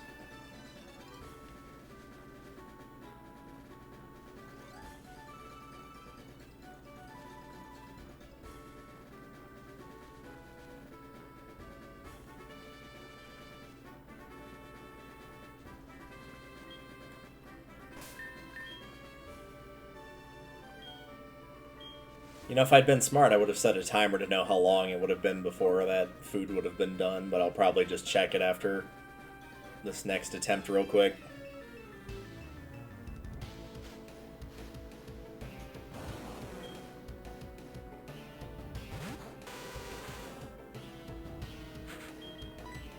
Alright, big guy, show me what you got.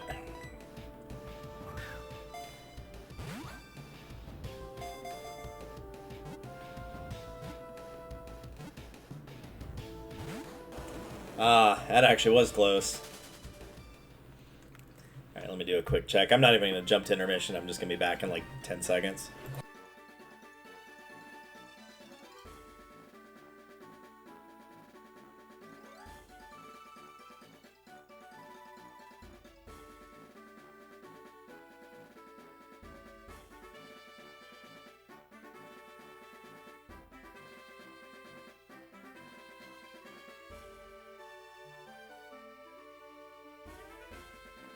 Yeah, that was definitely closer to about 25 seconds, but either way. Definitely not done yet, but it does also smell very good.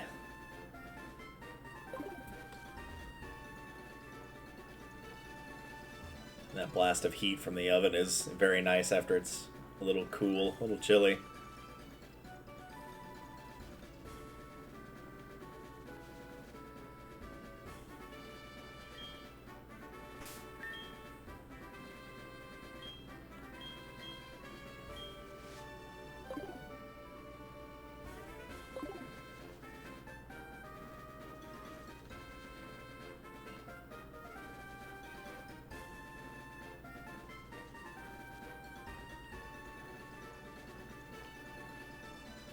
In specific instances like these, where you would much rather wish it was a recording where you could cut everything out. But then you truly never get to know the joy of, like, oh, this is what it's like. I'm sure there's some kid out there that's like, oh, those wouldn't be too hard to catch. I watched somebody do it, and it only took them, like, 4 minutes of gameplay. It's like, no, it took them 4 minutes of shown gameplay. It was very different from how long it actually took them to do.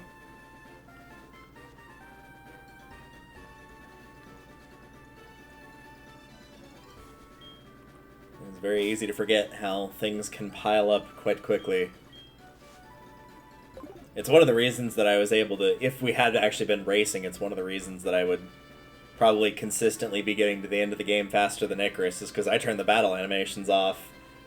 And while they don't normally take up that much time per individual one, if you're, you know, doing 500 battles per game, then, you know, if it takes approximately, we'll just say 3 moves to defeat your opponent, all of a sudden that time adds up very quickly.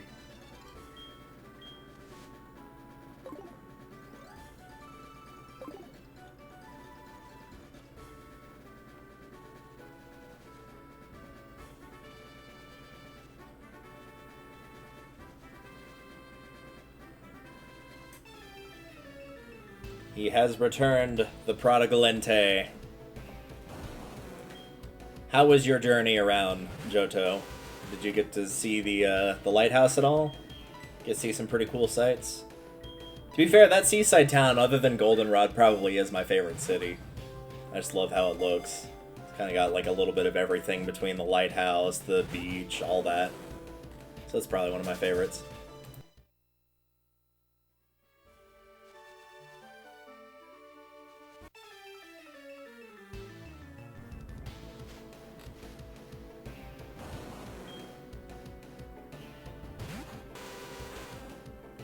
Entei must have forgotten his wallet here. It's okay, it happens to the best of us. I've walked out of my apartment forgetting my wallet a time or two.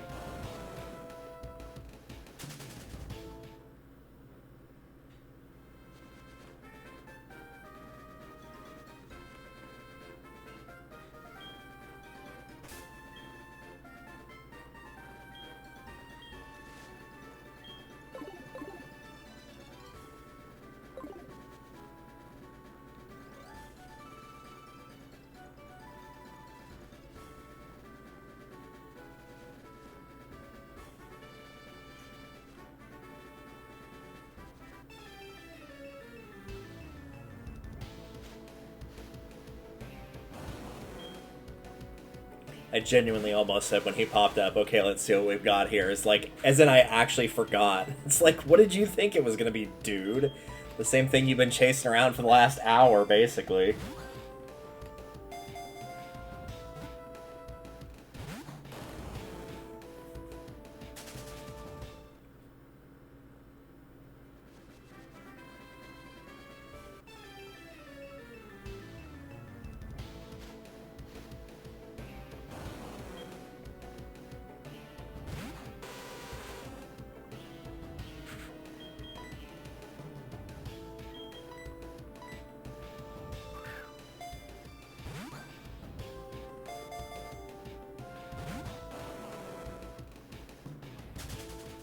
And away he goes.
Riveting gameplay, isn't it? But this is an accurate representation of what hunting the roaming legendaries is like. Just be thankful that it's only like the two, technically three, instead of the three, technically four.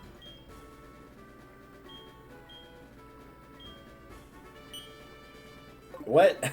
That was a weird. She was like, "Oh, but it was really close." But never really said whether she won or lost, which makes me think that she lost, probably.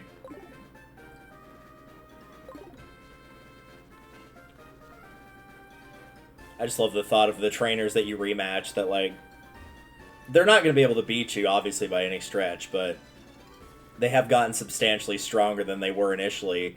Of instead of like 1 level 10, they've got like 3 level 35s or something like that. But they'll still call you saying like, yeah, I just lost to a Hoot Hoot the other day that's like level 4. It's like, what? How did you do that? I feel like you had to have done that on purpose, right? Like, even then you'd just be sitting there forever, just intentionally, I don't know, using X accuracies, using Screech, something, I don't know.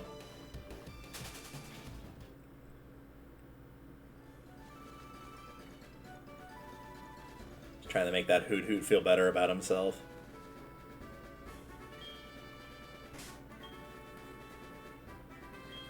It's like in, I was gonna say Mother 3, but also Mario Party Advance.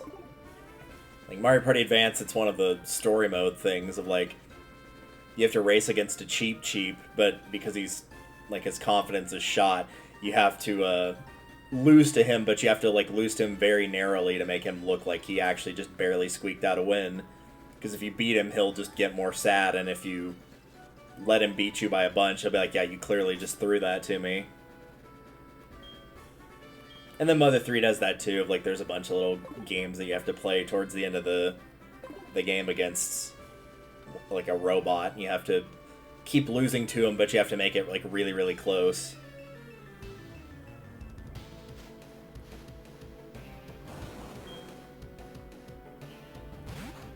It's always like an interesting thing you don't really see happen all that much in games of like the intent is to lose, but you also have to like make it on purpose to where you just narrowly lose, and that's the difficult part.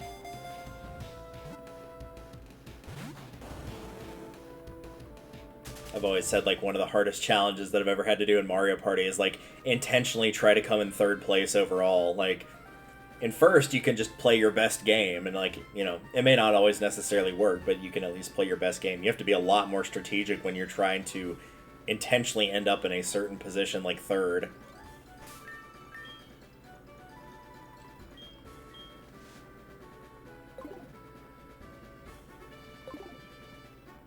Here, we'll give this one more attempt, and then I'll go check on my food again.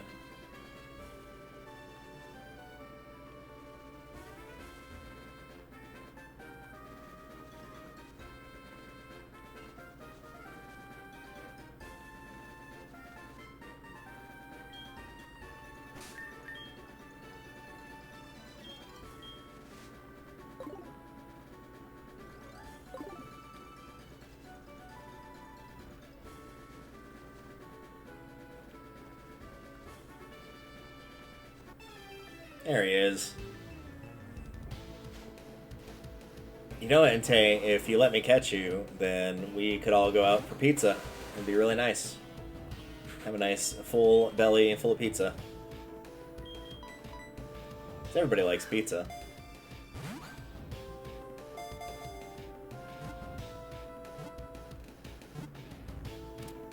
Hey! He just wanted some pizza. That's all it was. Entei's data is added to the Pokedex. Volcanoes erupts when it barks. Unable to contain its sheer power, it races headlong around the land. That would explain why it was impossible to catch it for a while there. But we got him. So now let's save before anything insane can happen. And now that we've saved, I think we should probably save again.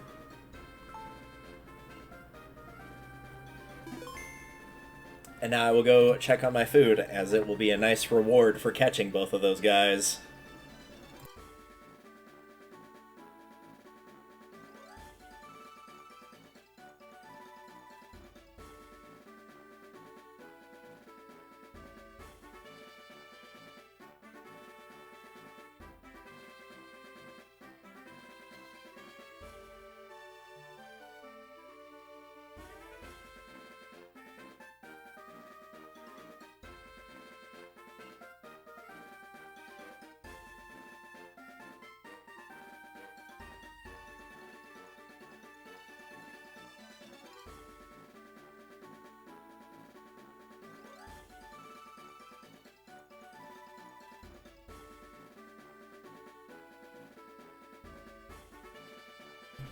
And when you look at that, it was actually perfectly timed, too. It's a nice golden brown on the edges, as it should be.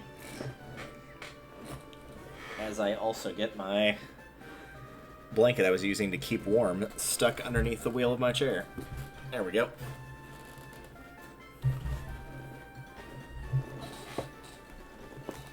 So we will let that cool. I'll leave the oven door open now that the oven itself is off and get a little bit of heat going in here. Alright, with that done, let's make sure he is put in a good spot here. And see what else we have to do.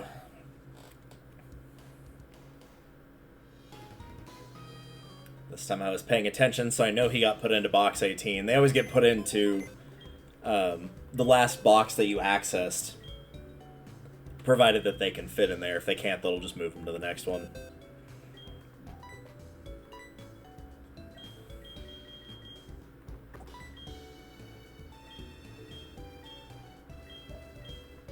I'm going to wager that Suicune is probably the last of the three in this list. Yep.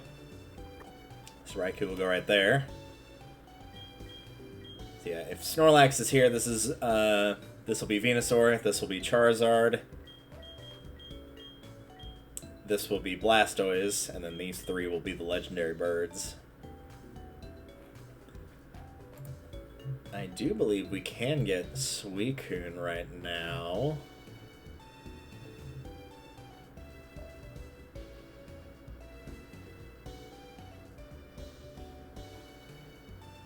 And yeah, this one will be a lot easier to get, thankfully.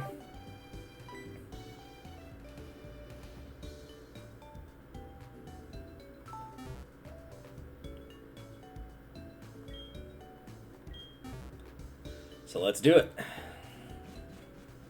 I'll just read this off to you as I head to the first location here. Suicune is somewhat different to the other legendary beasts, I'm going to say more specifically the legendary dogs, in that it does not roam Johto in the manner that Entei and Raikou do. Instead, it is a stationary legendary. However, before you can get it, you must chase it around. At some points in the game, you will meet Yucine, and he will follow you as he is also tracking Suicune. Suicune, like Entei and Raikou, is released into Johto and you access the basement of Brass Tower. Here he is, right here.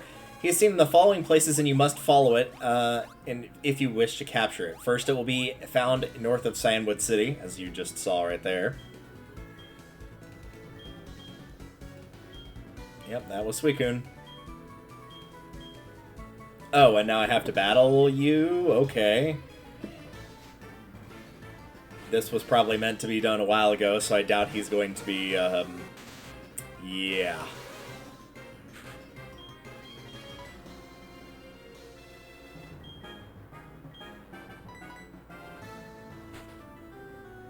I don't really need to not level that Crobat up anymore, but just for the sake of being a little bit more careful.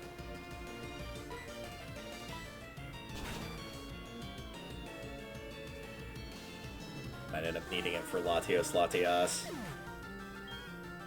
Though they're at lower levels according to the guide, so that might have to change a little bit. We'll see. Yeah, we'll just stick with what we got here. It's not going to matter ultimately.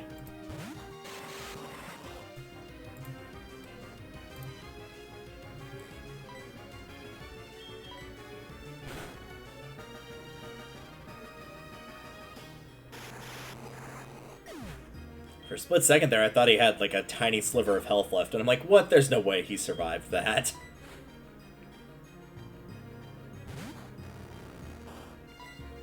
Got a lot of fragile speedsters on your team here. I would know. I've raised a Gengar before. I know how they work.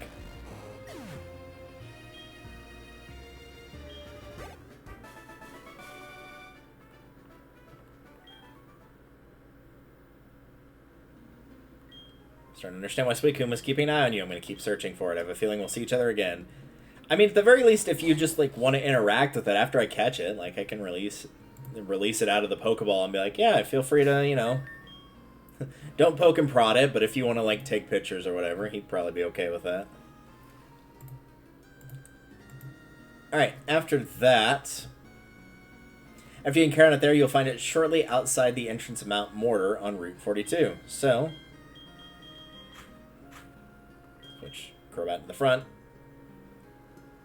There's Mount Mortar, there's Route 42.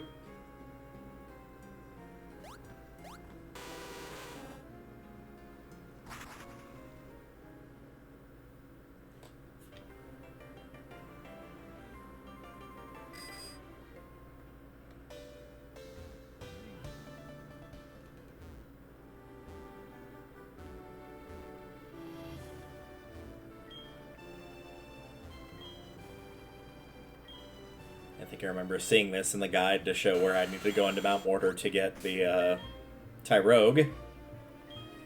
So I do know it's going to be where those apricorn trees are.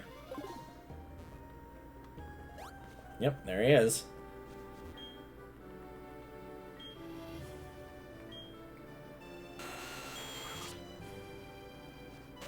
Hi, Suicune.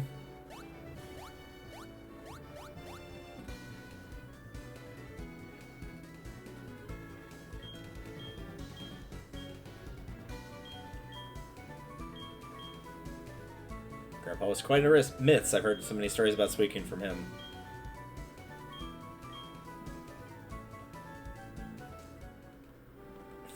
That boy sound like me trying to get a Zangoose in this game. And having to wait way too long for what's-his-face in the Safari Zone.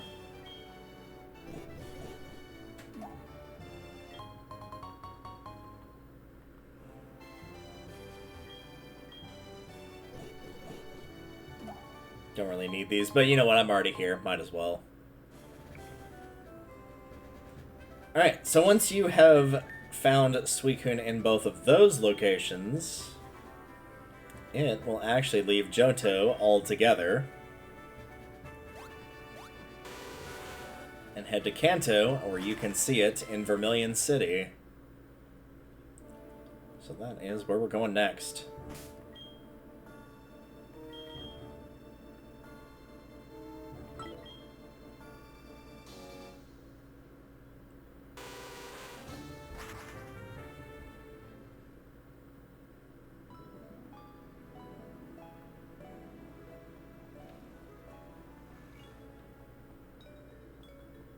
I don't know where he is specifically here.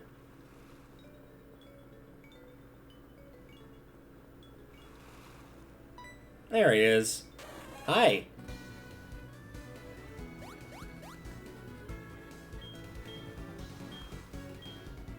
Suicune prefers water. That means that it likes water. Yep.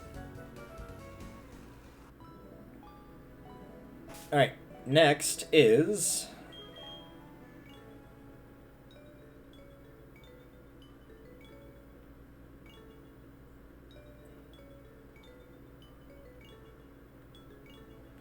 here, Route 14, so we'll just go to Fuchsia and go east.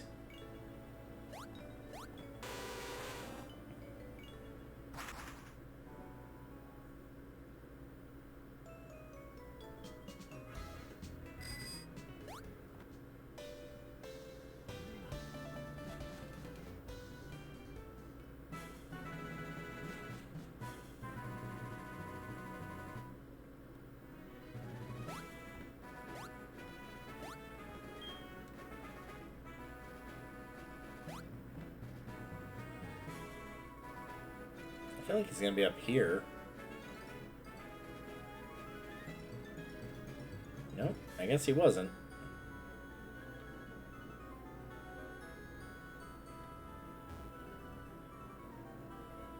I did say 14, right? Yep, Route 14.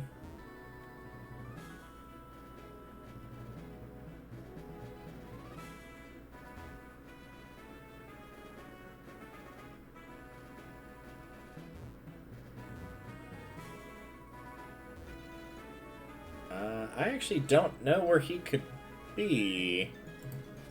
One moment.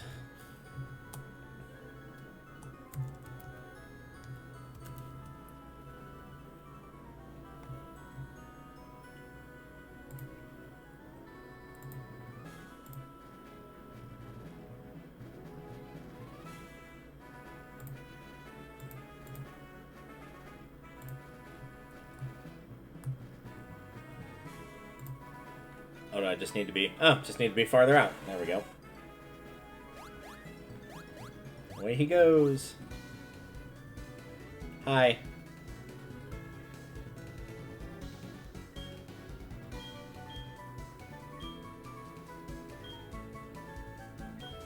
Suicune prefers a hilly place near water, somewhere north.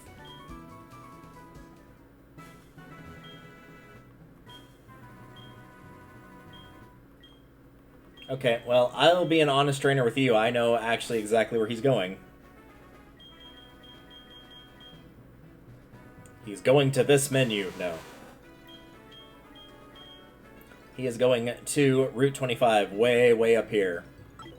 Where you initially have to talk to Misty to get her to go back to her gym. That's where he is.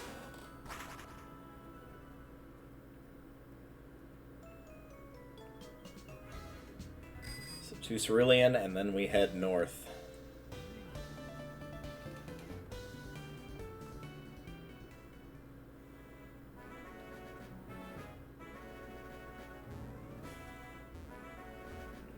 It is worth noting, at least according to this guide, so if it's wrong, then you can blame the guide, not me, that if you fail to catch Suicune, you accidentally knock it out. If you beat the Elite Four, or once you beat the Elite Four, that it will return to the burned tower, and you get another opportunity to catch it there. Hi, Suicune.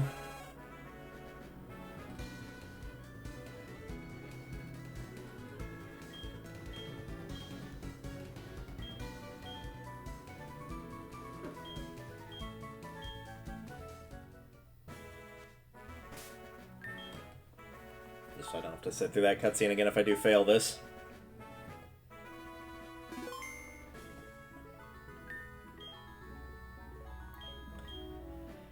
And let's see, between who I've got here...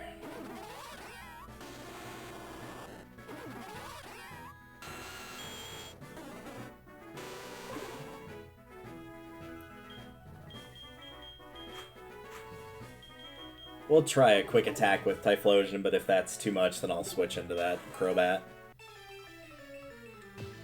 The weaker one, obviously.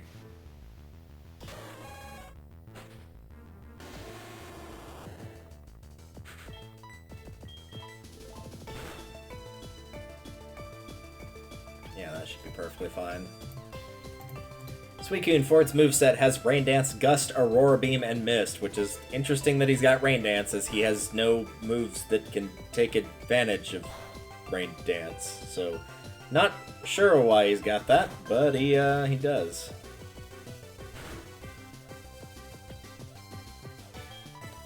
Aurora Beam is about the worst he can do, and even then that's not too terribly bad. Mist will do basically nothing. Gust will do basically... It'll damage you, but it'll do basically nothing, as you've clearly already seen. But yeah, as we've got a fire type out, obviously Aurora Beam is not going to be too terribly strong either. So we're probably okay. And even if we weren't, we could just, you know, use a Hyper Potion, and that will fix that problem up pretty easily.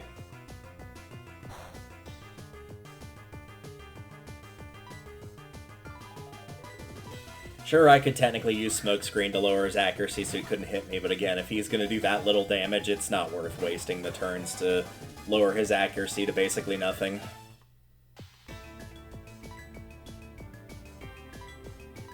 Might as well just keep throwing Ultra Balls.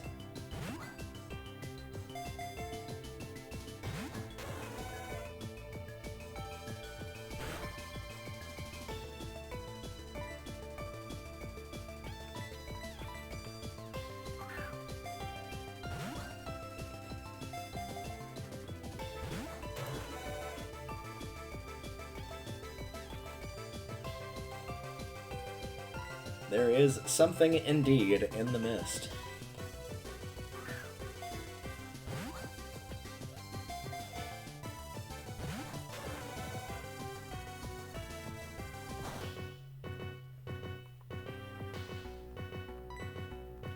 Quite the movie, and also quite the book. Very different endings between each. I think I prefer the movie ending just because of how, like, it is a really good gut punch. It's a sad ending, but it is a really good gut punch, as opposed to the book where it kind of just ends. It's not great.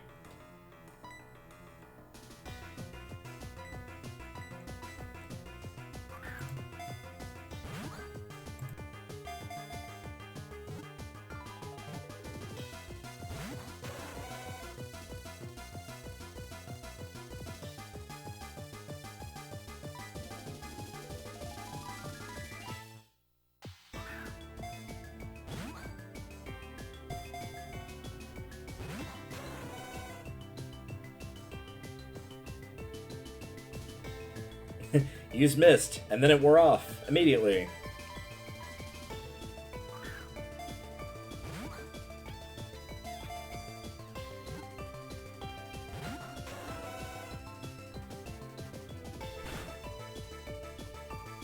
Yeah, I think, actually, hilariously enough, I think Gust and Aurora Beam are doing the exact same amount of damage. I know there's some variance, but I think they both did 9. Aurora Beam's a little bit stronger than Gust, but because of that resistance to it.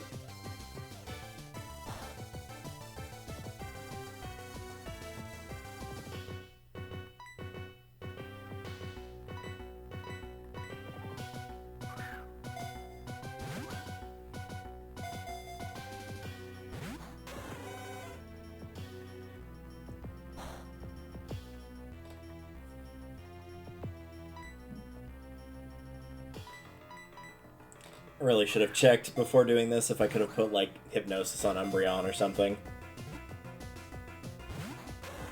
I feel like Umbreon's a potential candidate for Hypnosis. I feel like it should be able to learn it.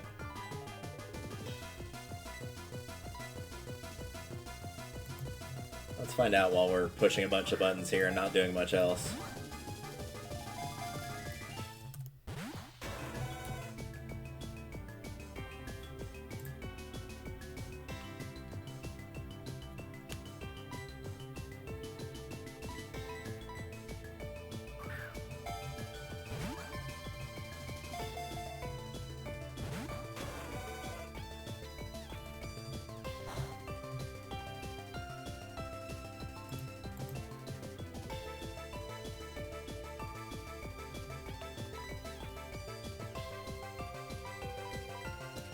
Does not learn it through level up, but...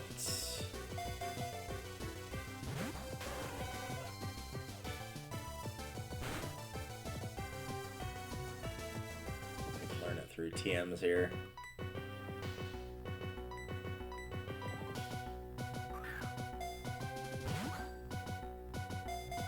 Surprisingly, no, it doesn't. Can it learn it through breeding, perhaps? Nope. It can learn Yawn, though, so that's kind of close.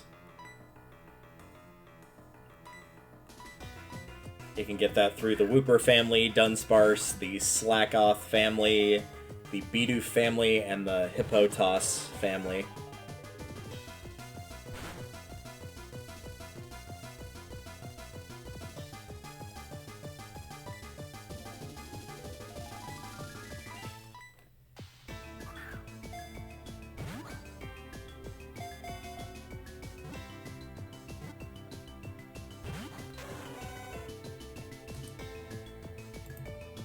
Tutoring? Nope, not really anything here either by tutoring.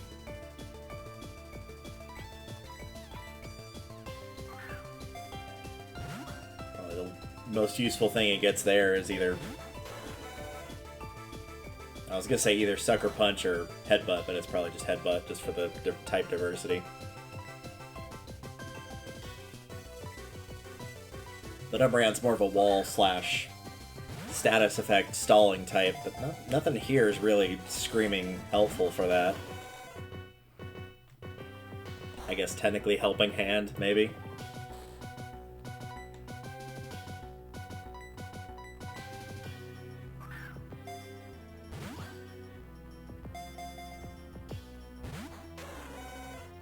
Speaking, much like with Entei, you do know that if we get things wrapped up here, that I can slice up that pizza and you can have a little bit, right? If you're just looking for some pizza, then all we gotta do is just finish up this battle and then we can have pizza.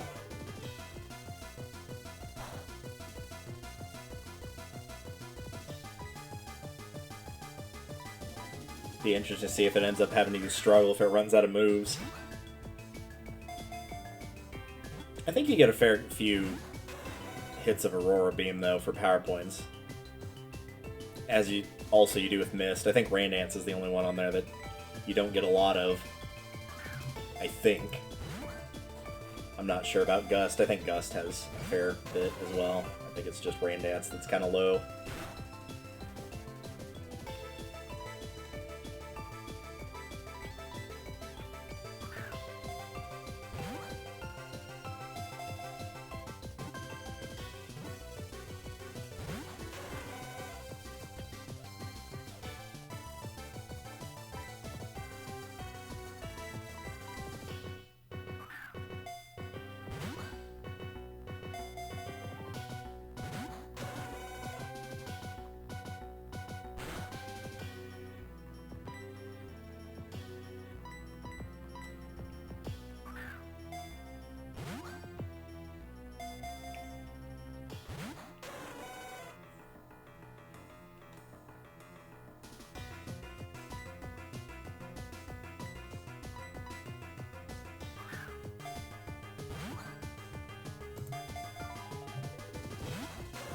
I still find this more bearable than the roaming legendaries, in case anybody's wondering of like, oh, don't you wish you were going after them now?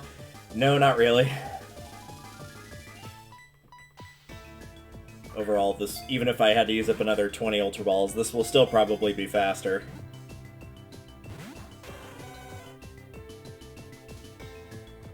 Because at least each time that a catch fails, I don't have to start biking up and down to find him again. I can just throw another one immediately.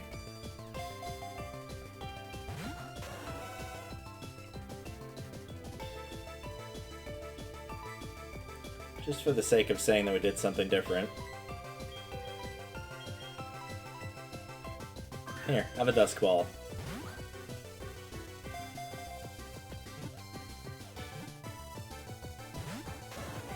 I was gonna say, if you're interested in the Dusk Ball, then all you gotta do is just let me know. It is still nighttime, so these do have a good catch rate. Morning doesn't hit till technically, I believe, 4 a.m., so it is still very much in the realm of night right now for another hour and a half.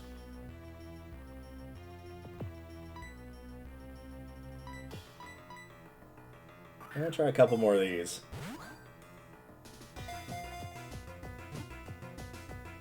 I don't know if these are better, worse, or the same. They're probably roughly the same.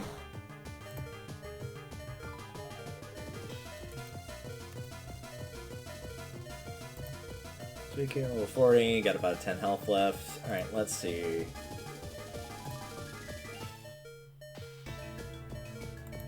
It is nighttime.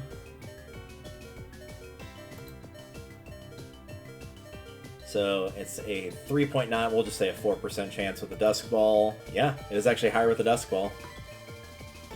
It's a 2.1 with a Ultra Ball.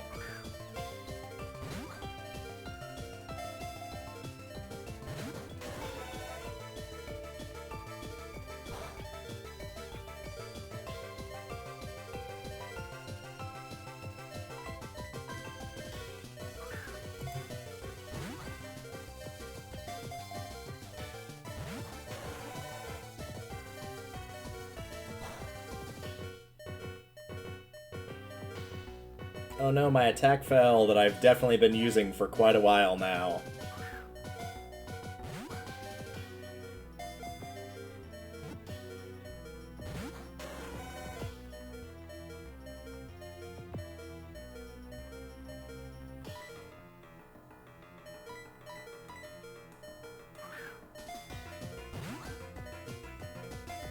The rain stopped. I don't know if he's got any more power points for Rain Dance.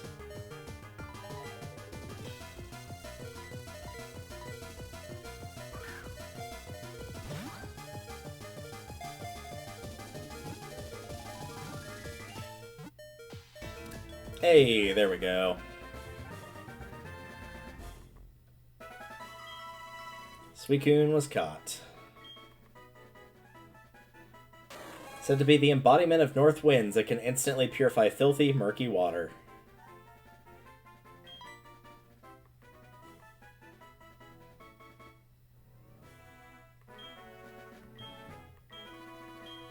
I've never seen a battle this intense. Most of it was just me throwing ball after ball, waiting for it to catch, but thanks. Let's go give our Typhlosion a well-earned recovery.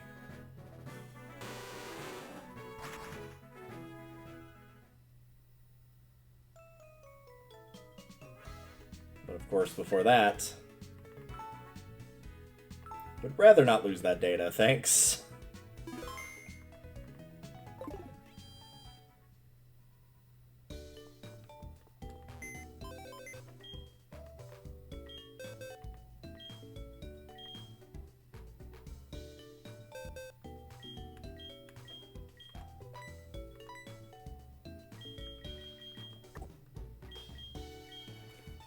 Alright, there we go. That is Lapras, that is the 3 legendary dogs, and then that's Tyrogue that I'll work on my own time. So let's see, that leaves at this point...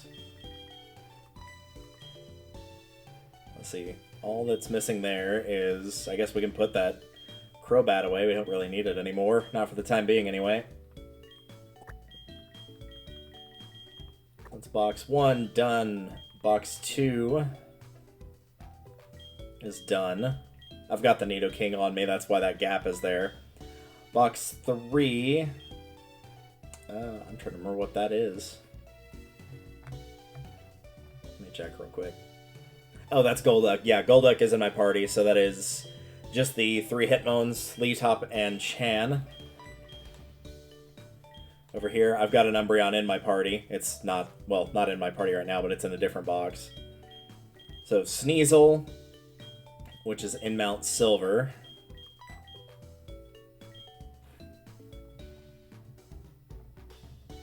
Let's see. Yeah. Sneasel, Mount Silver, the Hitmones. Kanto Starter, Kanto Starter, Kanto Starter. These are the 3 legendary birds. We just got the 3 legendary dogs. We got Dragonite. This is the Tyranitar line, or the Larvitar line, which is in Mount Silver. That is where Lugia is. And then we have Mewtwo, Mew, and Celebi. So we are nearly there.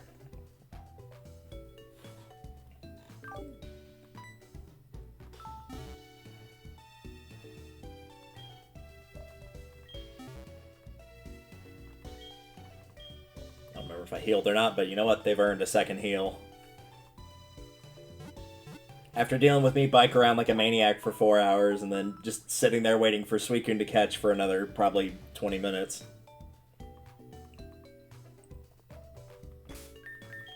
So how is that dex looking? 234 out of 256. And we know what, like, of those remaining one, like 15 of those are Kanto starters, legendary birds, and the Larvitar line. So that's, let's see, 9, 12, 15. So if we add those, that would be 249 out of 256. So that would leave Lugia, Mewtwo, Mew, Celebi, and Sneasel, of all things. Which is interesting. I'm going to save one more time, just to be absolutely sure. But I think we will call it a night, as I would like to have that dinner and go to bed, as I do have a VR meetup. Thankfully in the afternoon, not in the morning, but depending on how much time I've got, and depending on what time I wake up, we might do a little bit more of this tomorrow. If we don't tomorrow, almost assuredly Saturday. I know this was just a catching legendaries video, and I will put it as such if you've been watching this on YouTube. I have put that as such in the title that there was no actual story progress made, so we'll do the progress of getting the final badges, and then, of course, from there, we'll probably also do the 3 legendary birds at that point. I know for a fact Articuno is available before getting all of the badges done. But I am not sure about Moltres or Zapdos. But if we do that and we get all the birds, then at the very least we could get potentially to Mount Silver. I don't know if you have to beat the Elite Four again before that or not. And then I could get the Sneasel and Larvitar line, and then that would just leave. Could also go get Lugia. I think you only need all the badges for Mewtwo. I don't think you have to beat the Elite Four again. I don't remember. Not that they should be too terribly difficult, but, you know, either way. As for Mew and Celebi, those I actually don't remember. Let me take a quick look here.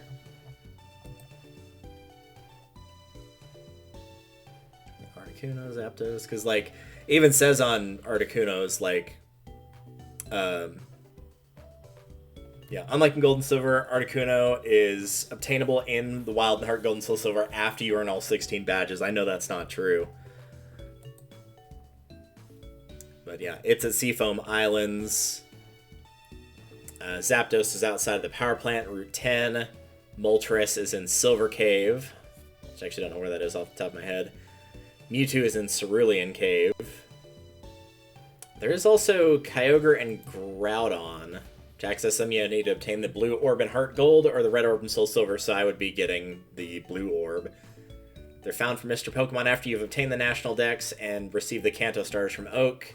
You need to head to a cave, traverse the cave, and you'll find Kyogre if you're playing Heart Gold, or Groudon if you're playing Soul Silver.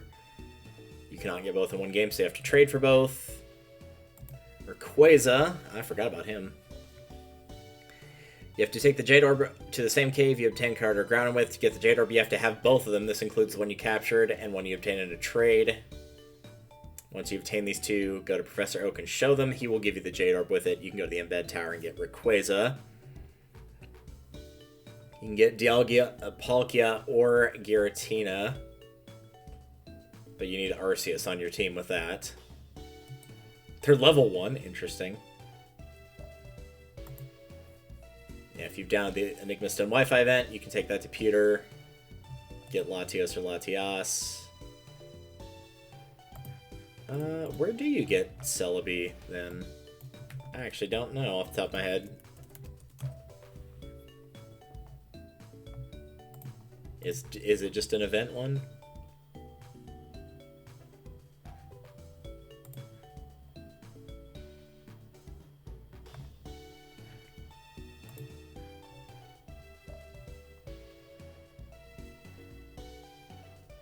It's exclusive to events that no longer exist.